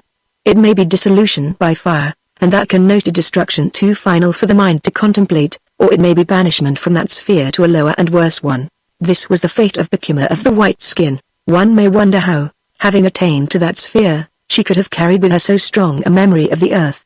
It is certain that she was not a fit person to exist in the many-colored land, and it is to be feared that she was organized too grossly even for life in the She. She was an earth woman, and she was banished to the earth. Word was sent to the She's of Ireland that this lady should not be permitted to enter any of them, from which it would seem that the ordinances of the She come from the higher world, and, it might follow, that the conduct of earth lies in the She. In that way, the gates of her own world and the innumerable doors of fairy being closed against her, Bikima was forced to appear in the world of men. It is pleasant, however, notwithstanding her terrible crime and her woeful punishment, to think how courageous she was. When she was told her sentence, nay, her doom, she made no outcry, nor did she waste any time in sorrow. She went home and put on her nicest clothes. She wore a red satin smock, and, over this, a cloak of green silk out of which long fringes of gold swung and sparkled, and she had light sandals of white bronze on her thin, shapely feet. She had long soft hair that was yellow as gold, and soft as the curling foam of the sea. Her eyes were wide and clear as water and were grey as a dove's breast. Her teeth were white as snow and of an evenness to marvel at. Her lips were thin and beautifully curved, red lips in truth, red as winter berries and tempting as the fruits of summer. The people who superintended her departure said mournfully that when she was gone there would be no more beauty left in their world. She stepped into a coracle, it was pushed on the enchanted waters, and it went forward, world within world, until land appeared, and her boat swung in low tide against a rock at the foot of Ben Adair. So far for her. Chapter 2. Connecticut the 100 Fighter, Ardria of Ireland, was in the lowest spirits that can be imagined, for his wife was dead. He had been Ardri for 9 years, and during his term the corn used to be reaped 3 times in each year, and there was full and plenty of everything. There are few kings who can boast of more kingly results than he can, but there was sore trouble in store for him. He had been married to Ithne, the daughter of Brilliant Bin, King of Norway, and, next to his subjects, he loved his wife more than all that was lovable in the world. But the term of man and woman, of king or queen, is set in the stars, and there is no escaping doom for anyone, so, when her time came, Ithne died. Now there were 3 great burying places in Ireland: the Brug of the Boyne in Ulster, over which Angus-Og is chief and god, the She Mound of Cruachan, where Etharlan Buell presides over the underworld of Connacht, and Tailton, in Royal Meath. It was in this last, the sacred place of his own lordship, that Connecticut laid his wife to rest. Her funeral games were played during 9 days. Her keen was sung by poets and harpers, and a cairn 10 acres wide was heaved over her clay. Then the keening ceased and the games drew to an end. The princes of the 5 provinces returned by horse or by chariot to their own places. The concourse of mourners melted away, and there was nothing left by the great cairn but the sun that dozed upon it in the daytime, the heavy clouds that brooded on it in the night, and the desolate, memoried king. For the dead queen had been so lovely that Connecticut could not forget her. She had been so kind at every moment that he could not but miss her at every moment. But it was in the council chamber and the judgment hall that he most bonded her memory. For she had also been wise, and lacking her guidance, all grave affairs seemed graver. shadowing each day and going with him to the pillow at night. The trouble of the king becomes the trouble of the subject, for how shall we live if judgment is withheld, or if faulty decisions are promulgated? Therefore, with the sorrow of the king, all Ireland was in grief, and it was the wish of every person that he should marry again. Such an idea, however, did not occur to him, for he could not conceive how any woman should fill the place his queen had vacated. He grew more and more despondent, and less fitted to cope with affairs of state, and one day he instructed his son Art to take the rule during his absence, and he set out for Benedere, for a great wish had come upon him to walk beside the sea, to listen to the roll and boom of long, grey breakers, to gaze on an unfruitful, desolate wilderness of waters, and to forget in those sights all that he could forget, and if he could not forget then to remember all that he should remember. He was thus gazing and brooding when one day he observed a coracle drawing to the shore. A young girl stepped from it and walked to him among black boulders and patches of yellow sand. Chapter 3. Being a king he had authority to ask questions. Connecticut asked her, therefore, all the questions that he could think of, for it is not every day that a lady drives from the sea, and she wearing a golden fringed cloak of green silk through which a red satin smock peeped at the openings. She replied to his questions, but she did not tell him all the truth, for, indeed, she could not afford to. She knew who he was, for she retained some of the powers proper to the worlds she had left, and as he looked on her soft yellow hair and on her thin red lips, Connecticut recognized, as all men do, that one who is lovely must also be good, and so he did not frame any inquiry on that count, for everything is forgotten in the presence of a pretty woman, and a magician can be bewitched also. She told Connecticut that the fame of his son Art had reached even the many-colored land, and that she had fallen in love with the boy. This did not seem unreasonable to one who had himself ventured much in fairy, and who had known so many of the people of that world leave their own land for the love of a mortal. "What is your name, my sweet lady?" said the king. "I am called Delvecombe, Fair Shape, and I am the daughter of Morgan," she replied. "I have heard much of Morgan," said the king. "He is a very great magician." During this conversation Connecticut had been regarding her with the minute freedom which is right only in a king. At what precise instant he forgot his dead consort we do not know, but it is certain that at this moment his mind was no longer burdened with that dear and lovely memory. His voice was melancholy when he spoke again. "You love my son, who could avoid loving him?" she murmured. "When a woman speaks to a man about the love she feels for another man she is not liked. And," he continued, "when she speaks to a man who has no wife of his own about her love for another man then she is disliked." "I would not be disliked by you," Bekima murmured. "Nevertheless," said he regally, "I will not come between a woman and her choice." "I did not know you lacked a wife," said Bekima, "but indeed she did. You know it now," the king replied sternly. "What shall I do?" she inquired. "Am I to wed you or your son? You must choose," Connecticut answered. "If you allow me to choose it means that you do not want me very badly," said she with a smile. "Then I will not allow you to choose," cried the king, "and it is with myself you shall marry." He took her hand in his and kissed it. "Lovely is this pale thin hand. Lovely is the slender foot that I see in a small bronze shoe," said the king. After a suitable time she continued, "I should not like your son to be at Dara when I am there, or for a year afterwards, for I do not wish to meet him until I have forgotten him and have come to know you well. I do not wish to banish my son." The king protested. "It would not really be a banishment," she said. "A prince's duty could beset him, and in such an absence he would improve his knowledge both of Ireland and of men.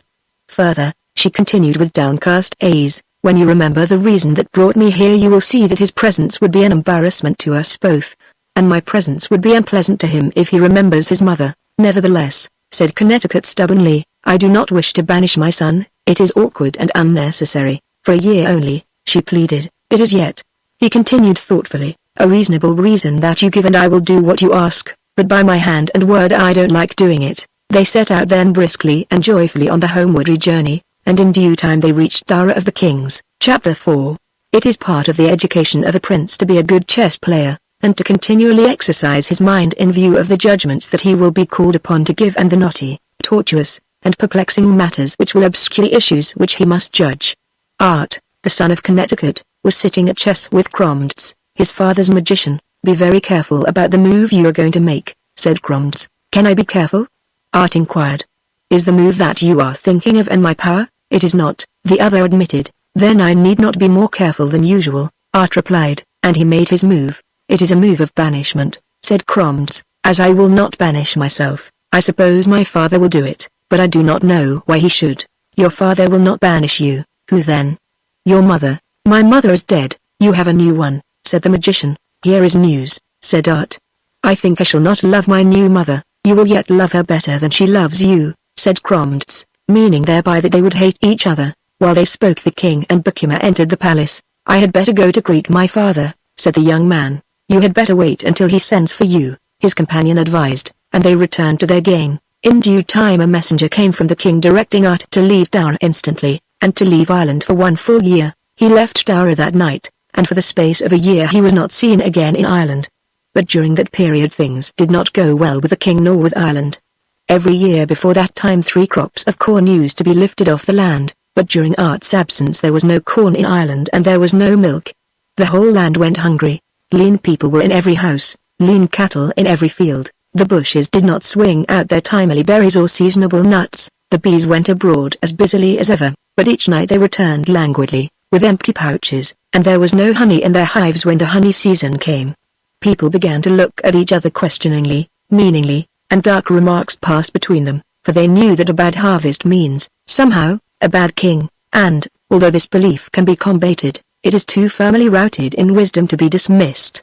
The poets and magicians met to consider why this disaster should have befallen the country, and by their arts they discovered the truth about the king's wife, and that she was Bakuma of the white skin, and they discovered also the cause of her banishment from the many-colored land that is beyond the sea, which is beyond even the grave. They told the truth to the king, but he could not bear to be parted from that slender-handed, gold-haired, thin-lipped, blithe enchantress, and he required them to discover some means whereby he might retain his wife and his crown. There was a way, and the magicians told him of it. If the son of a sinless couple can be found, and if his blood be mixed with the soul of Tara, the blight and ruin will depart from Ireland, said the magicians. "If there is such a boy I will find him," cried the 100 fighter. At the end of a year Art returned to Tara. His father delivered to him the scepter of Ireland, and he set out on a journey to find the son of a sinless couple such as he had been told of. Chapter 5. The High King did not know where exactly he should look for such a savior, but he was well educated and knew how to look for whatever was lacking. This knowledge will be useful to those upon whom a similar duty should ever devolve. He went to Ben Eder. He stepped into a coracle and pushed out to the deep, and he permitted the coracle to go as the winds and the waves directed it. In such a way he voyaged among the small islands of the sea until he lost all that knowledge of his course and was adrift far out in ocean. He was under the guidance of the stars and the great luminaries. He saw black seals that stared and barked and dived dancingly, with the round turn of a bow and the forward onset of an arrow. Great whales came heaving from the green-hued void, blowing a wave of the sea high into the air from their noses and smacking their wide flat tails thunderously on the water. Porpoises went snorting past in bands and clans. Small fish came sliding and flickering, and all the outlandish creatures of the deep rose by his bobbing craft and swirled and sped away. Wild storms howled by him so that the boat climbed painfully to the sky on a mile-high wave, balanced for a tense moment on its level top, and sped down the glassy side as a stone goes furiously from a sling. Or, again, caught in the chop of a broken sea, it stayed shuddering and backing, while above his head there was only a low sad sky, and around him the lap and wash of grey waves that were never the same and were never different. After long staring on the hungry nothingness of air and water he would stare on the skin-stretched fabric of his boat as on a strangeness, or he would examine his hands and the texture of his skin and the stiff black hairs that grew behind his knuckles and sprouted around his ring, and he found in these things newness and wonder. Then, when days of storm had passed, the low grey clouds shivered and cracked in 1,000 places, each grim islet went scudding to the horizon as though terrified by some great breadth. And when they had passed he stared into vast after vast of blue infinity, in the depths of which his eyes stayed and could not pierce, and wherefrom they could scarcely be withdrawn. A sunbeam thence that filled the air with sparkle and the sea with 1,000 lights, and looking on these he was reminded of his home at Tara, of the columns of white and yellow bronze that blazed out sunnily on the sun, and the red and white and yellow painted roofs that beamed at and astonished the eye. Sailing thus, lost in a succession of days and nights, of winds and calms, he came at last to an island. His back was turned to it, and long before he saw it he smelled it and wondered, for he had been sitting as in a daze, musing on a change that had seemed to come in his changeless world, and for a long time he could not tell what that was which made a difference on the salt-whipped wind or why he should be excited. For suddenly he had become excited and his heart leapt in violent expectation. "It is an October smell," he said. "It is apples that I smell." He turned then and saw the island, fragrant with apple trees, sweet with wells of wine, and, hearkening towards the shore, his ears, dulled yet with the unending rhythms of the sea, distinguished and were filled with song, for the isle was, as it were, a nest of birds, and they sang joyously, sweetly, triumphantly. He landed on that lovely island, and went forward under the darting birds, under the apple boughs, skirting fragrant lakes about which were woods of the sacred hazel and into which the nuts of knowledge fell and swam, and he blessed the gods of his people because of the ground that did not shiver and because of the deeply rooted trees that could not gad or budge. Chapter 6.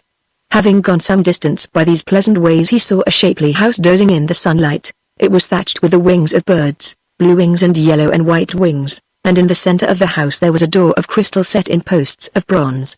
The queen of this island lived there, Rygru, large-eyed, the daughter of Loden, and wife of Derdigamra. She was seated on a crystal throne with her son Segda by her side, and they welcomed the High King courteously. There were no servants in this palace, nor was the need for them. The High King found that his hands had washed themselves, and when later on he noticed that food had been placed before him he noticed also that it had come without the assistance of servile hands.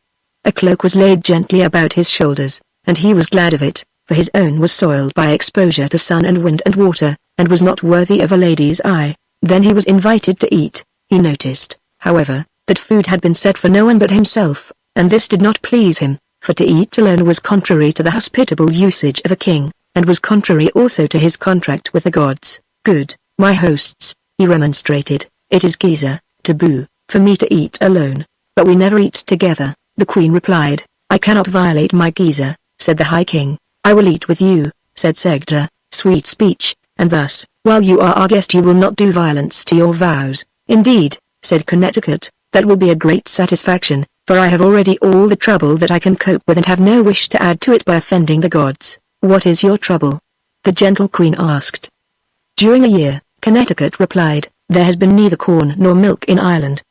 The land is parched, the trees are withered, the birds do not sing in Ireland, and the bees do not make honey. You are certainly in trouble, the queen assented. But, she continued, for what purpose have you come to our island? I have come to ask for the loan of your son. A loan of my son. I have been informed, Connecticut explained, that if the son of a sinless couple is brought to Tara and is bathed in the waters of Ireland the land will be delivered from those ills. The king of this island, Dare, had not hitherto spoken, but he now did so with astonishment and emphasis. We would not lend our son to anyone, not even to gain the kingship of the world, said he. But Segda, observing that the guest's countenance was discomposed, broke in. It is not kind to refuse a thing that the Ardrea of Ireland asks for, and I will go with him. Do not go, my pulse, his father advised. Do not go, my one treasure, his mother pleaded. I must go indeed, the boy replied, for it is to do good I am required, and no person may shirk such a requirement. Go then, said his father, but I will place you under the protection of the High King and of the 4 provincial kings of Ireland, and under the protection of Art, the son of Connecticut, and of Fian, the son of Uail, and under the protection of the magicians and poets and the men of At in Ireland. And he thereupon bound these protections and safeguards on the Ardra with an oath. I will answer for these protections, said Connecticut. He departed then from the island with Seda and in 3 days they reached Ireland, and in due time they arrived at Dara. Chapter 7. On reaching the palace Connecticut called his magicians and poets to a council and informed them that he had found the boy they sought, the son of a virgin. These learned people consulted together, and they stated that the young man must be killed, and that his blood should be mixed with the earth of Dara and sprinkled under the withered trees. When Segda heard this he was astonished and defiant. Then, seeing that he was alone and without prospect of succor, he grew downcast and was in great fear for his life. But remembering the safeguards under which he had been placed, he enumerated these to the assembly, and called on the High King to grant him the protections that were his due. Connecticut was greatly perturbed, but, as in duty bound, he placed the boy under the various protections that were in his oath, and, with the courage of one who has no more to gain nor lose, he placed Segda, furthermore, under the protection of all the men of Ireland. But the men of Ireland refused to accept that bond, saying that although the Ardra was acting justly towards the boy he was not acting justly towards Ireland. We do not wish to slay this prince for our pleasure, they argued, but for the safety of Ireland he must be killed. Angry parties were formed. Art, and Fian the son of Uail, and the princes of the land were outraged at the idea that one who had been placed under their protection should be hurt by any hand.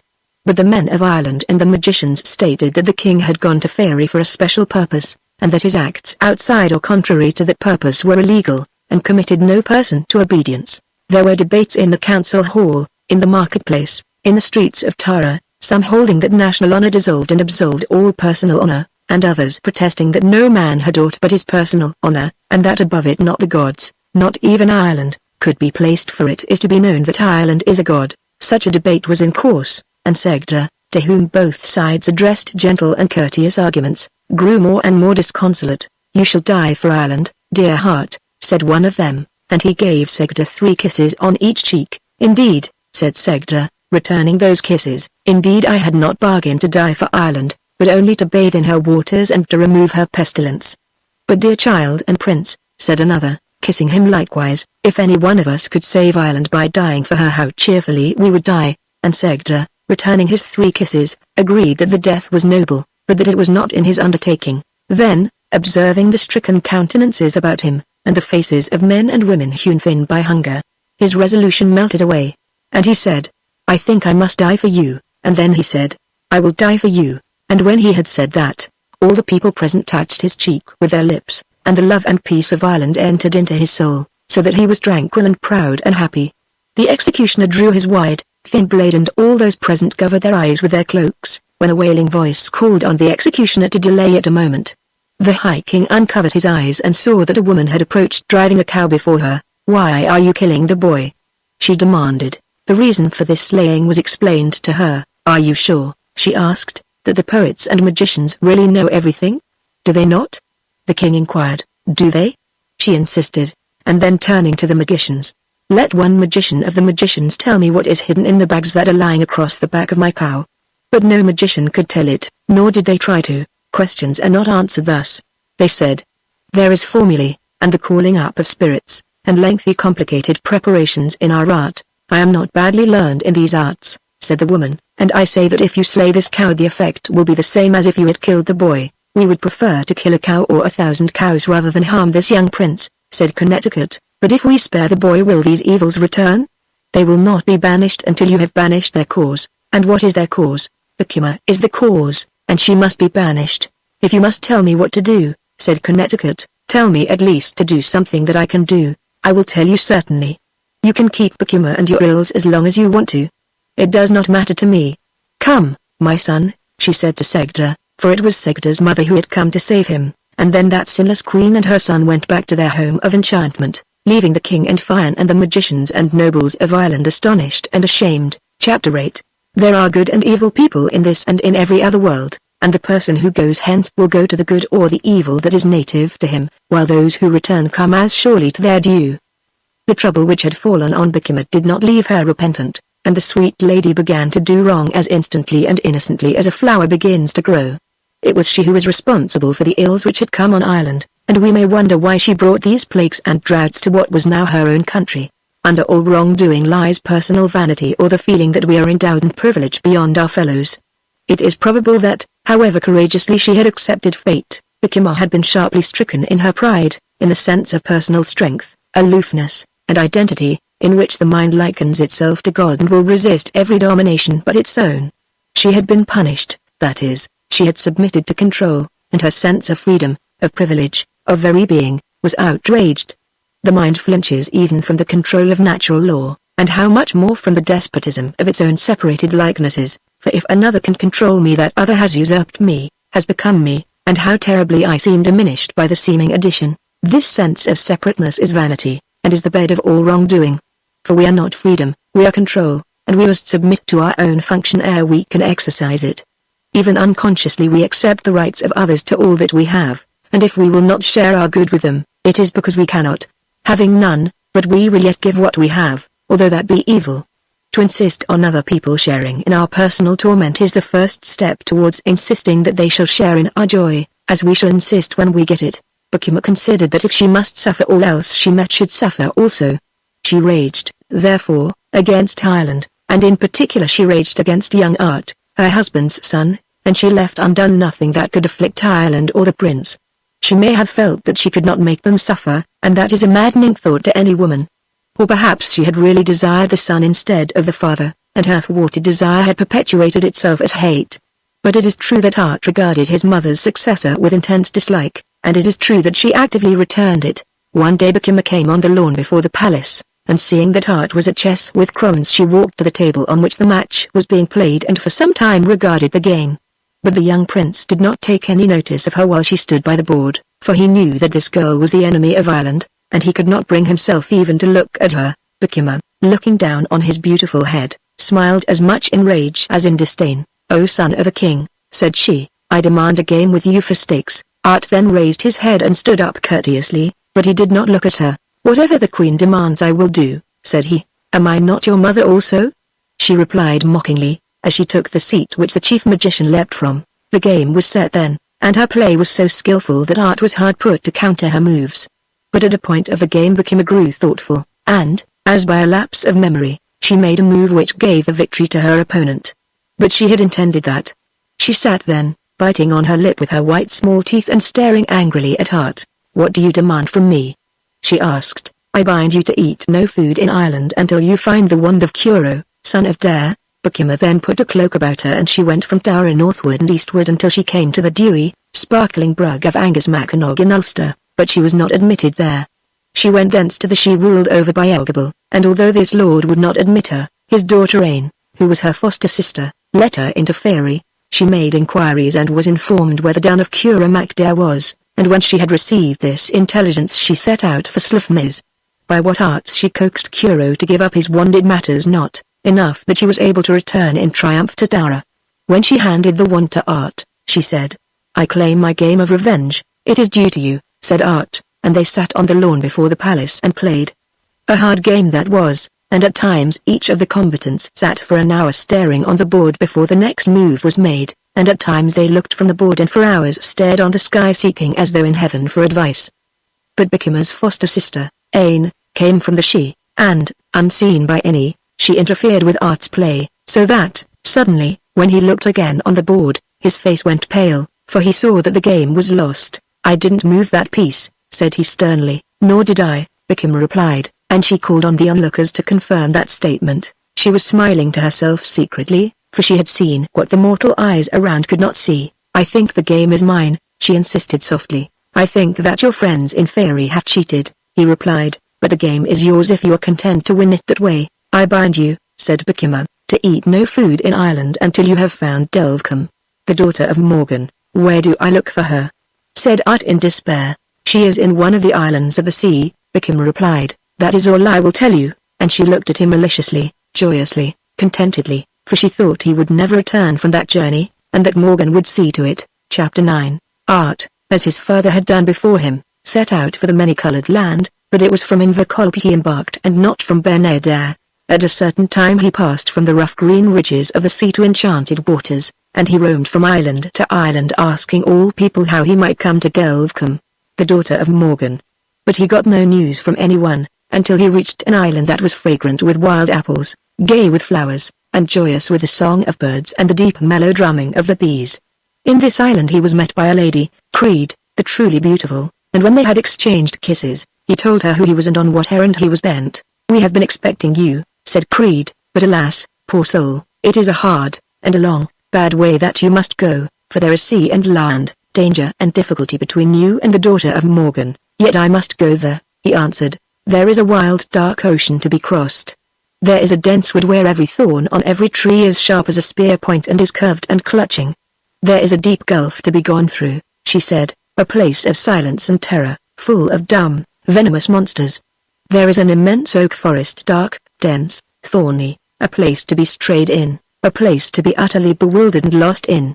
There is a vast dark wilderness, and therein is a dark house, lonely and full of echoes, and in it there are 7 gloomy hags, who are warned already of your coming and are waiting to plunge you in a bath of molten lead. It is not a choice journey," said Art, "but I have no choice and must go. Should you pass those hags," she continued, "and no one has yet passed them, you must meet Tailul of the Black Teeth, the son of Mungan Tender Blossom, and who could pass the gigantic and terrible fighter." "It is not easy to find the daughter of Morgan," said Art in a melancholy voice. "It is not easy," Creed replied eagerly, "and if you will take my advice, advise me," he broke in, "for in truth there is no man standing in such need of counsel as I do." "I would advise you," said Creed in a low voice, "to seek no more for the sweet daughter of Morgan, but to stay in this place where all that is lovely is at your service." But cried Art in astonishment, "Am I not as sweet as the daughter of Morgan?"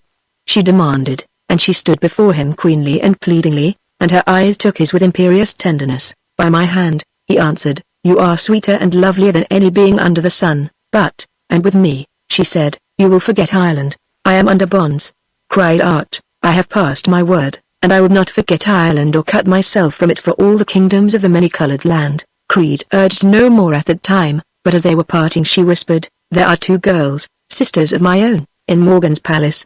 They will come to you with a cup in either hand. 1 cup will be filled with wine and 1 with poison. Drink from the right-hand cup, oh my dear." Art stepped into his coracle, and then, wringing her hands, she made yet an attempt to dissuade him from that drear journey. "Do not leave me," she urged. "Do not affront these dangers. Around the palace of Morgan there is a palisade of copper spikes, and on the top of each spike the head of a man grins and shrivels. There is 1 spike only which bears no head, and it is for your head that spike is waiting. Do not go there, my love." "I must go indeed," said Art earnestly. "There is yet a danger," she called. "Beware of Delvecombe's mother, Doghead, daughter of the king of the Dogheads." "Beware of her, indeed," said Art to himself. "There is so much to beware of that I will beware of nothing. I will go about my business," he said to the waves, "and I will let those beings and monsters and the people of the Dogheads go about their business." Chapter 10. He went forward in his light bark, and at some moment found that he had parted from those seas and was adrift on vaster and more turbulent billows. From those dark green surges there gaped at him monstrous and cavernous jaws, and round, wicked, red-rimmed, bulging eyes stared fixedly at the boat. A ridge of inky water rushed foaming mountainously on his board, and behind that ridge came a vast warty head that gurgled and groaned. But at these vile creatures he thrust with his lengthy spear or stabbed at closer reach with a dagger. He was not spared one of the terrors which had been foretold. Thus, in the dark thick oak forest he slew the 7 hags and buried them in the molten lead which they had heated for him. He climbed an icy mountain, the cold breath of which seemed to slip into his body and chip off inside of his bones, and there, until he mastered the sort of climbing on ice, for each step that he took upwards he slipped back 10 steps. Almost his heart gave way before he learned to climb that venomous hill. In a forked glen into which he slipped at nightfall he was surrounded by giant toads, who spat poison, and were icy as the land they lived in, and were cold and foul and savage. At Sliafsev he encountered the long-maned lions who lie in wait for the beasts of the world, growling woefully as they squat above their prey and crunch those terrified bones. He came on a lull of the Black Teeth sitting on a bridge that spanned a torrent, and the grim giant was grinding his teeth on a pillar stone. Art drew nigh unobserved and brought him low. It was not for nothing that these difficulties and dangers were in his path. These things and creatures were the invention of Doghead, the wife of Morgan, for it had become known to her that she would die on the day her daughter was wooed. Therefore none of the dangers encountered by Art were real, but were magical chimeras conjured against him by the Great Witch. Affronting all, conquering all, he came in time to Morgan's Dun, a place so lovely that after the miseries through which he had struggled he almost wept to see beauty again. Delvecombe knew that he was coming. She was waiting for him, yearning for him. To her mind Art was not only love, he was freedom, for the poor girl was a captive in her father's home. A great pillar 100 feet high had been built on the roof of Morgan's palace, and on the top of this pillar a tiny room had been constructed, and in this room Delvecombe was a prisoner. She was lovelier in shape than any other princess of the many-colored land. She was wiser than all the other women of that land, and she was skillful in music, embroidery, and chastity, and in all else that pertained to the knowledge of a queen. Although Delvecombe's mother wished nothing but ill to Art, she yet treated him with the courtesy proper in a queen on the one hand and fitting towards the son of the King of Ireland on the other. Therefore, when Art entered the palace he was met and kissed, and he was bathed and clothed and fed. 2 young girls came to him then, having a cup in each of their hands, and presented him with a kingly drink, but, remembering the warning which Credit had given him, he drank only from the right-hand cup and escaped the poison. Next he was visited by Delvecombe's mother, Doghead, daughter of the King of the Dogheads, and Morgan's queen. She was dressed in full armor, and she challenged Art to fight with her. It was a woeful combat, for there was no craft or sagacity unknown to her, and Art would infallibly have perished by her hand but that her days were numbered. Her star was out, and her time had come. It was her head that rolled on the ground when the combat was over, and it was her head that grinned and shriveled on the vacant spike which she had reserved for Art's. Then Art liberated Delvecombe from her prison at the top of the pillar and they were affianced together. But the ceremony had scarcely been completed when the tread of a single man caused the palace to quake and seemed to jar the world. It was Morgan returning to the palace. The gloomy king challenged him to combat also, and in his honor Art put on the battle harness which he had brought from Ireland. He wore a breastplate and helmet of gold, a mantle of blue satin swung from his shoulders, his left hand was thrust into the grips of a purple shield, deeply bossed with silver, and in the other hand he held the wide-grooved, blue-hilted sword which had rung so often into fights and combats, and joyous feats and exercises. Up to this time the trials through which he had passed had seemed so great that they could not easily be added to.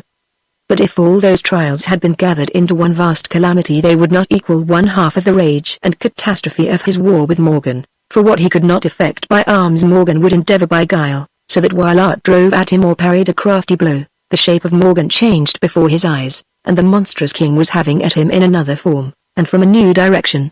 It was well for the son of the Ardra that he had been beloved by the poets and magicians of his land, and that they had taught him all that was known of shape-changing and words of power. He had need of all these. At times, for the weapon must change with the enemy, they fought with their foreheads as two giant stags, and the crash of their monstrous onslaught rolled and lingered on the air long after their skulls had parted. Then as two lions, long-clawed, deep-mouthed, snarling, with rigid mane, with red-eyed glare, with flashing, sharp white fangs, they prowled lithely about each other seeking for an opening. And then as two green-ridged, white-topped, broad-swung, overwhelming, vehement billows of the deep, they met and crashed and sunk into and rolled away from each other, and the noise of these two waves was as the roar of all ocean when the howl of the tempest is drowned in the league-long fury of the surge. But when the wife's time has come the husband is doomed. He is required elsewhere by his beloved, and Morgan went to rejoin his queen in the world that comes after the many-colored land, and his victor shore the knowledgeable head away from its giant shoulders. He did not tarry in the many-colored land, for he had nothing further to seek there. He gathered the things which pleased him best from among the treasures of its grisly king, and with Delcombe by his side they stepped into the coracle. Then, setting their minds on Ireland, they went there as it were in a flash. The waves of all the world seemed to whirl past them in one huge, green cataract. The sound of all these oceans boomed in their ears for one eternal instant. Nothing was for that moment but a vast roar and pour of waters. Thence they swung into a silence equally vast, and so sudden that it was as thunderous in the comparison as was the elemental rage they quitted. For a time they sat panting, staring at each other, holding each other, lest not only their lives but their very souls should be swirled away in the gusty passage of world within world, and then, looking abroad, they saw the small bright waves creaming by the rocks of Ben Neder, and they blessed the power that had guided and protected them, and they blessed the comely land of Ir. On reaching Dara, Delcombe, who was more powerful in art and magic than Bukima, ordered the latter to go away, and she did so. She left the king's side. She came from the midst of the counselors and magicians. She did not bid farewell to anyone. She did not say goodbye to the king as she set out for Ben Neder, where she could go to no man knew, for she had been banished from the many-colored land and could not return there. She was forbidden entry to the She by Angersog, and she could not remain in Ireland. She went to Cessna and she became a queen in that country, and it was she who fostered the rage against the Holy Land which has not ceased to this day. Part 10, Mungan's Frenzy, Chapter 1. The abbot of the monastery of Mouville sent word to the storytellers of Ireland that when they were in his neighborhood they should call at the monastery, for he wished to collect and write down the stories which were in danger of being forgotten. These things also must be told, said he. In particular he wished to gather tales which told of the deeds that had been done before the gospel came to Ireland, for, said he, there are very good tales among those ones, and it would be a pity if the people who come after us should be ignorant of what happened long ago, and of the deeds of their fathers. So, whenever a storyteller chanced in that neighborhood he was directed to the monastery, and there he received a welcome and his fill of all that is good for man. The abbot's manuscript boxes began to fill up, and he used to regard that growing store with pride and joy. In the evenings, when the days grew short and the light went early, he would call for some one of these manuscripts and have it read to him by candlelight, in order that he might satisfy himself that it was as good as he had judged it to be on the previous hearing. One day a storyteller came to the monastery, and, like all the others, he was heartily welcomed and given a great deal more than his need. He said that his name was Keride, and that he had a story to tell which could not be bettered among the stories of Ireland. The abbot's eyes glistened when he heard that. He rubbed his hands together and smiled on his guest. "What is the name of your story?" he asked. "It is called Mungan's Frenzy." "I never heard of it before," cried the abbot joyfully. "I'm the only man that knows it," Keride replied. "But how does that come about?" the abbot inquired. "Because it belongs to my family," the storyteller answered. "There was a Keride of my nation with Mungan when he went into Fairy. This Caride listened to the story when it was first told. Then he told it to his son, and his son told it to his son, and that son's great-great-grandson's son told it to his son's son, and he told it to my father, and my father told it to me, and you shall tell it to me, cried the abbot triumphantly. I will indeed, said Caride. Vellum was then brought and quills. The copyists sat at their tables. Ale was placed beside the storyteller, and he told this tale to the abbot. Chapter 2, said Caride. Mungan's wife at that time was Broshana, the flame lady. She was passionate and fierce, and because the blood would flood suddenly to her cheek, so that she who had seemed a lily became, while you looked upon her, a rose, she was called Flame Lady. She loved Mungan with ecstasy and abandon, and for that also he called her Flame Lady. But there may have been something of calculation even in her wildest moment, for if she was delighted in her affection she was tormented in it also, as are all those who love the great ones of life and strive to equal themselves where equality is not possible, for her husband was at once more than himself and less than himself. He was less than himself because he was now Mungan. He was more than himself because he was one who had long disappeared from the world of men. His lament had been sung and his funeral games played many, many years before, and Broshana sensed in him secrets, experiences, knowledges in which she could have no part, and for which she was greedily envious, so she was continually asking him little, simple questions apropos of every kind of thing. She weighed all that he said on whatever subject, and when he talked in his sleep she listened to his dream. The knowledge that she gleaned from those listenings tormented her far more than it satisfied her, for the names of other women were continually on his lips, sometimes in terms of dear affection, sometimes in accents of anger or despair, and in his sleep he spoke familiarly of people whom the storytellers told of, but who had been dead for centuries.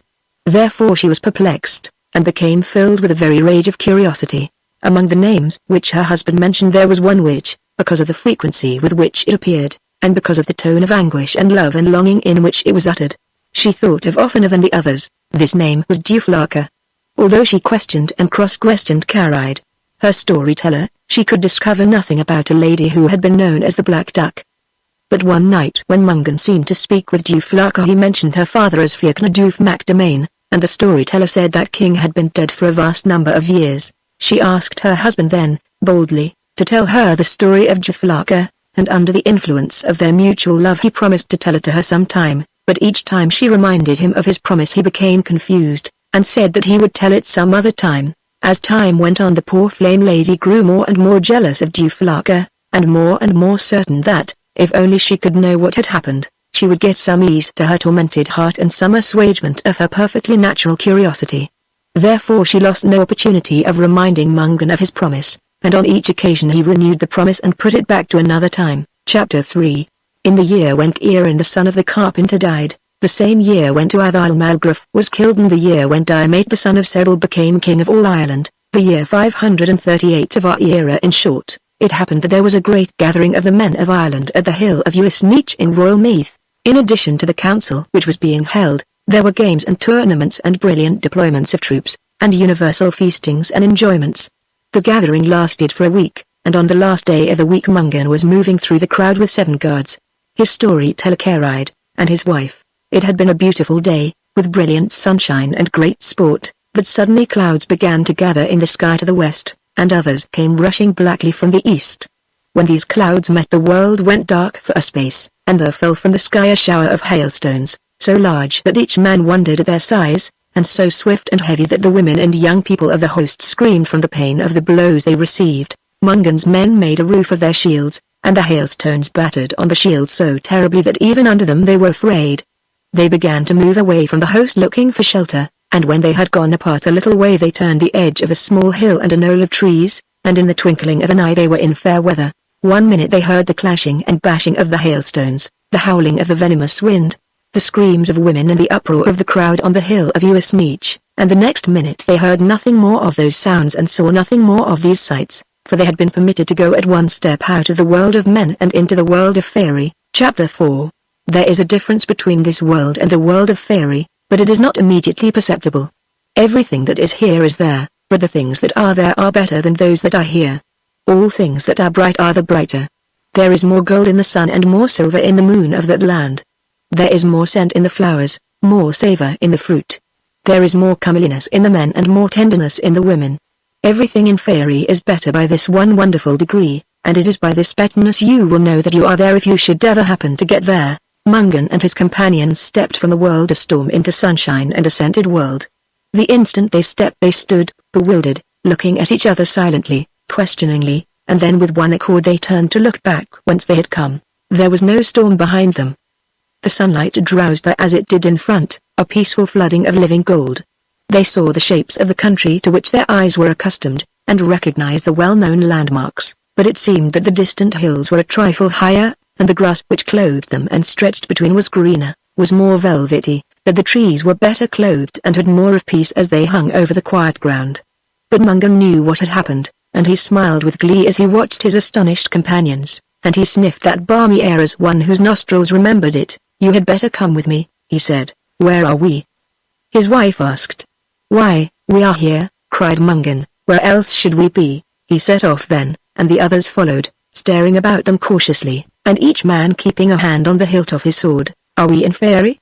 the flame lady asked. "We are," said Mungan. When they had gone a little distance they came to a grove of ancient trees. Mightily tall and well-grown these trees were, and the trunk of each could not have been spanned by 10 broad men. As they went among these quiet giants into the dappled obscurity and silence, their thoughts became grave, and all the motions of their minds elevated as though they must equal in greatness and dignity those ancient and glorious trees. When they passed through the grove they saw a lovely house before them, built of mellow wood and with a roof of bronze. It was like the dwelling of a king, and over the windows of the sunny room there was a balcony. There were ladies on this balcony, and when they saw the travelers approaching they sent messengers to welcome them. Mungan and his companions were then brought into the house, and all was done for them that could be done for honored guests. Everything within the house was as excellent as all without, and it was inhabited by 7 men and 7 women, and it was evident that Mungan and these people were well acquainted. In the evening a feast was prepared, and when they had eaten well there was a banquet. There were 7 vats of wine, and as Mungan loved wine he was very happy, and he drank more on that occasion than anyone had ever noticed him to drink before. It was while he was in this condition of glee and expansion that the flame lady put her arms about his neck and begged he would tell her the story of Jafalaka, and, being boisterous then and full of good spirits, he agreed to her request, and he prepared to tell the tale. The 7 men and 7 women of the fairy palace then took their places about him in a half-circle. His own 7 guards sat behind them, his wife, the flame lady, sat by his side, and at the back of all carried. His storyteller sat, listening with all his ears, and remembering every word that was uttered. Chapter 5, said Mungan. In the days of long ago and the times that have disappeared forever, there was one Fiatnafin the son of Baldan, the son of Murchatark, the son of Neodaj, the son of Ogun, the son of Neil. He went from his own country when he was young, for he wished to see the land of Lachlan, and he knew that he would be welcomed by the king of that country, for Fiacna's father and Elgag's father had done deeds in common and were obliged to each other. He was welcomed, and he stayed at the court of Lachlan in great ease and in the midst of pleasures. It then happened that Elgag fell sick and the doctors could not cure him.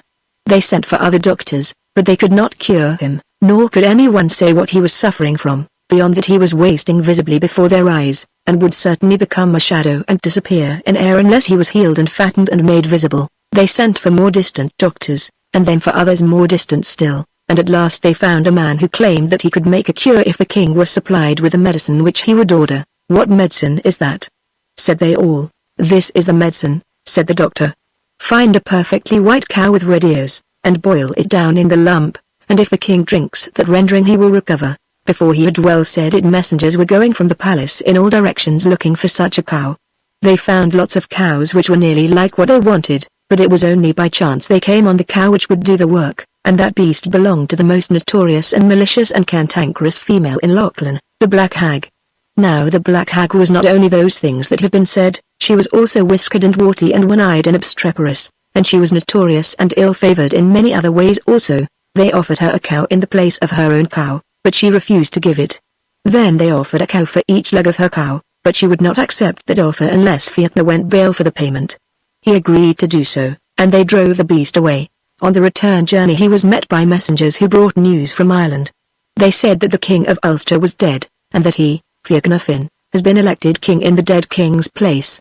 He at once took ship for Ireland, and found that all he had been told was true, and he took up the government of Ulster. Chapter 6. A year passed, and one day as he was sitting at judgment there came a great noise from without, and this noise was so persistent that the people and suitors were scandalized. and Fiachna at last ordered that the noisy person should be brought before him to be judged. It was done, and to his surprise the person turned out to be the black hag. She blamed him in the court before his people, and complained that he had taken away her cow, and that she had not been paid the 4 cows he had gone bail for, and she demanded judgment from him and justice. "If you will consider it to be justice, I will give you 20 cows myself," said Fiachna. "I would not take all the cows in Ulster," she screamed. "Pronounce judgment yourself," said the king, "and if I can do what you demand I will do it."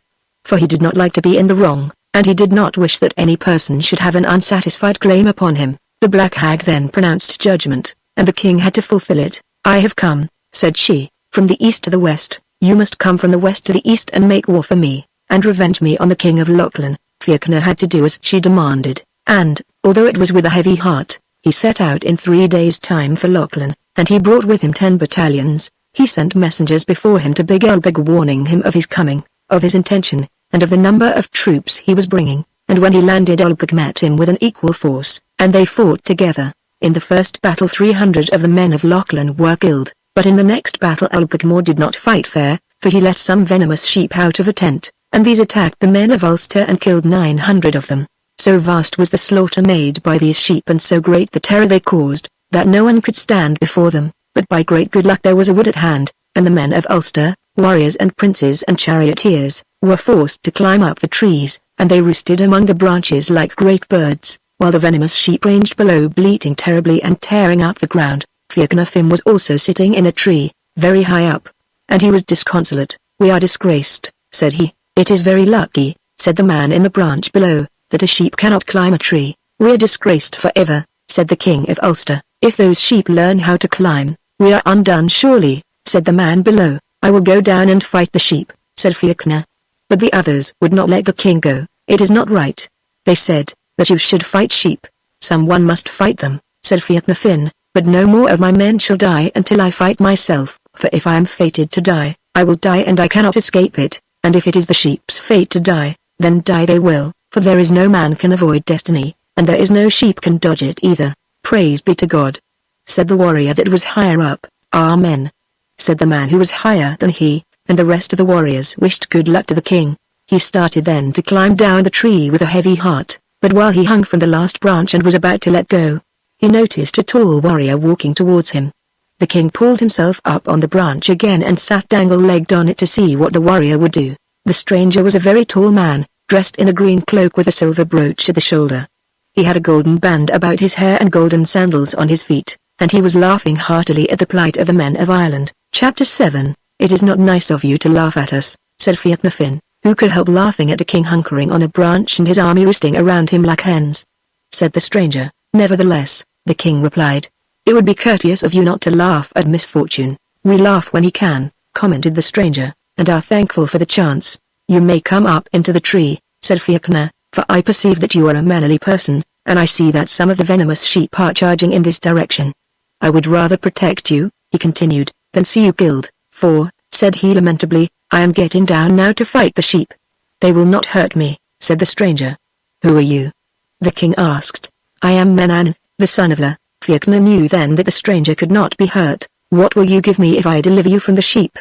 asked Manannán. "I will give you anything you ask. If I have that thing, I ask the rights of your crown and of your household for 1 day. Fiachna's breath was taken away by that request, and he took a little time to compose himself. Then he said mildly, "I will not have one man of Ireland killed if I can save him. All that I have they give me, all that I have I give to them, and if I must give this also, then I will give this, although it would be easier for me to give my life." "That is agreed," said Manannán. He had something wrapped in a fold of his cloak, and he unwrapped and produced this thing. It was a dog. Now if the sheep were venomous, this dog was more venomous still, for it was fearful to look at. In body it was not large, but its head was of a great size, and the mouth that was shaped in that head was able to open like the lid of a pot.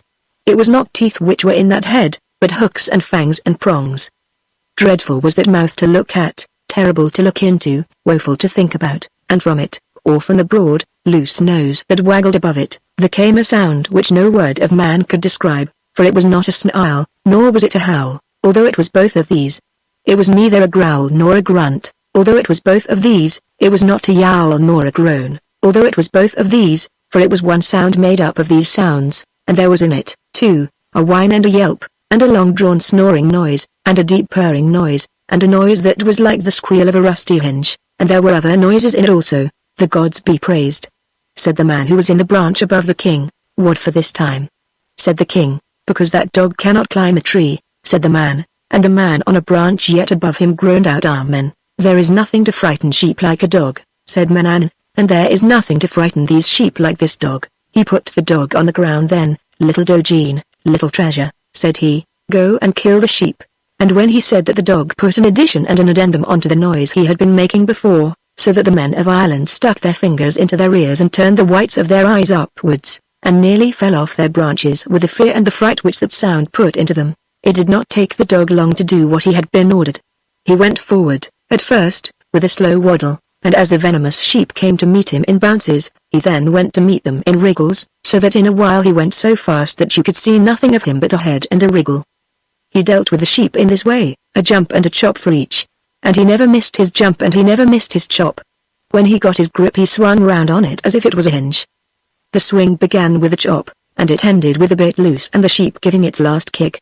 At the end of 10 minutes all the sheep were lying on the ground, and the same bit was out of every sheep, and every sheep was dead. "You can come down now," said Magneon. "That dog can't climb a tree," said the man in the branch above the king warningly. "Praise be to the gods," said the man who was above him. "Amen," said the warrior who was higher up than that.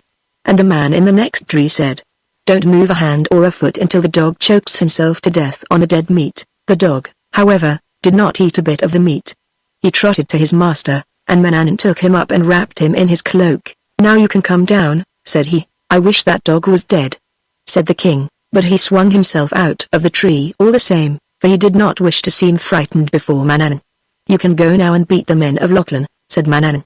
"You will be king of Lochlan before nightfall." "I wouldn't mind that," said the king.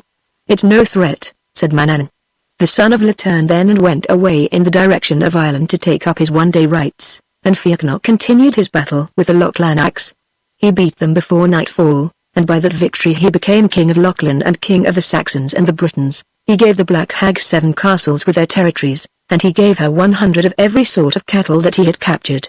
She was satisfied. Then he went back to Ireland, and after he had been there for some time his wife gave birth to a son. Chapter 8. "You have not told me one word about Duflaca," said the Flame Lady reproachfully. "I am coming to that," replied Mungan. He motioned towards one of the great vats, and wine was brought to him, of which he drank so joyously and so deeply that all people wondered at his thirst, his capacity, and his jovial spirits. "Now, I will begin again," said Mungan. There was an attendant in Fiachna Finn's palace who was called Ndiaf, and the same night that Fiachna's wife bore a son, the wife of Ndiaf gave birth to a son also. This latter child was called MacNdiaf, but the son of Fiachna's wife was named Mungan. "Ah!" murmured the Flame Lady. The queen was angry. She said it was unjust and presumptuous that the servant should get a child at the same time that she got one herself, but there was no help for it, because the child was there and could not be obliterated. Now this also must be told. There was a neighboring prince called Fiachnajuf, and he was the ruler of the Dulfire Dash. For a long time he had been at enmity and spiteful warfare with Fiachna Finn, and to this Fiachna Duf there was born in the same night a daughter, and this girl was named Duflaca of the White Hand. "Ah!" cried the Flame Lady. "You see," said Mungan, and he drank anew and joyously of the fairy wine. In order to end the trouble between Fiachna Finn and Fiachna Duf, the babies were affianced to each other in the cradle on the day after they were born, and the men of Ireland rejoiced at that deed and at that news. But soon there came dismay and sorrow in the land, for when the little Mungan was 3 days old his real father, Magneon the son of Le, appeared in the middle of the palace. He wrapped Mungan in his green cloak and took him away to rear and train in the land of promise, which is beyond the sea, that is at the other side of the grave. When Fiachna Duf heard that Mungan, who was affianced to his daughter Duflaca, had disappeared, he considered that his compact of peace was at an end, and one day he came by surprise and attacked the palace. He killed Fiachna Finn in that battle, and becrowned himself king of Ulster. The men of Ulster disliked him, and they petitioned Magneon to bring Mungan back, but Magneon would not do this until the boy was 16 years of age and well reared in the wisdom of the land of promise. Then he did bring Mungan back, and by his means peace was made between Mungan and Fiachnajuf, and Mungan was married to his cradle bride, the young Duflaca. Chapter 9. One day Mungan and Duflaca were playing chess in their palace. Mungan had just made a move of skill, and he looked up from the board to see if Duflaka seemed as discontented as she had a right to be. He saw then over Duflaka's shoulder a little black-faced, tufty-headed cleric leaning against the doorpost inside the room. "What are you doing there?" said Mungan. "What are you doing there yourself?" said the little black-faced cleric. "Indeed, I have a right to be in my own house," said Mungan. "Indeed I do not agree with you," said the cleric. "Where ought I be, then?" said Mungan. "You ought to be at Dunfiarthak avenging the murder of your father," replied the cleric, "and you ought to be ashamed of yourself for not having done it long ago. You can play chess with your wife when you have won the right to leisure. But how can I kill my wife's father?" Mungan exclaimed. "By starting about it at once," said the cleric. "Here is a way of talking," said Mungan. "I know," the cleric continued, "that Duflaka will not agree with a word I say on this subject, and that she will try to prevent you from doing what you have a right to do, for that is a wife's business, but a man's business is to do what I have just told you. So come with me now and do not wait to think about it, and do not wait to play any more chess. Fiacnadoof has only a small force with him at this moment, and we can burn his palace as he burned your father's palace, and kill himself as he killed your father, and crown you king of Ulster rightfully the way he crowned himself wrongfully as a king. I begin to think that you own a lucky tongue, my black-faced friend," said Mungan, "and I will go with you." He collected his forces then, and he burned Fiacnadoof's fortress, and he killed Fiacnadoof, and he was crowned king of Ulster. Then for the first time he felt secure and at liberty to play chess.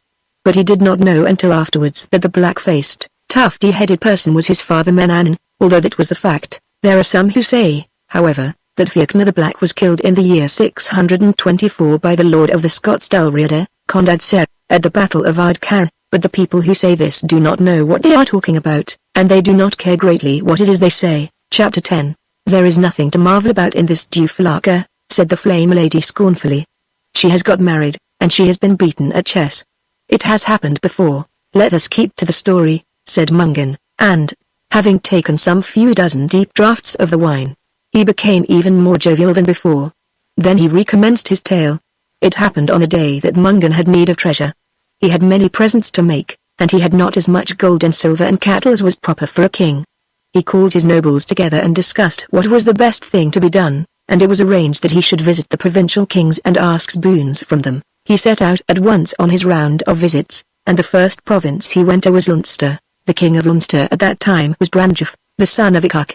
He welcomed Mungan and treated him well, and that night Mungan slept in his palace. When he awoke in the morning he looked out of a lofty window, and he saw on the sunny lawn before the palace a herd of cows.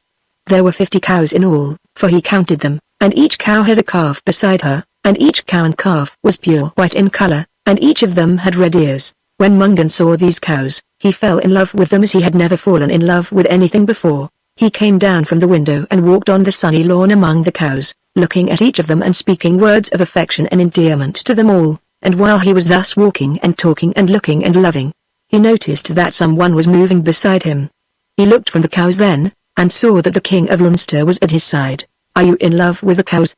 Brandjef asked him. "I am," said Mungan. "Everybody is," said the king of Leinster. "I never saw anything like them," said Mungan. "Nobody has," said the king of Leinster. "I never saw anything I would rather have than these cows," said Mungan. "These," said the king of Leinster, "are the most beautiful cows in Ireland, and," he continued thoughtfully, "Duflaka is the most beautiful woman in Ireland." "There is no lie in what you say," said Mungan. "Is it not a queer thing," said the king of Leinster, "that I should have what you want with all your soul, and you should have what I want with all my heart?"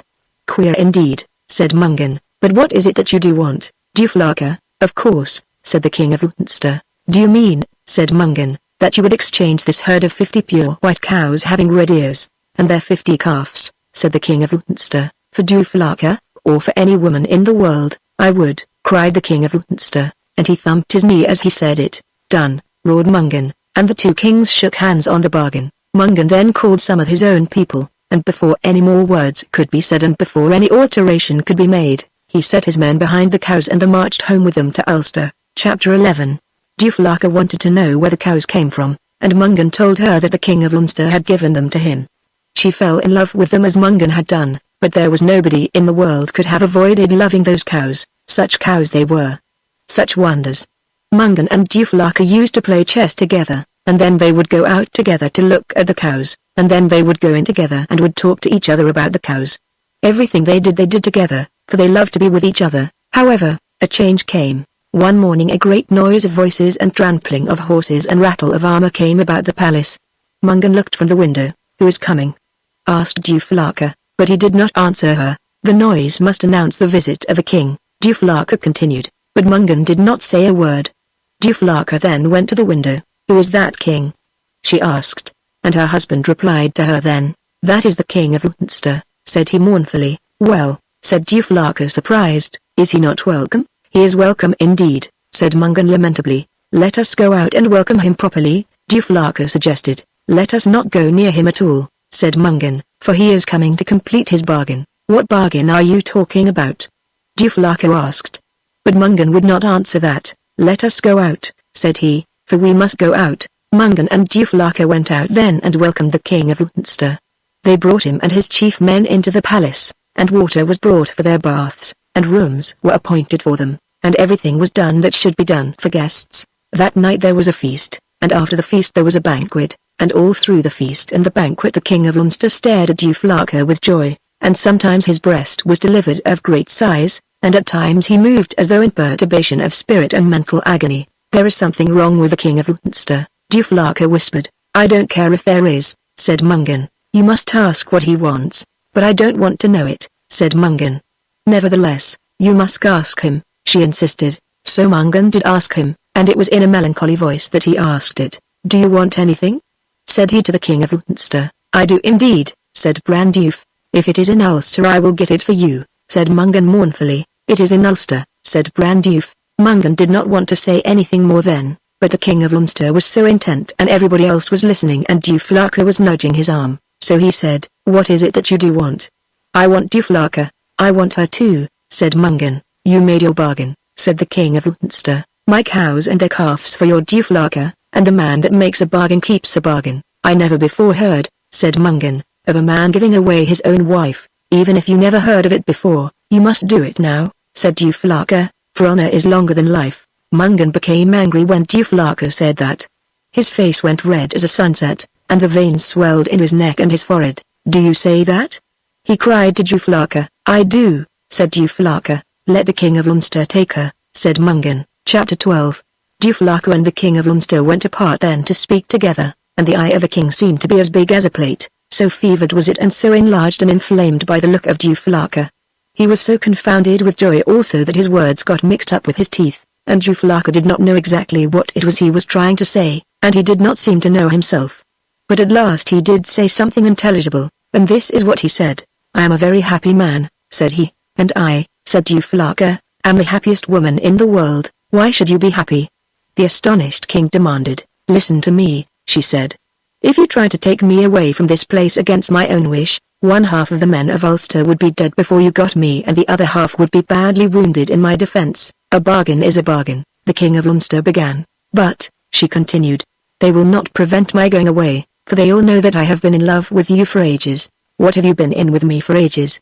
said the amazed king. "In love with you," replied Duflaka. "This is news," said the king, "and it is good news. But, by my word," said Duflaka, "I will not go with you unless you grant me a boon." "All that I have," cried Brandulf, "and all that everybody has, and you must pass your word and pledge your word that you will do what I ask." "I pass it and pledge it," cried the joyful king. "Then," said Duflaka, "this is what I bind on you, like the yoke," he cried, "until 1 year is up and out you are not to pass the night in any house that I am in, by my head and hand."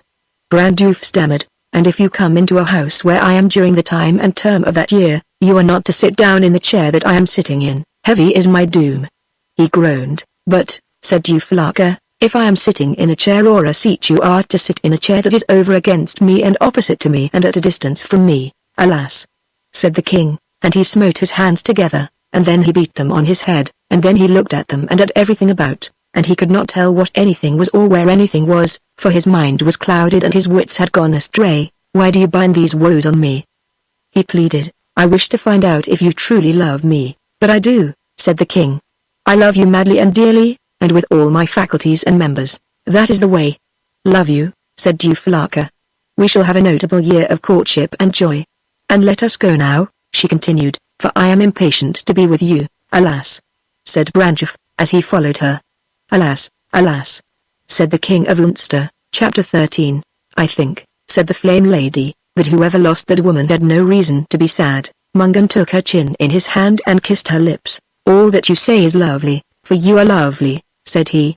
And you are my delight and the joy of the world. Then the attendants brought him wine, and he drank so joyously of that and so deeply, that those who observed him thought he would surely burst and drown them. But he laughed loudly and with enormous delight, until the vessels of gold and silver and bronze chimed mellowly to his peal and the rafters of the house went creaking. Said he, Mungan loved Duflaka of the White Hand better than he loved his life, better than he loved his honor. The kingdoms of the world did not weigh with him beside the string of her shoe. He would not look at a sunset if he could see her. He would not listen to a harp if he could hear her speak, for she was the delight of ages, the gem of time, and the wonder of the world till doom. She went to Leinster with the king of that country, and when she had gone Mungan fell grievously sick, so that it did not seem he could ever recover again, and he began to waste and wither, and he began to look like a skeleton, and a bony structure, and a misery. Now this also must be known. Duflaka had a young attendant, who was her foster sister as well as her servant, and on the day that she got married to Mungan, her attendant was married to MagneonBooks, who was servant and foster brother to Mungan. When Duflaka went away with the king of Leinster, her servant, MagneonBooks' wife, went with her, so there were two wifeless men in Ulster at that time, namely, Mungan the king and a MagneonBooks his servant. One day as Mungan sat in the sun, brooding lamentably on his fate, MagneonBooks came to him. How are things with you, master? Asked MagneonBooks. Bad, said Mungan. It was a poor day brought you off with Manannán into the land of promise, said his servant. Why should you think that? Inquired Mungan. Because, said MagneonBooks, you learned nothing in the land of promise except how to eat a lot of food and how to do nothing in a deal of time. What business is it of yours? Said Mungan angrily. It is my business surely, said MagneonBooks, for my wife has gone off to Leinster with your wife, and she wouldn't have gone if you hadn't made a bet and a bargain with that accursed king. MagneonBooks began to weep then. I didn't make a bargain with any king, said he, and yet my wife has gone away with one, and it's all because of you. There is no one sorrier for you than I am, said Mungan. There is indeed, said MagneonBooks, for I am sorrier myself. Mungan roused himself then. You have a claim on me truly, said he, and I will not have anyone with a claim on me that is not satisfied. Go, he said to MagneonBooks, to that fairy place we both know of. You remember the baskets I left there with the sod from Ireland in one and the sod from Scotland in the other. Bring me the baskets and sods. Tell me the why of this? Said his servant. The king of Leinster will ask his wizards what I am doing, and this is what I will be doing. I will get on your back with a foot in each of the baskets. And when Brantuffe asks the wizards where I am they will tell him that I have one leg in Ireland and one leg in Scotland, and as long as they tell him that he will think he need not bother himself about me, and we will go into Leinster that way, no bad way either, said MagneonBooks. They set out then. Chapter 14. It was a long, uneasy journey, for although MagneonBooks was of stout heart and good will, yet no man can carry another on his back from Ulster to Leinster and go quick. Still, if you keep on driving a pig or a story they will get at last to where you wish them to go, and the man who continues putting one foot in front of the other will leave his home behind, and will come at last to the edge of the sea and the end of the world. When they reached Leinster the feast of Moy life was being held, and they pushed on by forced marches and long stages so as to be in time, and thus they came to the Moy of Selkirkmain, and they mixed with the crowd that were going to the feast. A great and joyous concourse of people streamed about them. There were young men and young girls, and when these were not holding each other's hands it was because their arms were round each other's necks. There were old, lusty women going by, and when these were not talking together it was because their mouths were mutually filled with apples and meat pies. There were young warriors with mantles of green and purple and red flying behind them on the breeze, and when these were not looking disdainfully on older soldiers it was because the older soldiers happened at the moment to be looking at them. There were old warriors with yard-long beards flying behind their shoulders like wisps of hay, and when these were not nursing a broken arm or a cracked skull, it was because they were nursing wounds in their stomachs or their legs. There were troops of young women who giggled as long as their breaths lasted and beamed when it gave out. Bands of boys who whispered mysteriously together and pointed with their fingers in every direction at once, and would suddenly begin to run like a herd of stampeded horses. There were men with carts full of roasted meats, women with little vats full of mead, and others carrying milk and beer. Folk of both sorts with towers swaying on their heads, and they dripping with honey.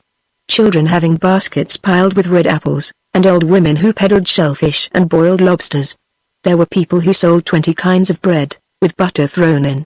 sellers of onions and cheese, and others who supplied spare bits of armor, odd scabbards, spear handles, breastplate laces. People who cut your hair or told your fortune or gave you a hot bath in a pot. Others who put a shoe on your horse or a piece of embroidery on your mantle, and others, again, who took stains off your sword or dyed your fingernails or sold you a hound. It was a great and joyous gathering that was going to the feast. Mungan and his servant sat against a grassy hedge by the roadside and watched the multitude streaming past. Just then Mungan glanced to the right whence the people were coming. Then he pulled the hood of his cloak over his ears and over his brow. "Alas," said he in a deep and anguished voice. Mac and Df turned to him. "Is it a pain in your stomach, master?" "It is not," said Mungan. "Well, what made you make that brutal and belching noise?" "It was a sigh I gave," said Mungan. "Whatever it was," said Mac and Df. "What was it?" "Look down the road on this side and tell me who is coming," said his master. "It is a lord with his troop." "It is the king of Leinster," said Mungan. "The man," said Mac and Df in a tone of great pity, "the man that took away your wife." "And," he roared in a voice of extraordinary savagery, "the man that took away my wife into the bargain, and she not in the bargain." "Hush," said Mungan, for a man who heard his shout stopped to tie Sandy, or to listen. "Master," said Mac and Df as the troop drew abreast and moved past. "What is it, my good friend?" "Let me throw a little small piece of the rock at the king of Leinster." "I will not." "A little bit only, a small bit about twice the size of my head." "I will not let you," said Mungan. When the king had gone by, Mac and Df groaned a deep and dejected groan. "Okon," said he. "Okon Iagodeo," said he. The man who had tied his sandal said then, "Are you in pain, honest man?" "I'm not in pain," said Mac and Df. "Well, what was it that knocked a howl out of you like the yelp of a sick dog, honest man?" "Go away," said Mac and Df. "Go away, you flat-faced, nosy person. There is no politeness left in this country," said the stranger, and he went away to a certain distance, and from thence he threw a stone at Mac and Df's nose, and hit it. Chapter 15. The road was now not so crowded as it had been. Minutes would pass and only a few travelers would come, and minutes more would go when nobody was in sight at all. Then two men came down the road. They were clerics. "I never saw that kind of uniform before," said Mac and Df. "Even if you didn't," said Mungan, "there are plenty of them about." "They are men that don't believe in our gods," said he. "Do they not, indeed?"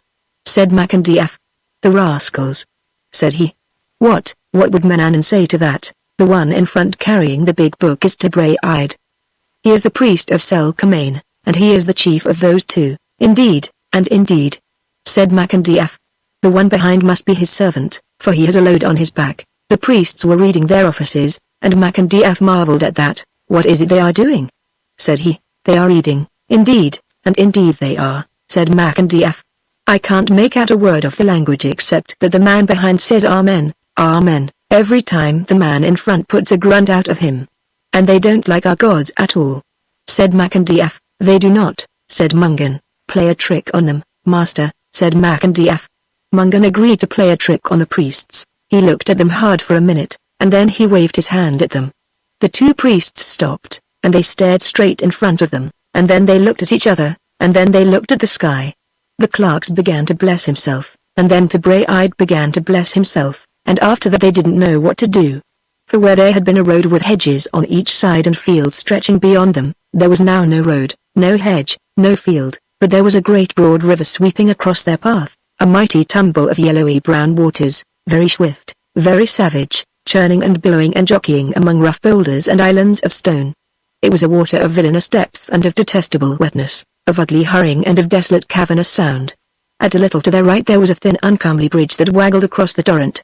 Tebray-eyed rubbed his eyes, and then he looked again. "Do you see what I see?"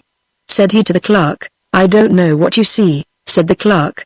"But what I see I never did see before, and I wish I did not see it now. I was born in this place," said Tebray-eyed. "My father was born here before me, and my grandfather was born here before him, but until this day and this minute I never saw a river here before, and I never heard of one." "What will we do at all?" said the clerk. "What will we do at all? We will be sensible," said Tebray-eyed sternly, "and we will go about our business," said he.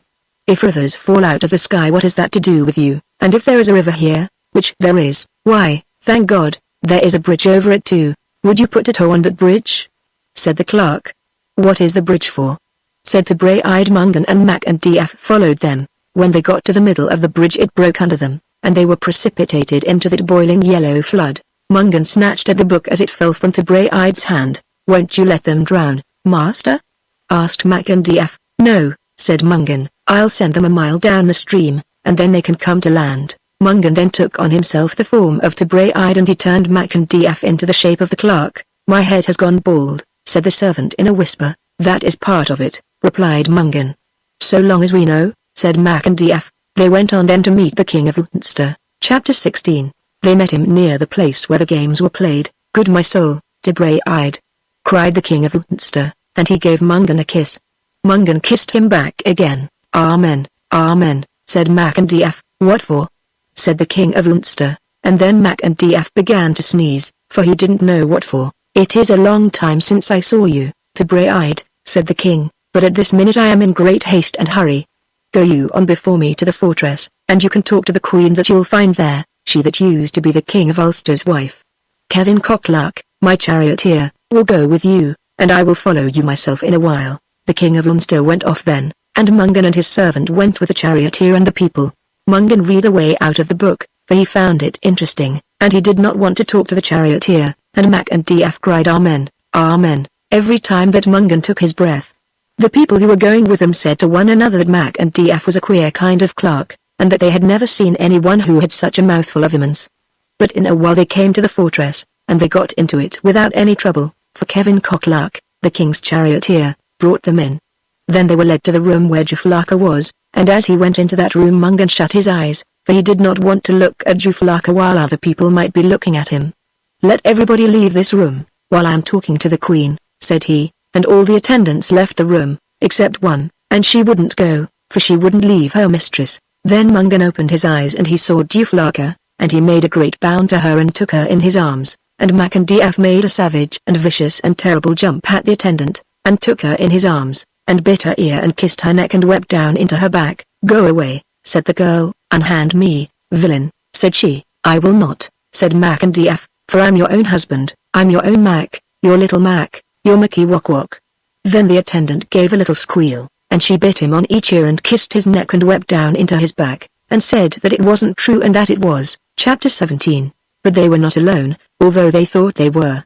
The hag that guarded the jewels was in the room. She sat hunched up against the wall, and as she looked like a bundle of rags they did not notice her. She began to speak then. "Terrible other things I see," said she. "Terrible other things I see." Mungan and his servant gave a jump of surprise, and their two wives jumped and squealed. Then Mungan puffed out his cheeks till his face looked like a bladder, and he blew a magic breath at the hag, so that she seemed to be surrounded by a fog, and when she looked through that breath everything seemed to be different to what she had thought. Then she began to beg everybody's pardon. "I had an evil vision," said she. "I saw crossways. How sad it is that I should begin to see the sort of things I thought I saw." "Sit in this chair, mother," said Mungan, "and tell me what you thought you saw," and he slipped a spike under her, and MagneonBooks pushed her into the seat, and she died on the spike. Just then there came a knocking at the door. MagneonBooks opened it, and there was Tabraide, standing outside, and 29 of his men were with him, and they were all laughing. "A mile was not half enough," said MagneonBooks reproachfully.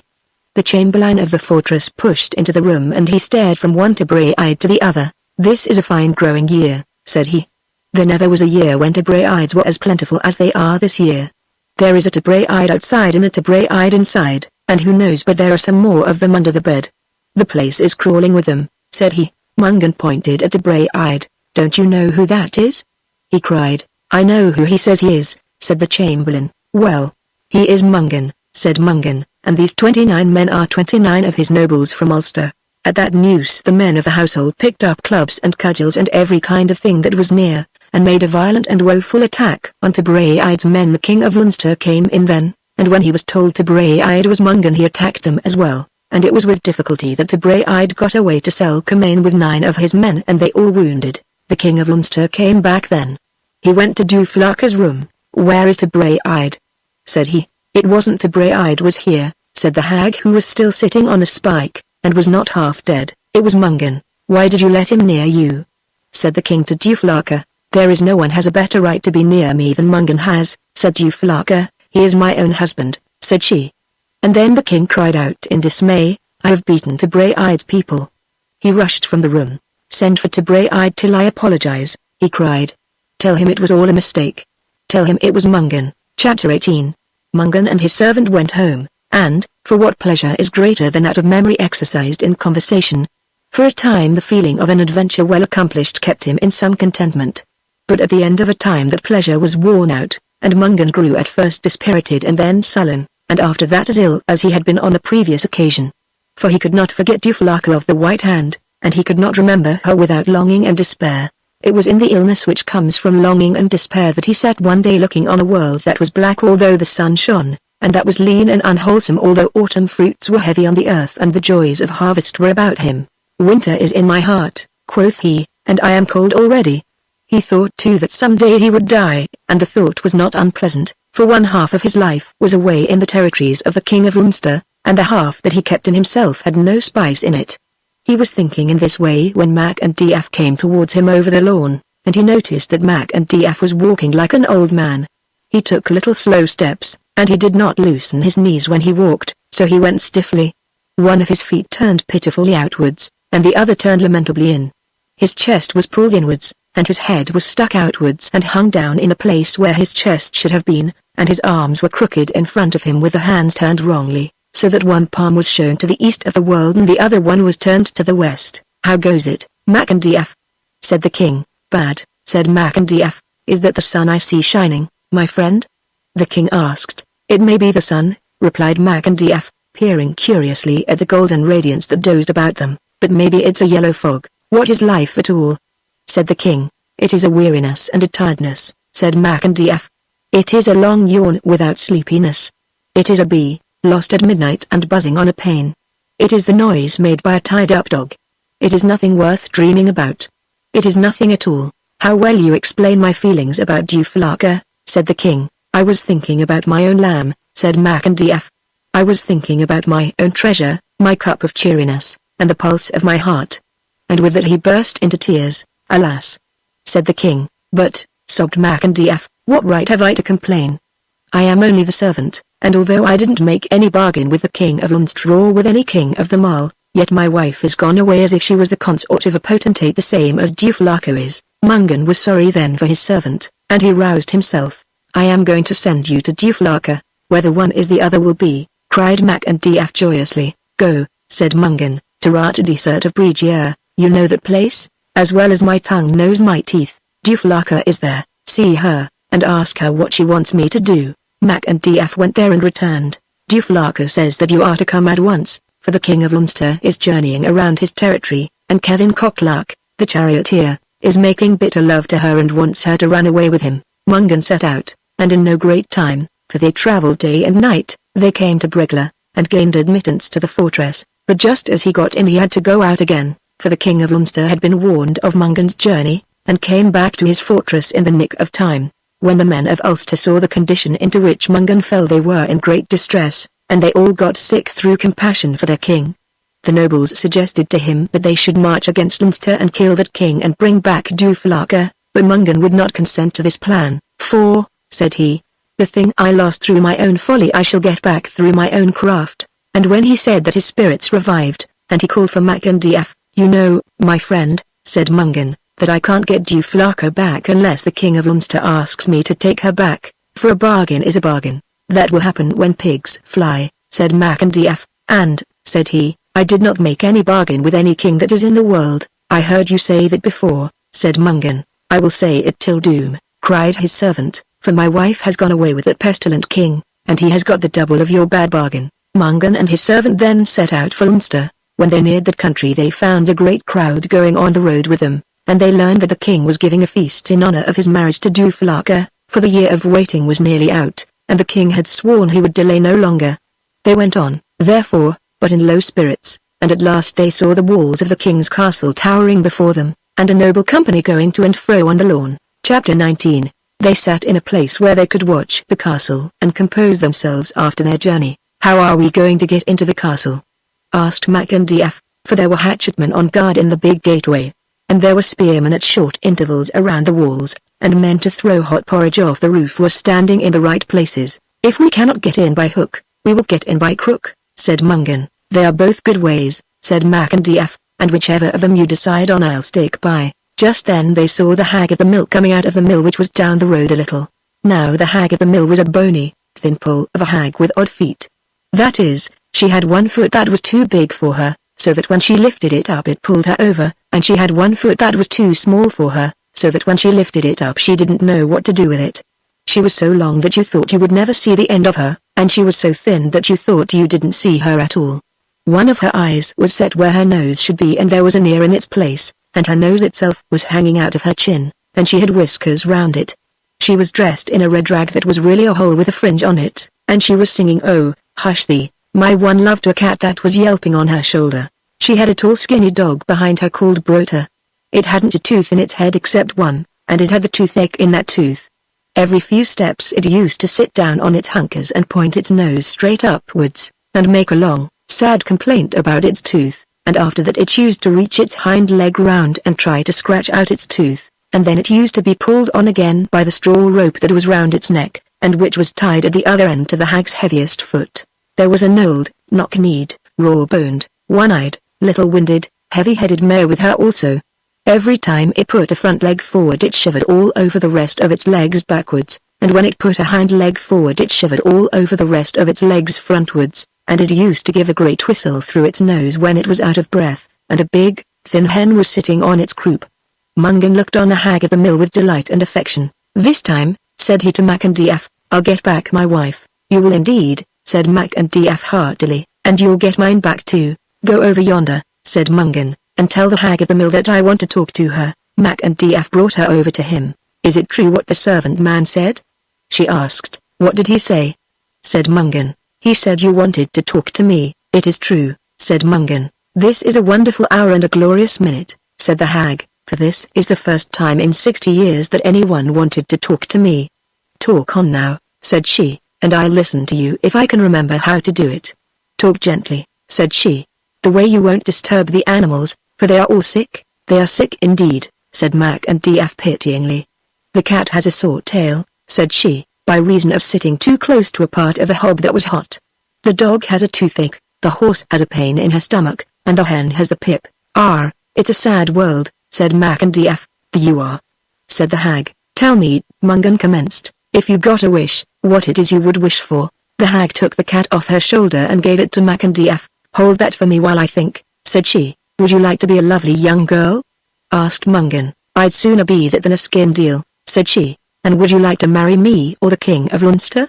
"I'd like to marry either of you, or both of you, or whichever of you came first." "Very well," said Mungan, "you shall have your wish." He touched her with his finger, and the instant he touched her all dilapidation and wryness and age went from her, and she became so beautiful that one dared scarcely look on her, and so young that she seemed but 16 years of age. "You are not the hag of the mill any longer," said Mungan. "You are Rivel of the Shining Cheeks, daughter of the King of Munster." He touched the dog too, and it became a little silky lap dog that could nestle in your palm. Then he changed the old mare into a brisk, piebald palfrey. Then he changed himself so that he became the living image of the son of the King of Connaught, who had just been married to Rivel of the Shining Cheeks, and then he changed MagneonBooks into the likeness of his attendant, and then they all set off towards the fortress, singing the song that begins, "My wife is nicer than anyone's wife, anyone's wife, anyone's wife, my wife is nicer than anyone's wife," which nobody can deny. Chapter 20.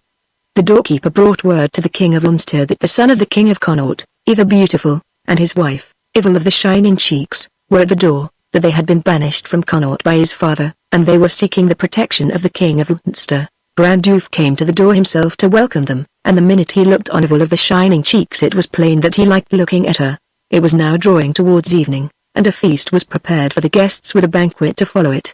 At the feast Juflaka sat beside the King of Leinster, but Mungan sat opposite him with Rivel, and Mungan put more and more magic into the hag, so that her cheeks shone and her eyes gleamed, and she was utterly bewitching to the eye, and when Brandulf looked at her she seemed to grow more and more lovely and more desirable, and at last there was not a bone in his body as big as an inch that was not filled with love and longing for the girl. Every few minutes he gave a great sigh as if he had eaten too much, and when Juflaka asked him if he had eaten too much he said he had, but he had not drunk enough, and by that he meant that he had not drunk enough from the eyes of the girl before him. At the banquet which was then held he looked at her again, and every time he took a drink he toasted Rivel across the brim of his goblet. and in a little while she began to toast him back across the rim of her cup, for he was drinking ale, but she was drinking mead. Then he sent a messenger to her to say that it was a far better thing to be the wife of the king of Leinster than to be the wife of the son of the king of Connaught, for a king is better than a prince, and Yvonne thought that this was as wise a thing as anybody had ever said. And then he sent a message to say that he loved her so much that he would certainly burst of love if it did not stop. Mungan heard the whispering, and he told the hag that if she did what he advised she would certainly get either himself or the king of Leinster for a husband. "Either of you will be welcome," said the hag. "When the king says he loves you, ask him to prove it by gifts. Ask for his drinking horn first." She asked for that, and he sent it to her filled with good liquor. Then she asked for his girdle, and he sent her that. His people argued with him and said it was not right that he should give away the treasures of Leinster to the wife of the king of Connaught's son, but he said that it did not matter, for when he got the girl he would get his treasures with her. But every time he sent anything to the hag, MagneonBooks snatched it out of her lap and put it in his pocket. "Now," said Mungan to the hag, "tell the servant to say that you would not leave your own husband for all the wealth of the world." She told the servant that, and the servant told it to the king. When Brandulf heard it he nearly went mad with love and longing and jealousy, and with rage also, because of the treasure he had given her and might not get back. He called Mungan over to him, and spoke to him very threateningly and ragingly. "I am not one who takes a thing without giving a thing," said he. "Nobody could say you were," agreed Mungan. "Do you see this woman sitting beside me?" He continued, pointing to Duflaka. "I do indeed," said Mungan. "Well," said Brandulf, "this woman is Duflaka of the White Hand that I took away from Mungan. She is just going to marry me, but if you will make an exchange, you can marry this Duflaka here, and I will marry the Tivil of the shining cheeks yonder." Mungan pretended to be very angry then. "If I had come here with horses and treasure you would be in your right to take these from me. But you have no right to ask for what you are now asking." "I do ask for it," said Brandulf menacingly, "and you must not refuse a lord." "Very well," said Mungan reluctantly, and as if in great fear.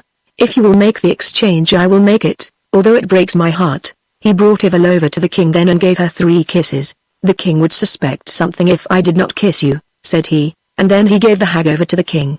After that they all got drunk and merry, and soon there was a great snoring and snorting, and very soon all the servants fell asleep also, so that Mungan could not get anything to drink. MagneonBooks said it was a great shame, and he kicked some of the servants, but they did not budge, and then he slipped out to the stables and saddled 2 mares. He got on one with his wife behind him and Mungan got on the other with Duflaka behind him, and they rode away towards Ulster like the wind, singing this song: "The king of Leinster was married today, married today, married today, the king of Leinster was married today," and everyone wishes him joy. In the morning the servants came to waken the king of Leinster, and when they saw the face of the hag lying on the pillow beside the king, and her nose all covered with whiskers, and her big foot and little foot sticking away out at the end of the bed, they began to laugh, and poke one another in the stomachs and thump one another on the shoulders, so that the noise awakened the king, and he asked what was the matter with them at all. It was then he saw the hag lying beside him, and he gave a great screech and jumped out of the bed. "Aren't you the hag of the mill?" said he. "I am indeed," she replied, "and I love you dearly." "I wish I didn't see you," said Brandulf. That was the end of the story, and when he had told it Mungan began to laugh uproariously and called for more wine. He drank this deeply, as though he was full of thirst and despair and a wild jollity, but when the flame lady began to weep he took her in his arms and caressed her, and said that she was the love of his heart and the one treasure of the world. After that they feasted in great contentment, and at the end of the feasting they went away from Fairy and returned to the world of men. They came to Mungan's palace at Moylaney, and it was not until they reached the palace that they found they had been away 1 whole year, for they had thought they were only away 1 night. They lived then peacefully and lovingly together, and that ends the story. But Broshana did not know that Mungan was Fian. The abbot leaned forward. "Was Mungan Fian?" he asked in a whisper. "He was," replied Cairide. "Indeed, indeed," said the abbot. After a while he continued, "There is only one part of your story that I do not like." "What part is that?" asked Cairide. "It is the part where the holy man Tabraide was ill-treated by that by Mungan." Cairide agreed that it was ill done, but to himself he said gleefully that whenever he was asked to tell the story of how he told the story of Mungan he would remember what the abbot said.